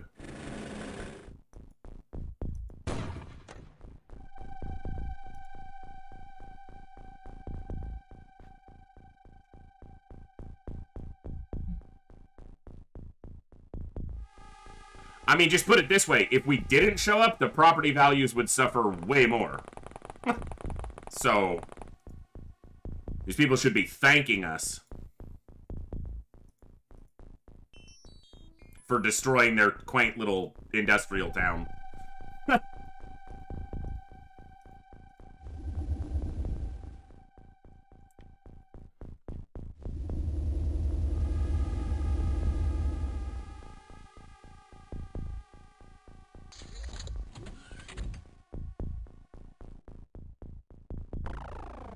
Now, the only problem here, is that there's like 10 plus aliens crammed into this ship, so going inside is going to be very dangerous.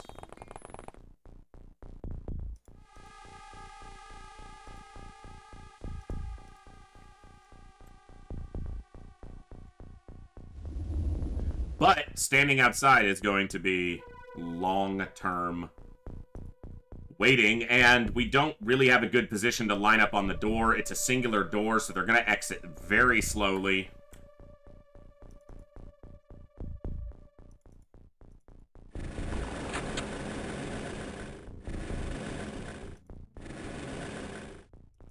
Alright. Let's get these drones pulled over to the ship so they can scout ahead of the soldiers.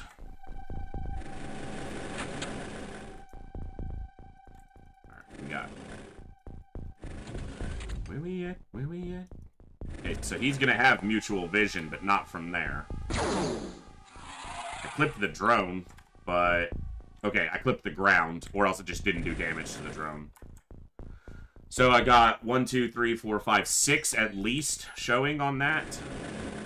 It was a good shot by Centurion, too. That was a weird angle to hit that canister and hit the scumbag.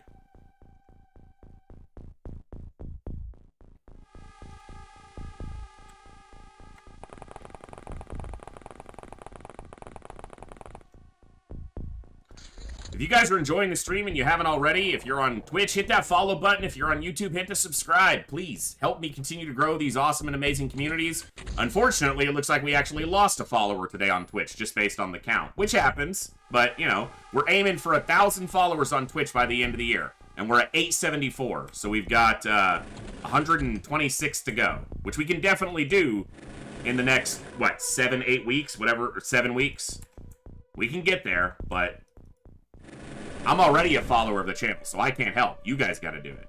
I'll just try to entertain you.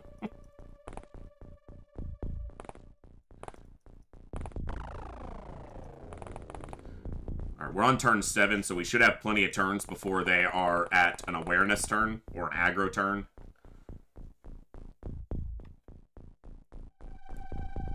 There he is. I was looking for this other gunner.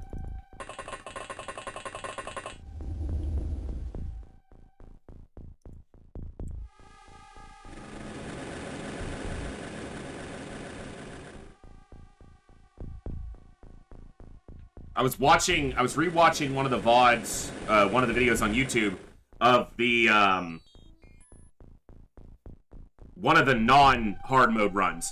And it was an alien base, and I was just walking through those bases with, like, almost no smoke down, and my soldiers were split in pairs, sometimes alone, sometimes in pairs, and, like, so few dead soldiers. It's such a difference when you cram so many aliens into those bases and make them so much more aggressive in this mod. It really shifts the dynamic dramatically. Because you guys see how I have to, or how I choose to, how I approach bases in this mod. I have to be so defensive because the risk of just getting blown away is so much higher.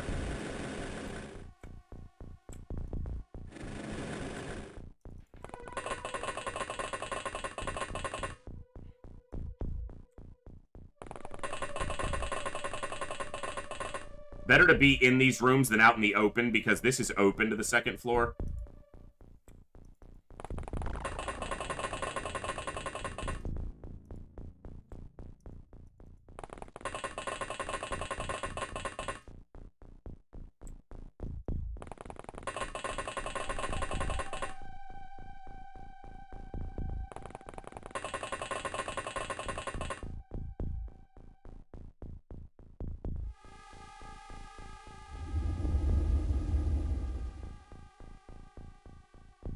There's almost certainly an alien down here in the bottom.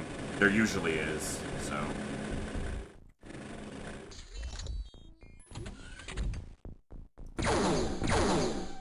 There he is, too.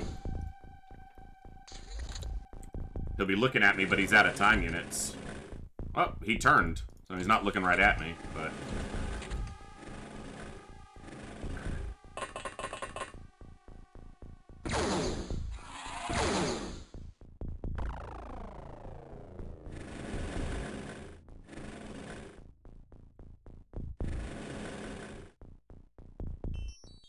That guy's right outside that door.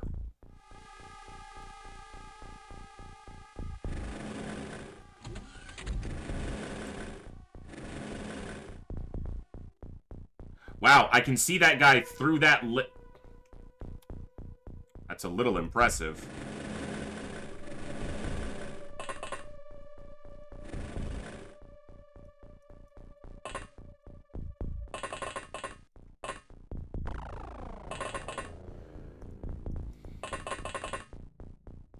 Nope.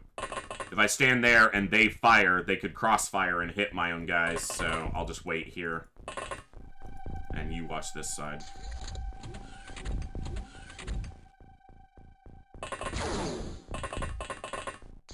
Did we shoot at him or did he shoot at us? I think these guys shot at him, yeah.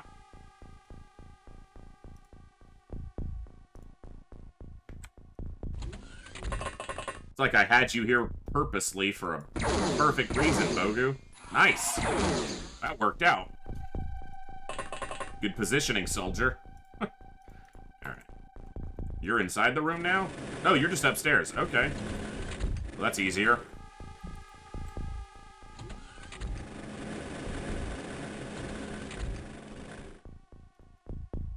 Alright, block the doors.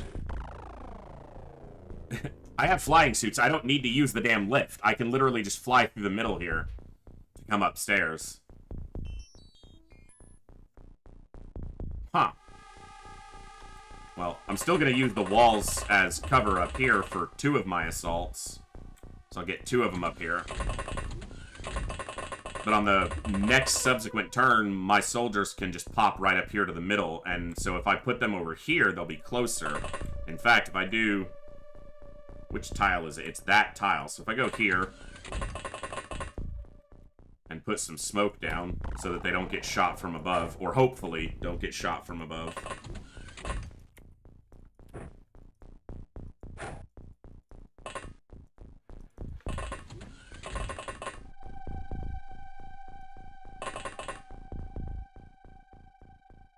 You can't fly, so... Hover drones should be in soon. Hellraiser posted about it in my Discord.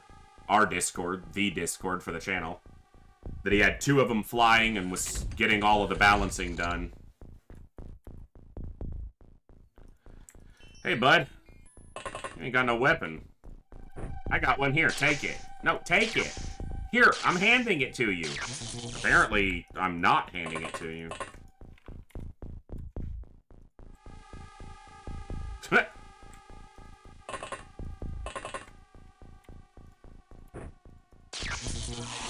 That's better. Alright. Let's see what we're dealing with. He's on the lift. Which way? Which way are you looking? You're looking south. Oh, you're a Muton Elite. Okay. Okay, so that room's empty. Go here. Go here, so he has to step through the door to see you. Go here.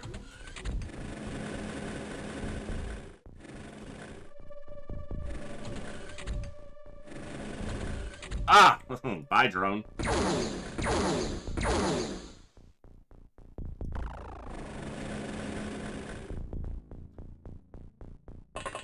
Go here.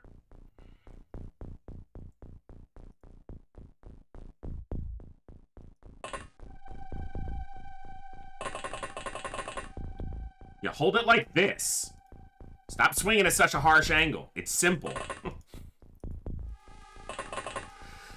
Excuse me.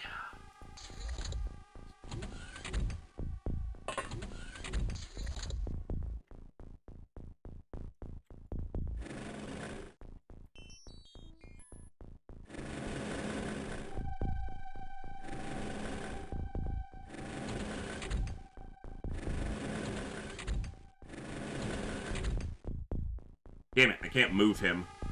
That drone's out of energy.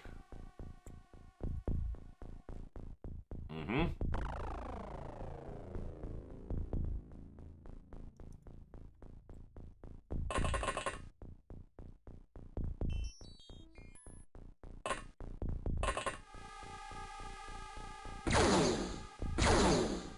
Motherfucker! He shot the drone. Ah! I should have expected that, but... He says he has the shot, but... So, green means that it is visible by somebody, not that but that the soldier I'm selected on doesn't currently have vision of it. So, they can physically see this one themselves. These 3 were spotted, or are visible, but they don't see it themselves. So that's the difference.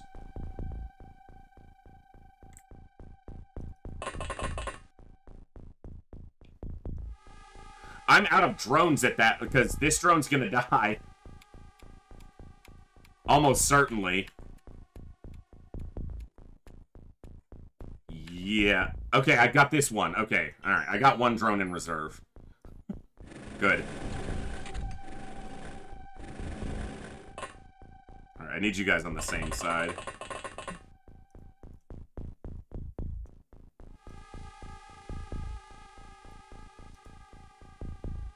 Alright, go in here.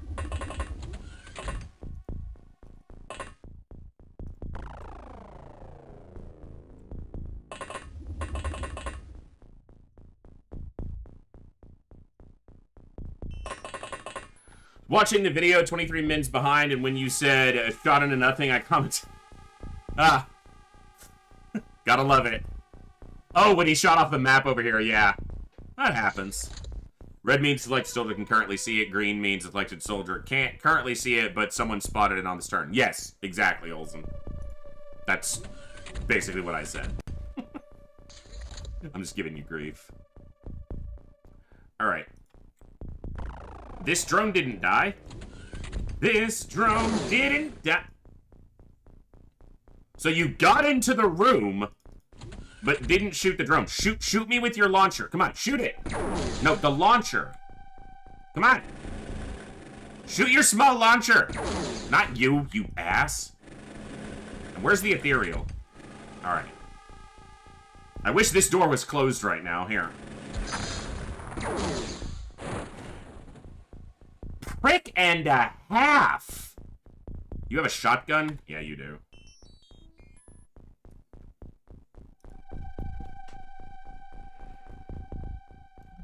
He shot twice, but if he has the time units to shoot a third time... Mother flipper, get out of the way of the door.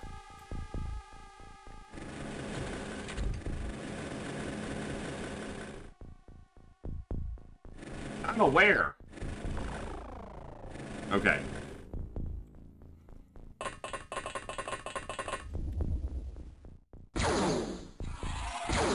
I shouldn't have done an auto shot there. A snapshot almost certainly does what I need it to do there, but whatever. Rambling is part of my charm, Olsen. Rambling and ranting is what I do around here. Have you not read the copy pasta? You shot the wrong one, Trojan. Damn it. You can't take that away from me.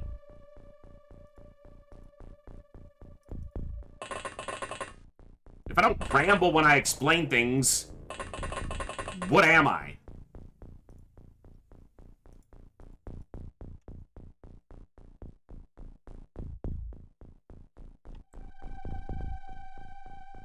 Okay, this is interesting. Do I trust him to hit that with an auto shot or a snapshot that kills it through this door so that someone can come up behind this guy and kill him? Which I don't really have the time units for anyway. So, no.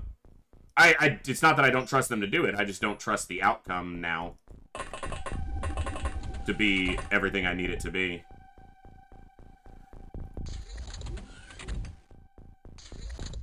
Alright.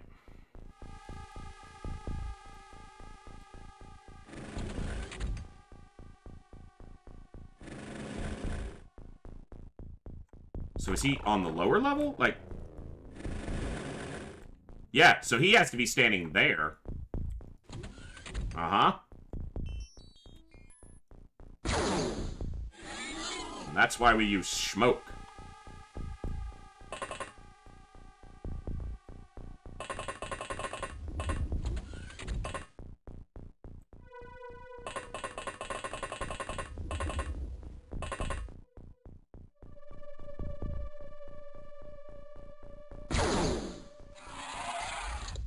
Alright. Oh. 23. Okay. My count was obviously off. It always is. That's part of the charm.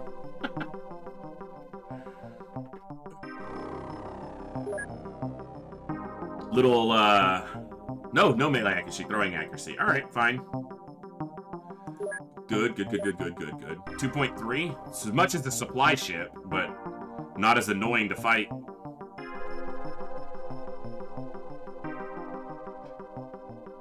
Nice. Yeah, Olsen, I had that thought too, but then he fell over and I was happy. Huh. Wait, we're down a smoke grenade. That is unacceptable. No, sir. We are not down a smoke grenade. That means I only have like 100.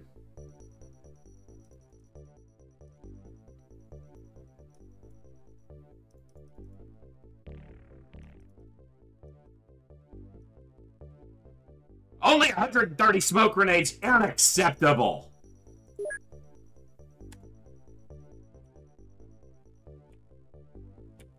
also not the correct craft. It's this one.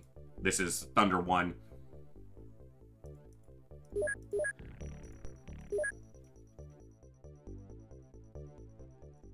Alright.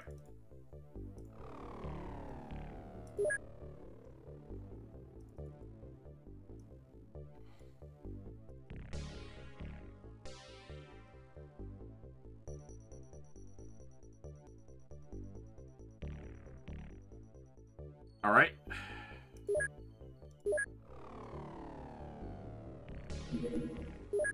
Still over storage? Yeah, that happens.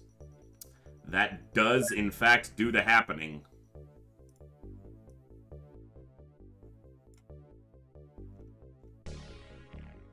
Oh, they took down a battleship, so they gained like 160 alloys, too.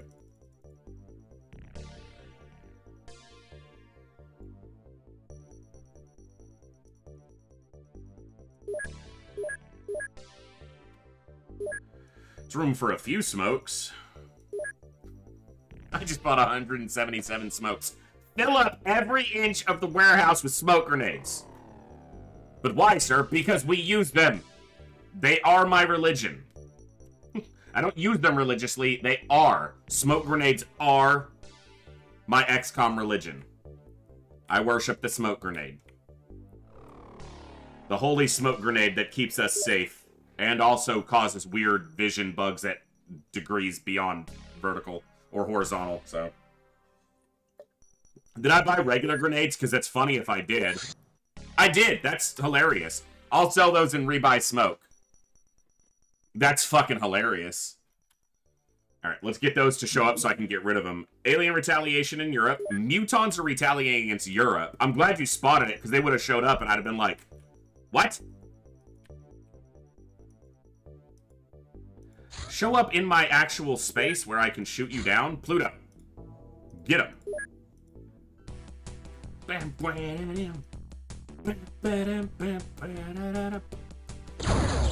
Thank you. There's the other harvester. That's gonna land, which means it's gonna be a mission I should go after, but I'm not sure I'm gonna do it tonight, so... I'm also not going to do it at night, but it looks like it might get to daylight. Okay.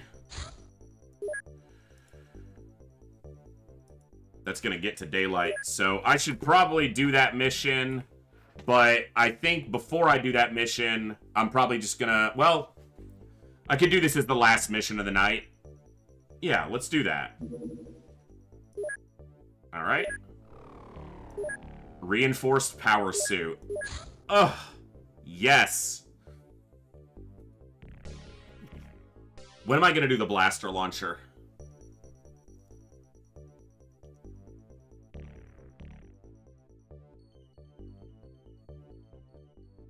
Before or after the armor now?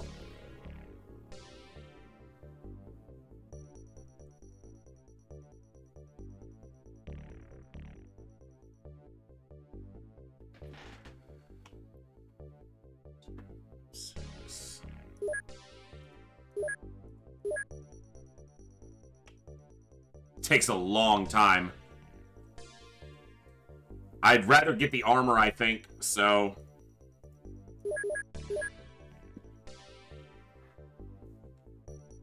all the pink are alien bases, Justin, yes. There are currently 3, 4, 5, 6, 7, 8, 9, 10, which is actually kind of low. We knocked down quite a few. We've knocked down quite a few. So there are 10 bases. The most recent one they built is this one.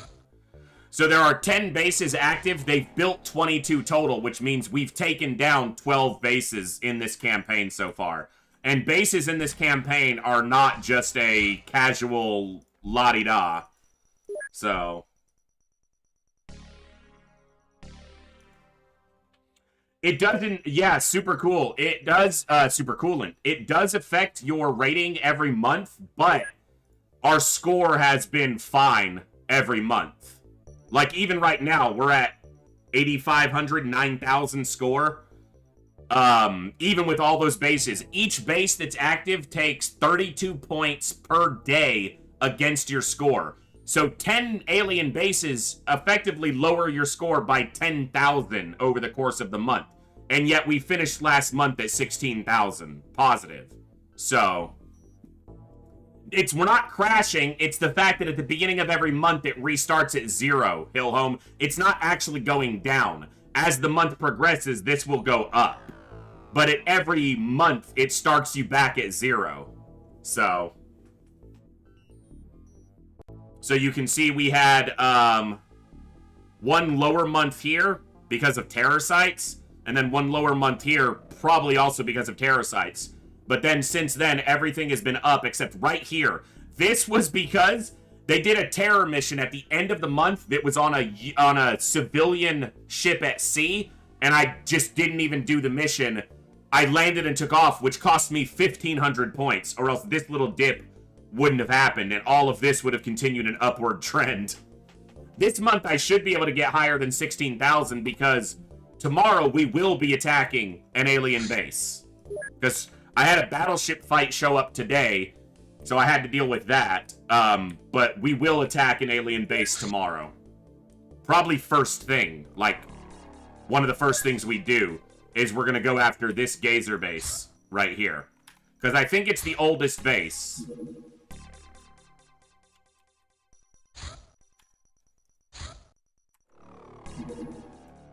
Yeah, it is the oldest. No, Sectoid Elite base was down before it.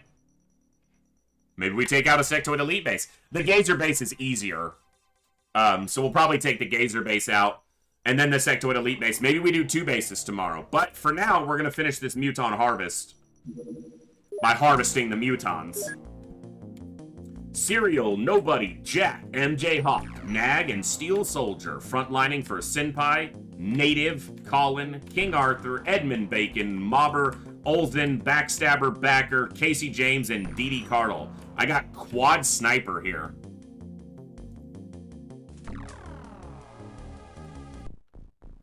Yeah, one of the things that happens here is that alien bases can trigger other alien base builds. So bases that are up and active can trigger more bases to be built, which is why there's so many bases. In fact, the most recent base that went up was triggered by an alien base, I think. I didn't mean to smoke there, I wanted to move there. Hey, look, we're right next to the ship again, because that's what we like to do.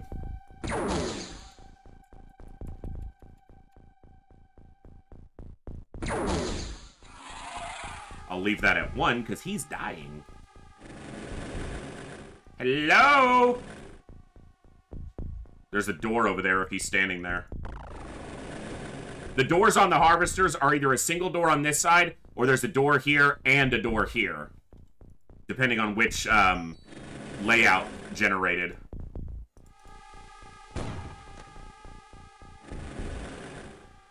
Alright, you come here.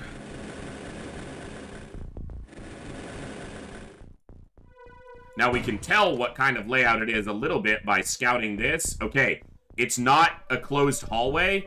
There is a door there, or a wall there, though. But it's open to this side. So what that tells me is that this is the lower level. With the autopsy table here, you can actually see the autopsy table behind the cursor now, with the cow on it. And then this will be a single corridor that's 3 wide, that goes to a lift that goes up right here. So, if you can scout with your cursor and scout in the fog of war, kind of know what you're running into a lot of the time. It doesn't really change anything, it's just... I've played this game too much, that's all it means.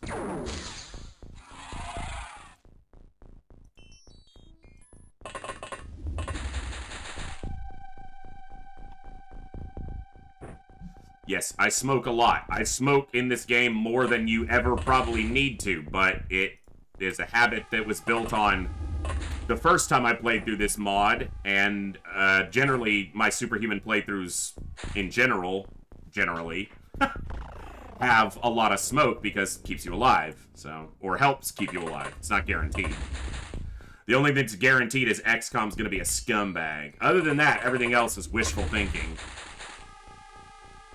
Yeah, in general, generally speaking. In general, I generally think that that's a general way to generally approach general situations in general.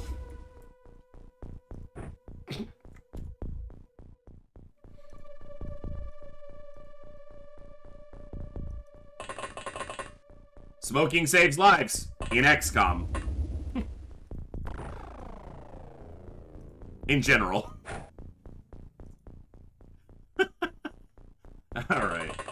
I'm done. For a moment.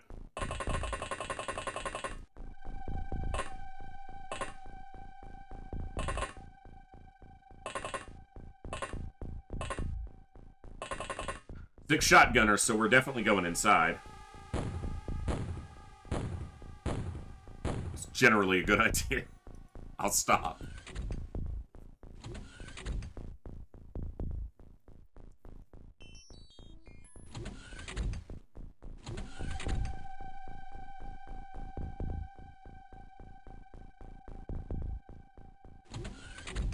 I don't know what I'm diving into. We here with you. Scumbag. Hey, scumbag, oh, scumbag. What do you know, scumbag? You don't know much, because you're dead. Ba-da-dum, bum, bum. Another one with the sword. Ba-da-dum, bum, bum. And another one's gone, and another one's gone. Another one bites the dust. Another one bites the dust. Ba-da-dum. No, don't shoot the dust. Shoot the alien. Thank you, Mr. Bacon.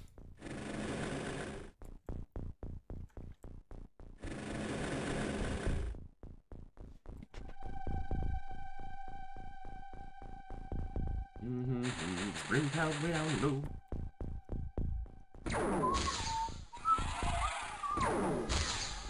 Olsen with the double kill. Nice. Hey, rude. First off, rude.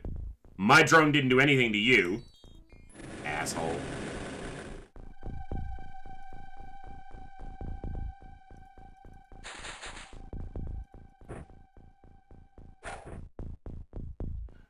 Don't shoot my drone. Yeah, so. Here's the layout I thunked it would be. Black. Alright. Clear a little more distance and make sure this guy's dead. Because my shotgunners need to go in through this door. Well, actually, they can go in through this door because we have flying suits, so they can fly up and come through this door as well. So I might split them 3 and 3.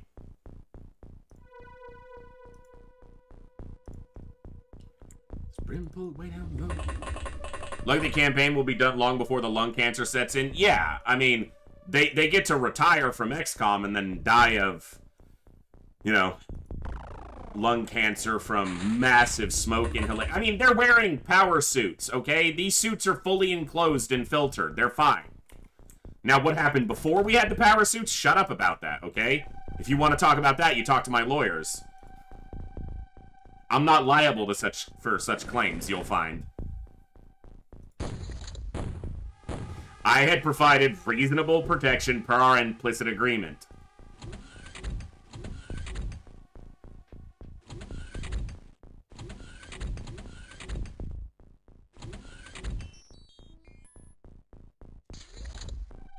And the implicit agreement was, you're an XCOM soldier, there is no protection, you're probably going to die.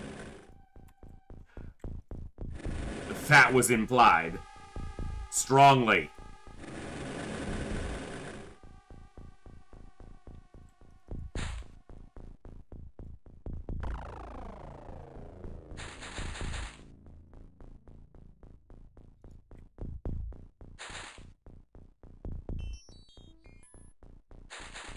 You just don't want to have this angle. It's not that it's not there, you just did... Mother flipper.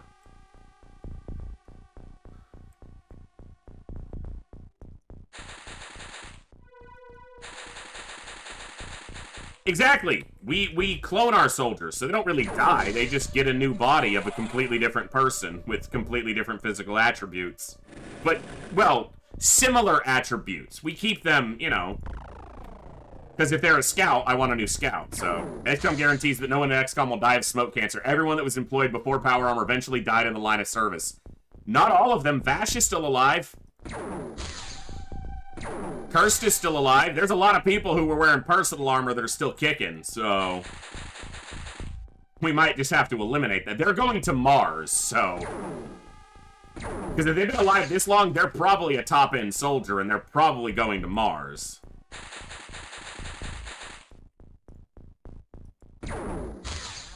Shoot a muton. Thank you. It's not a hard concept. See a muton, shoot a muton. Heck yeah! See a muton? Shoot a muton. Yeah.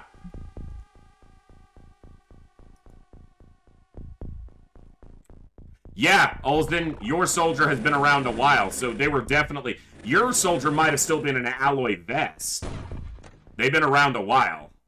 They were certainly in personal armor, and they may not have even, you know, they may have been around even before that, so...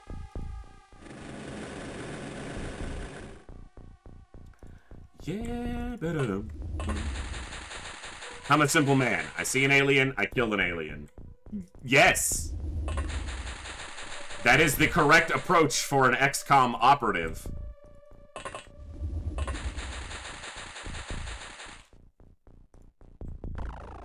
See a scumbag, shoot a scumbag.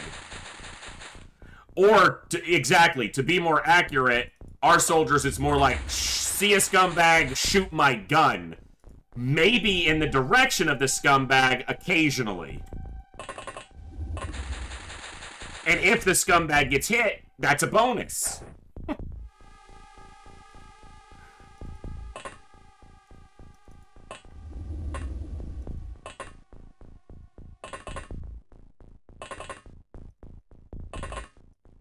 Oh, and drop smoke grenades, yeah. Chuck Smoke. Chuck Smoke sounds like a soldier's name. Sergeant Chuck Smoke.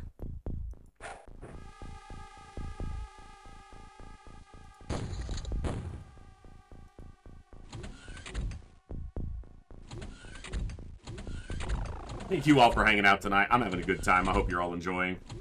We've got streams tomorrow, Thursday, and Friday. We'll do FTL on Friday, and then our Super Saturday again, so... I don't get a day off for a while.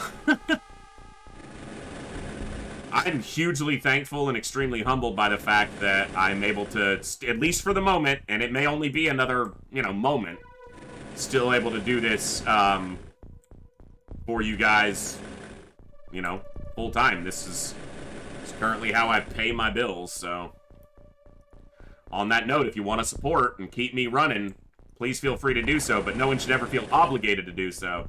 The only thing you're ever obligated to do is if you're here, try to have a good time. And if you're not having a good time, either leave or say something. And if it's something I can change, and I want to, I will. And if it's something you need to get over, I'll tell you that. Don't sugarcoat it, generally. Oh, don't start that again. Hey, are you gonna, like... Chuck Smoke versus the aliens. You're on suspension, Smoke. You keep telling these stories about aliens and no one's gonna take you seriously as a cop. I'm telling you, Captain, they're out there and they're coming for us. Only Chuck believed the invasion was real. Only Chuck could stop the aliens.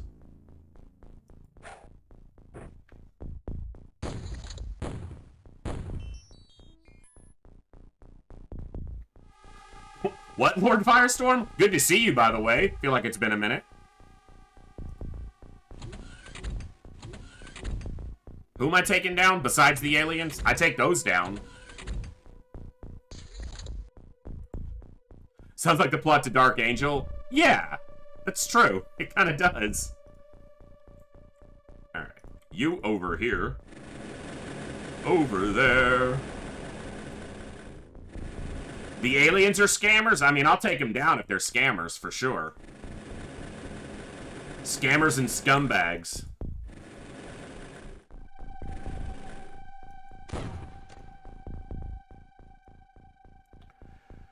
Send the word over there. The assaults are coming, the assaults are coming. I got some high, like, 3 of these assaults are at 80. 2 of them are 81s at 79. Some well-trained assaults. Not bad, Lord Firestorm. Not too bad. Little bit broke, but, you know, that's life right now for most people. But I get to play XCOM and other games and entertain awesome people, so as far as, you know, it could be going, I count myself extremely lucky and extremely blessed, so. How have you been? Not just Lord Firestorm, but how have all of you been? Any big happenings in the world of the Voicians, as other people seem to call you, or the Echoins? I don't know what you people are. I'm the voice. You all have a voice, but I don't know what that makes you. You know how, like, everyone, you know, like Hill Home's audience is the Hill Homies, so, you know.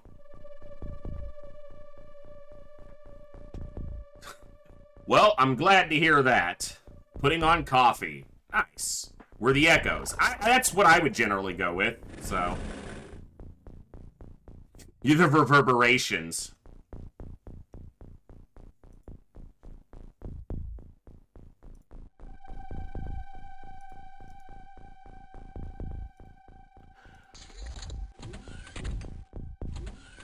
Oh, excuse me.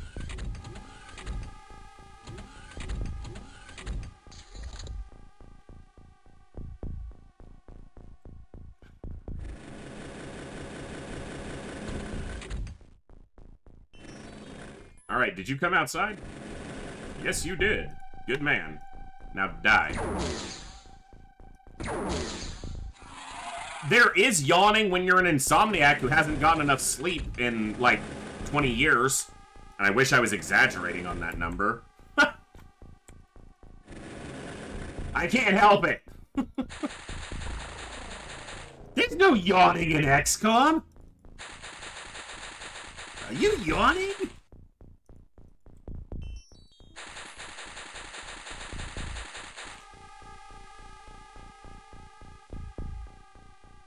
Mr. Bacon. Kind of like Snape. Mr. Bacon.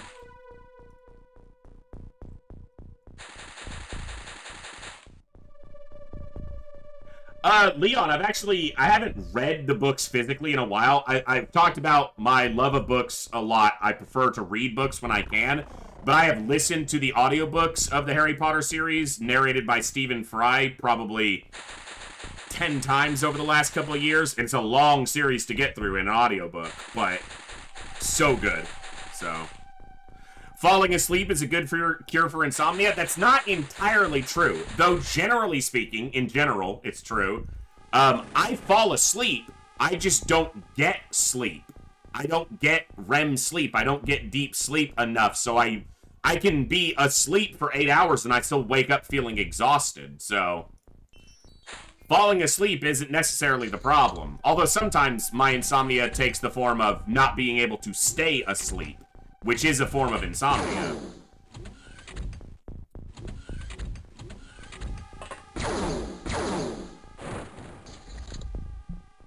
You're a prick.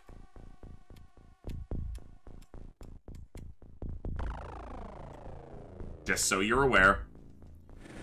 Probably not a great one, Lord Firestorm. I have to look at it to tell you exactly what it is, but I'm poor. I ain't gonna be replacing that mattress anytime soon. That's what I am. So, that's what kind of mattress I have. The one that I have. And it's gonna be there for a while.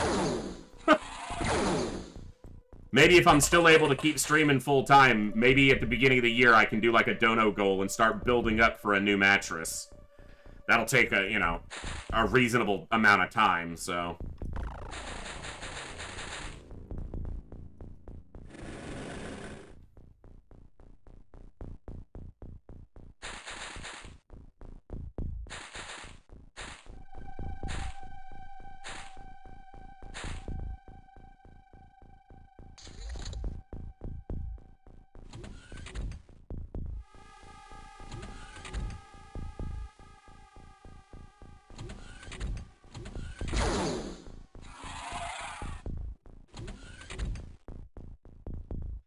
That's what I wanted to see.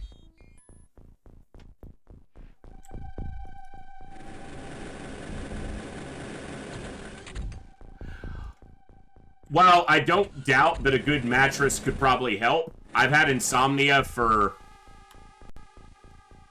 23 years, more or less, on and off. I've barely ever not had it since I was about 15 when my migraine started. And the type of mattress has rarely been a factor in my sleep, so... But I'm sure that it doesn't, you know, I'm sure that it would help. But yeah, basically when my migraine started getting dramatically worse when I was about 15, that's when my migraines got, or my insomnia got really bad. And there have been times when I didn't really have super bad insomnia, but more or less it's been a persistent theme in my life for most of my life, so...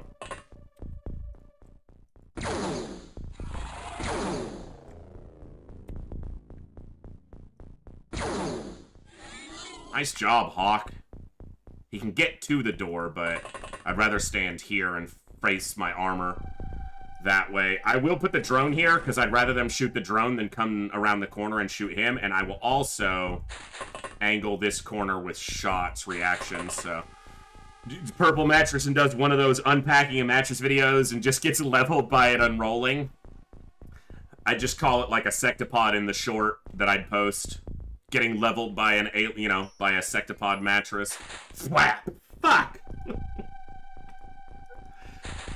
I've heard decent things about the Purple Mattresses, you know, the company, but never really looked into it much. Like I said, mattresses, decent mattresses, are not something that's generally overly, you know, cheap, so it's not something I've looked at in a long time. Because I ain't had disposable income in a really long time. Ever? Ever might be the word that I'm supposed to use there. Not a long time, ever. Not really. Little bits here and there, but... And not saying that a mattress is something that falls into the category of disposable income. A mattress is a necessity, you know? Generally speaking. In general. Okay, like, I thought I saw movement of an alien, but...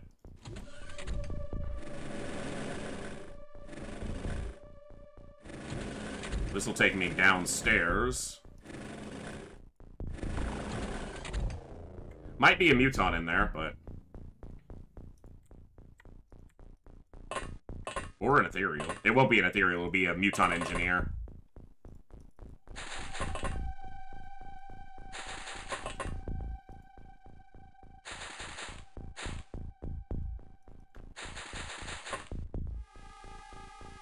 Well, that's the thing, Lord Firestorm. Right now, I don't have a job.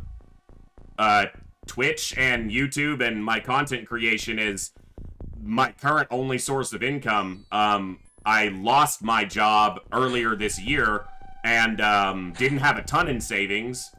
Managed to stretch that pretty far, and then the community has basically been what's paying me recently, and it's an interesting position to be in, but it's a weird one, for sure. And I looked for work. I still look for work now, but not a lot of luck. And I will take almost anything, but there's a number of factors that go into it, so, you know. I knew I saw something up there. It's interesting that the ethereal blocked the door so that the muton with the sword couldn't come down. I knew there was going to be one in that room, but just hoped he wouldn't kill the drone yet, so... that ethereal just keeps going in and out of that room. And the problem is if I go up there and shoot him, and I can't back off from the door, then the muton with the blade can start swinging. But I think I've got enough time units for this. Yeah, see, he rounded the corner, makes him a... What a bitch move. Alright. So he can't go there, which means this path is blocked. There's an alien standing on the lift, because it won't let me select past the lift.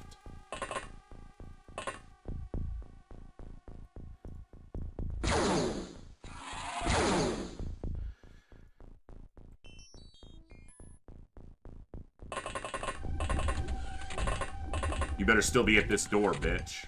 Don't destroy the power supply. Well, I won't destroy the power supply because I'm only going to get one shot. Step through, because it's actually safer to have that door at my back. Yes, they are, Fiesta. Good to see you. Welcome to the chat today.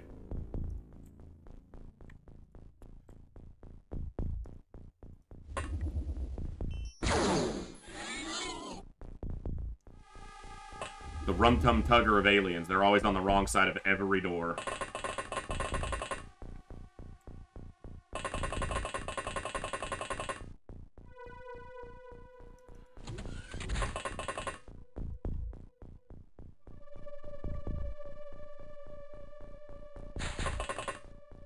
Alright, we're only doing this now in the interior with a single drone, so it gets a little bit spiky. Spicy. Spoopy. Dangerous. I should put this drone out of line of sight. The problem is I can't get the drone upstairs without running it all the way out, actually, so I need to do that.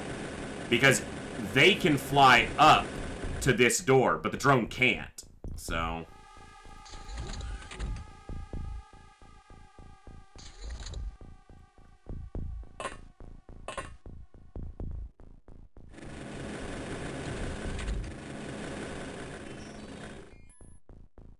Scanning here is not going to do me much good because it'll show both levels. It doesn't really help me determine where aliens are.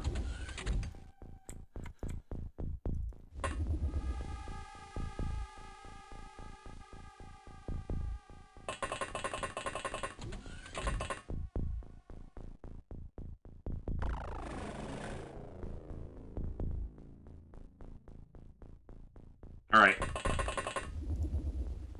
Mitigate our time unit spent by just getting up to the door.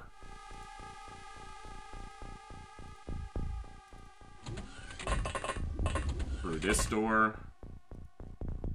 Around this corner. Go there.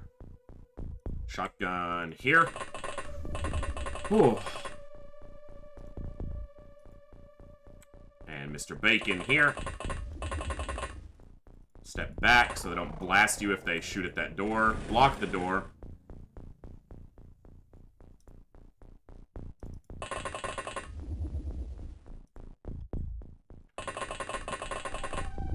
Okay.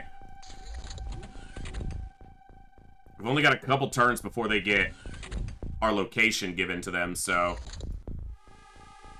Kawaii Tales, welcome to the chat. Yeah, check out the mod. It is a fun one. It is an extremely challenging mod.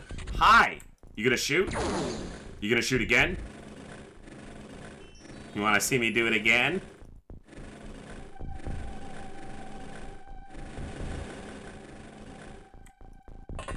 An excellent mod, but it is difficult and grindy because of how difficult it is, so... Not everyone's cup of tea necessarily, but one of my favorites for classic XCOM. Alright, I need people watching this way. Alright, Nag, pop the door. Cool, no one's standing there. Cover there. Cover here.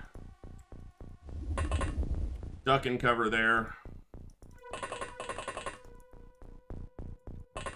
And for any of you guys tuning in, if you're new here or you've been here and you haven't gotten on the roster yet and you want to, we've got a very extensive roster of hundreds of soldiers, and we still got quite a few that aren't named.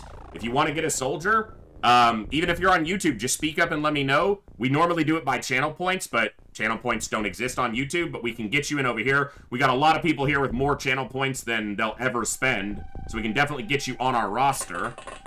I have a class system, so I can just randomly spin you on the wheel, or I can tell you what classes are available and you can pick one. If you're on Twitch, channel point redemptions are available below, even if you don't have the channel points yet, because maybe you're new. If you can look at the channel point redemptions to know what classes are available, or type !info, and it'll take you to our Google Doc that has all the soldier classes and the full roster listed. Alright, here we go. Here we go, here we go, here we go. Now what? What's wrong with me? Dude, lots of things wrong with me.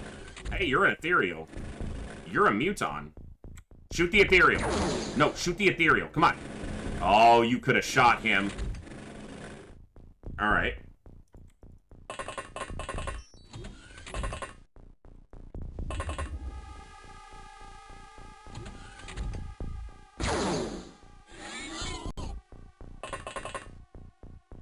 Okay, I can't get after either of these guys easily because they're visual to the... They have vision to the door spaces. This guy might be out of time units because he shot once and then didn't shoot again, but... I don't think I'm going to risk that right now. I'm just going to shotgun to the door. Heavy gunners behind. They can make this door and shoot, so I'm not going to go up. I will go here, though. If they step onto that lift, they will be looking this way, this direction, because they're walking from the door. So we'll be behind them, and we'll get free shots on them. And with 3 talented shotgunners, they shouldn't survive that, so...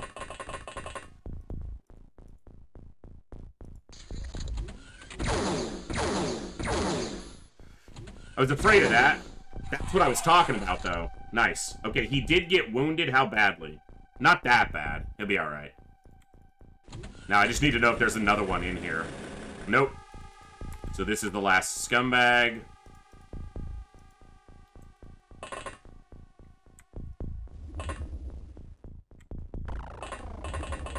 Pop that door. Pop that door.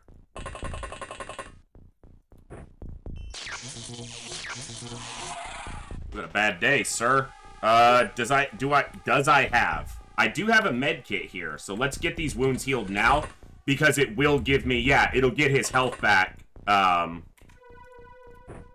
he won't spend as much time wounded. Yep.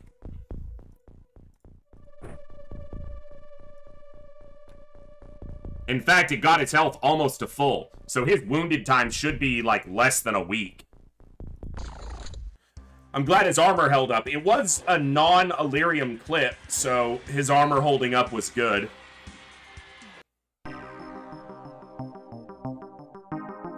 Good score. Only lost the 2 tanks. A little bit of reaction training. A little bit of melee training. Wow, MJ Hawk getting reaction and melee. The rare stats. 2.5 minus the drones is about 2.2.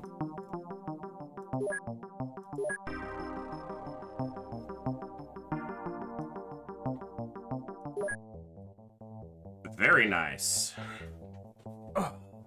Let's see how long he is wounded for. 4 days. Nice. Probably be healed before I send them on another... Well, no, 4 days takes a while in in-game time, so... The Xenocide medal is for killing a certain number of aliens of a certain type. So... awards. Given to a soldier who has been successful in combating the floater menace, you've got a bronze pin there. Gazers, you've got 2 silver pins. Same with mutons. And you've got a bronze pin for sectoid elites. So you've killed a lot of them. 10, 20, and 30 kills of a given race.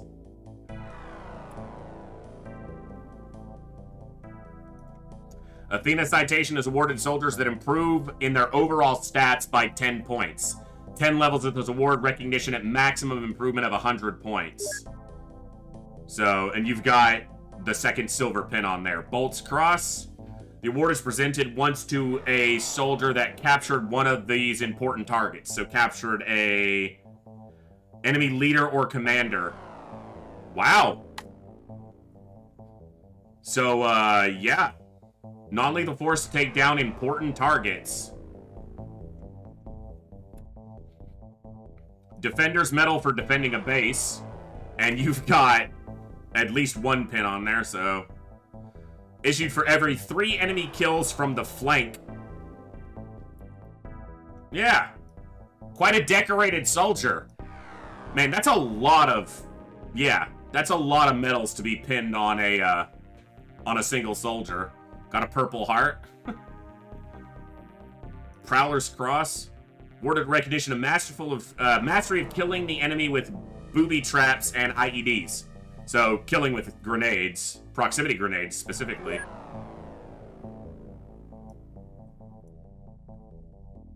Some of the other mods, these give, these actually give, like, stat boosts, but in this mod, they're just for flavor. Award is issued at 4, 8, 12, and 16 captives, so capturing aliens. What else do we have? Swiftness citation. Medal is issued for every 2 reaction fire kills up to 4 times. Yeah, Olsen's got a pretty decorated soldier here. Holy crap, yeah. Better than 2-to-1 kills as a heavy gunner only on your 3rd clone. Yeah. I wish the roster would show, like, who has the most decorations, but... I mean, one of the leaders has got to be Vash. 73% accuracy across 135 kills. Oh! Huh. Huh. Mutons, Muton Berserkers, Armored Cyber Discs, Gazers, Mutons, and Floaters. Defended many regions. Wow. He's got 2 campaign ribbons, multiple defenses, flank kills, first to service. Given to soldiers who are first in line, he is a first 10 or a first 8 soldier, and he's still alive. And he's our commander. He's the only one left with a first to serve medal. Everyone else died. Alien base assaults, and he's got 3 pins, 3 gold pins on there for assaulting alien bases. He's been around a bit.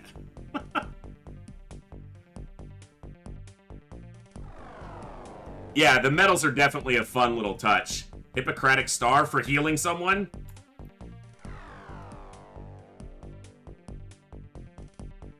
Very cool. I wish there was a way to, like, show their sprite with all their medals on it. But yeah, he's been around since his first mission was the 2nd of January, 99. Now, he hasn't been always active. There have been stretches of time, like, he didn't do anything in August of 99. Or February, or March of 99. Or April. He sat out for a while. I guess while we were getting other people trained up. But look, he was on a lot of the terror sites that we did early. Another terror site, another terror site. And then we kind of stopped doing terror sites. Holy crap! Alien Base 6, 9, 8, and 10. All in January. Look at that. He did 4 base assaults in January of 2000 of this in-game year. And survived all of them. Probably because he sat in the top and didn't do much, but... it counts. It counts. He also did all 3 deployments to Alien Base 1, where we left twice because we were doing badly.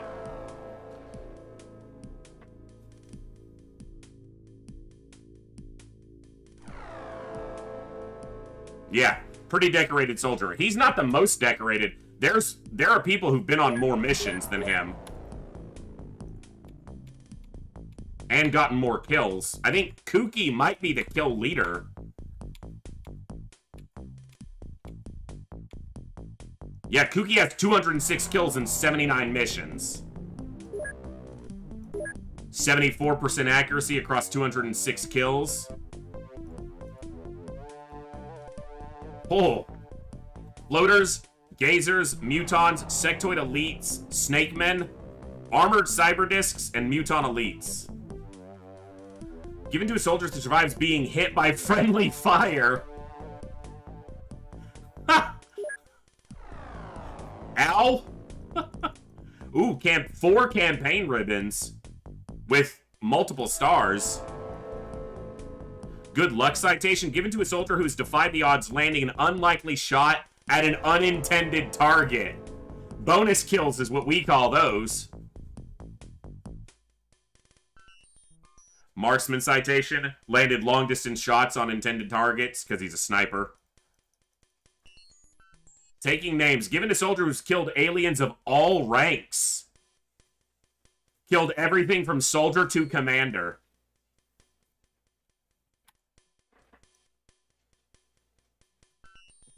Weapon proficiency medal for the heavy laser sniper. And there was probably the plasma sniper. Yeah, plasma sniper and heavy laser sniper. That makes sense. Given to a soldier who has been part of a successful alien base assault. Let's check that. They probably did most of the January base assaults as well, but they've been active since. So there's alien base 10, 8, 9, and 6. They were on all the same ones as Vash.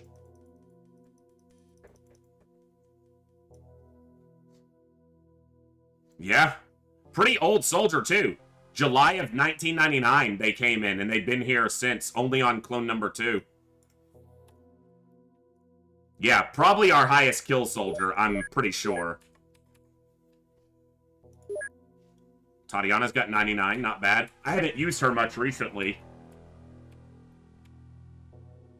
Karst at 90 kills, not bad. Especially because he's been on the bench a little while, too. What do we got over here? MJ Hawk's getting up there for an assault.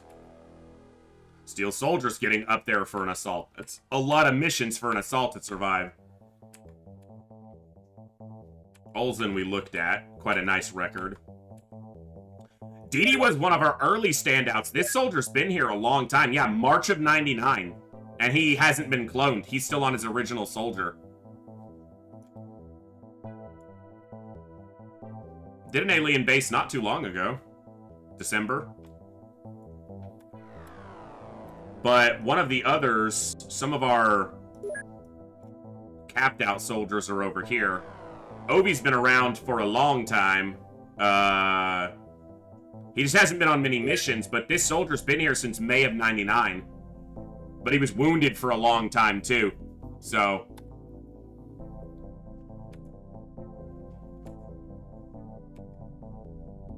Cherry Onion's been here a while. Blizzard, on their 4th clone... Not SAC, what? They've only been here since October of 99, and they have been on 50 missions, and they are a colonel as a scout with max accuracy. Scouts don't live this long. Like, scouts don't survive this long.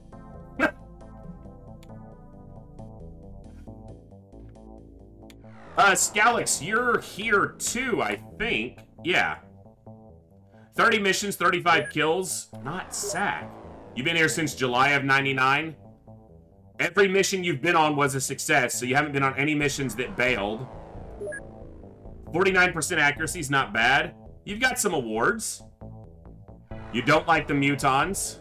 Got the Hippocratic Star, which makes sense since you're a medic. Marksman citation's nice. Got a Purple Heart. Yeah, not bad, considering you haven't been on that many missions, so... Let's see, Hellgraph. You're on one of the Sky Strikers. Unless I moved you, which is possible. There you are. This is a relatively new soldier for you.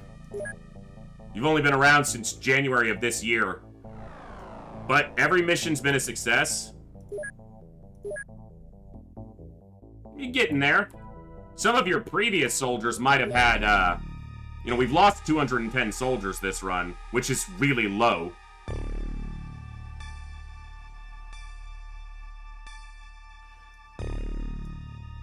Our first commander, JJ.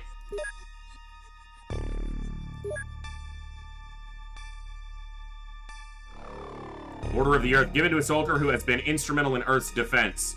Medal is presented for missions that do not involve small and medium enemy scout craft. I'll have to look at that one on some of the other soldiers. That's a cool one, Order of the Earth.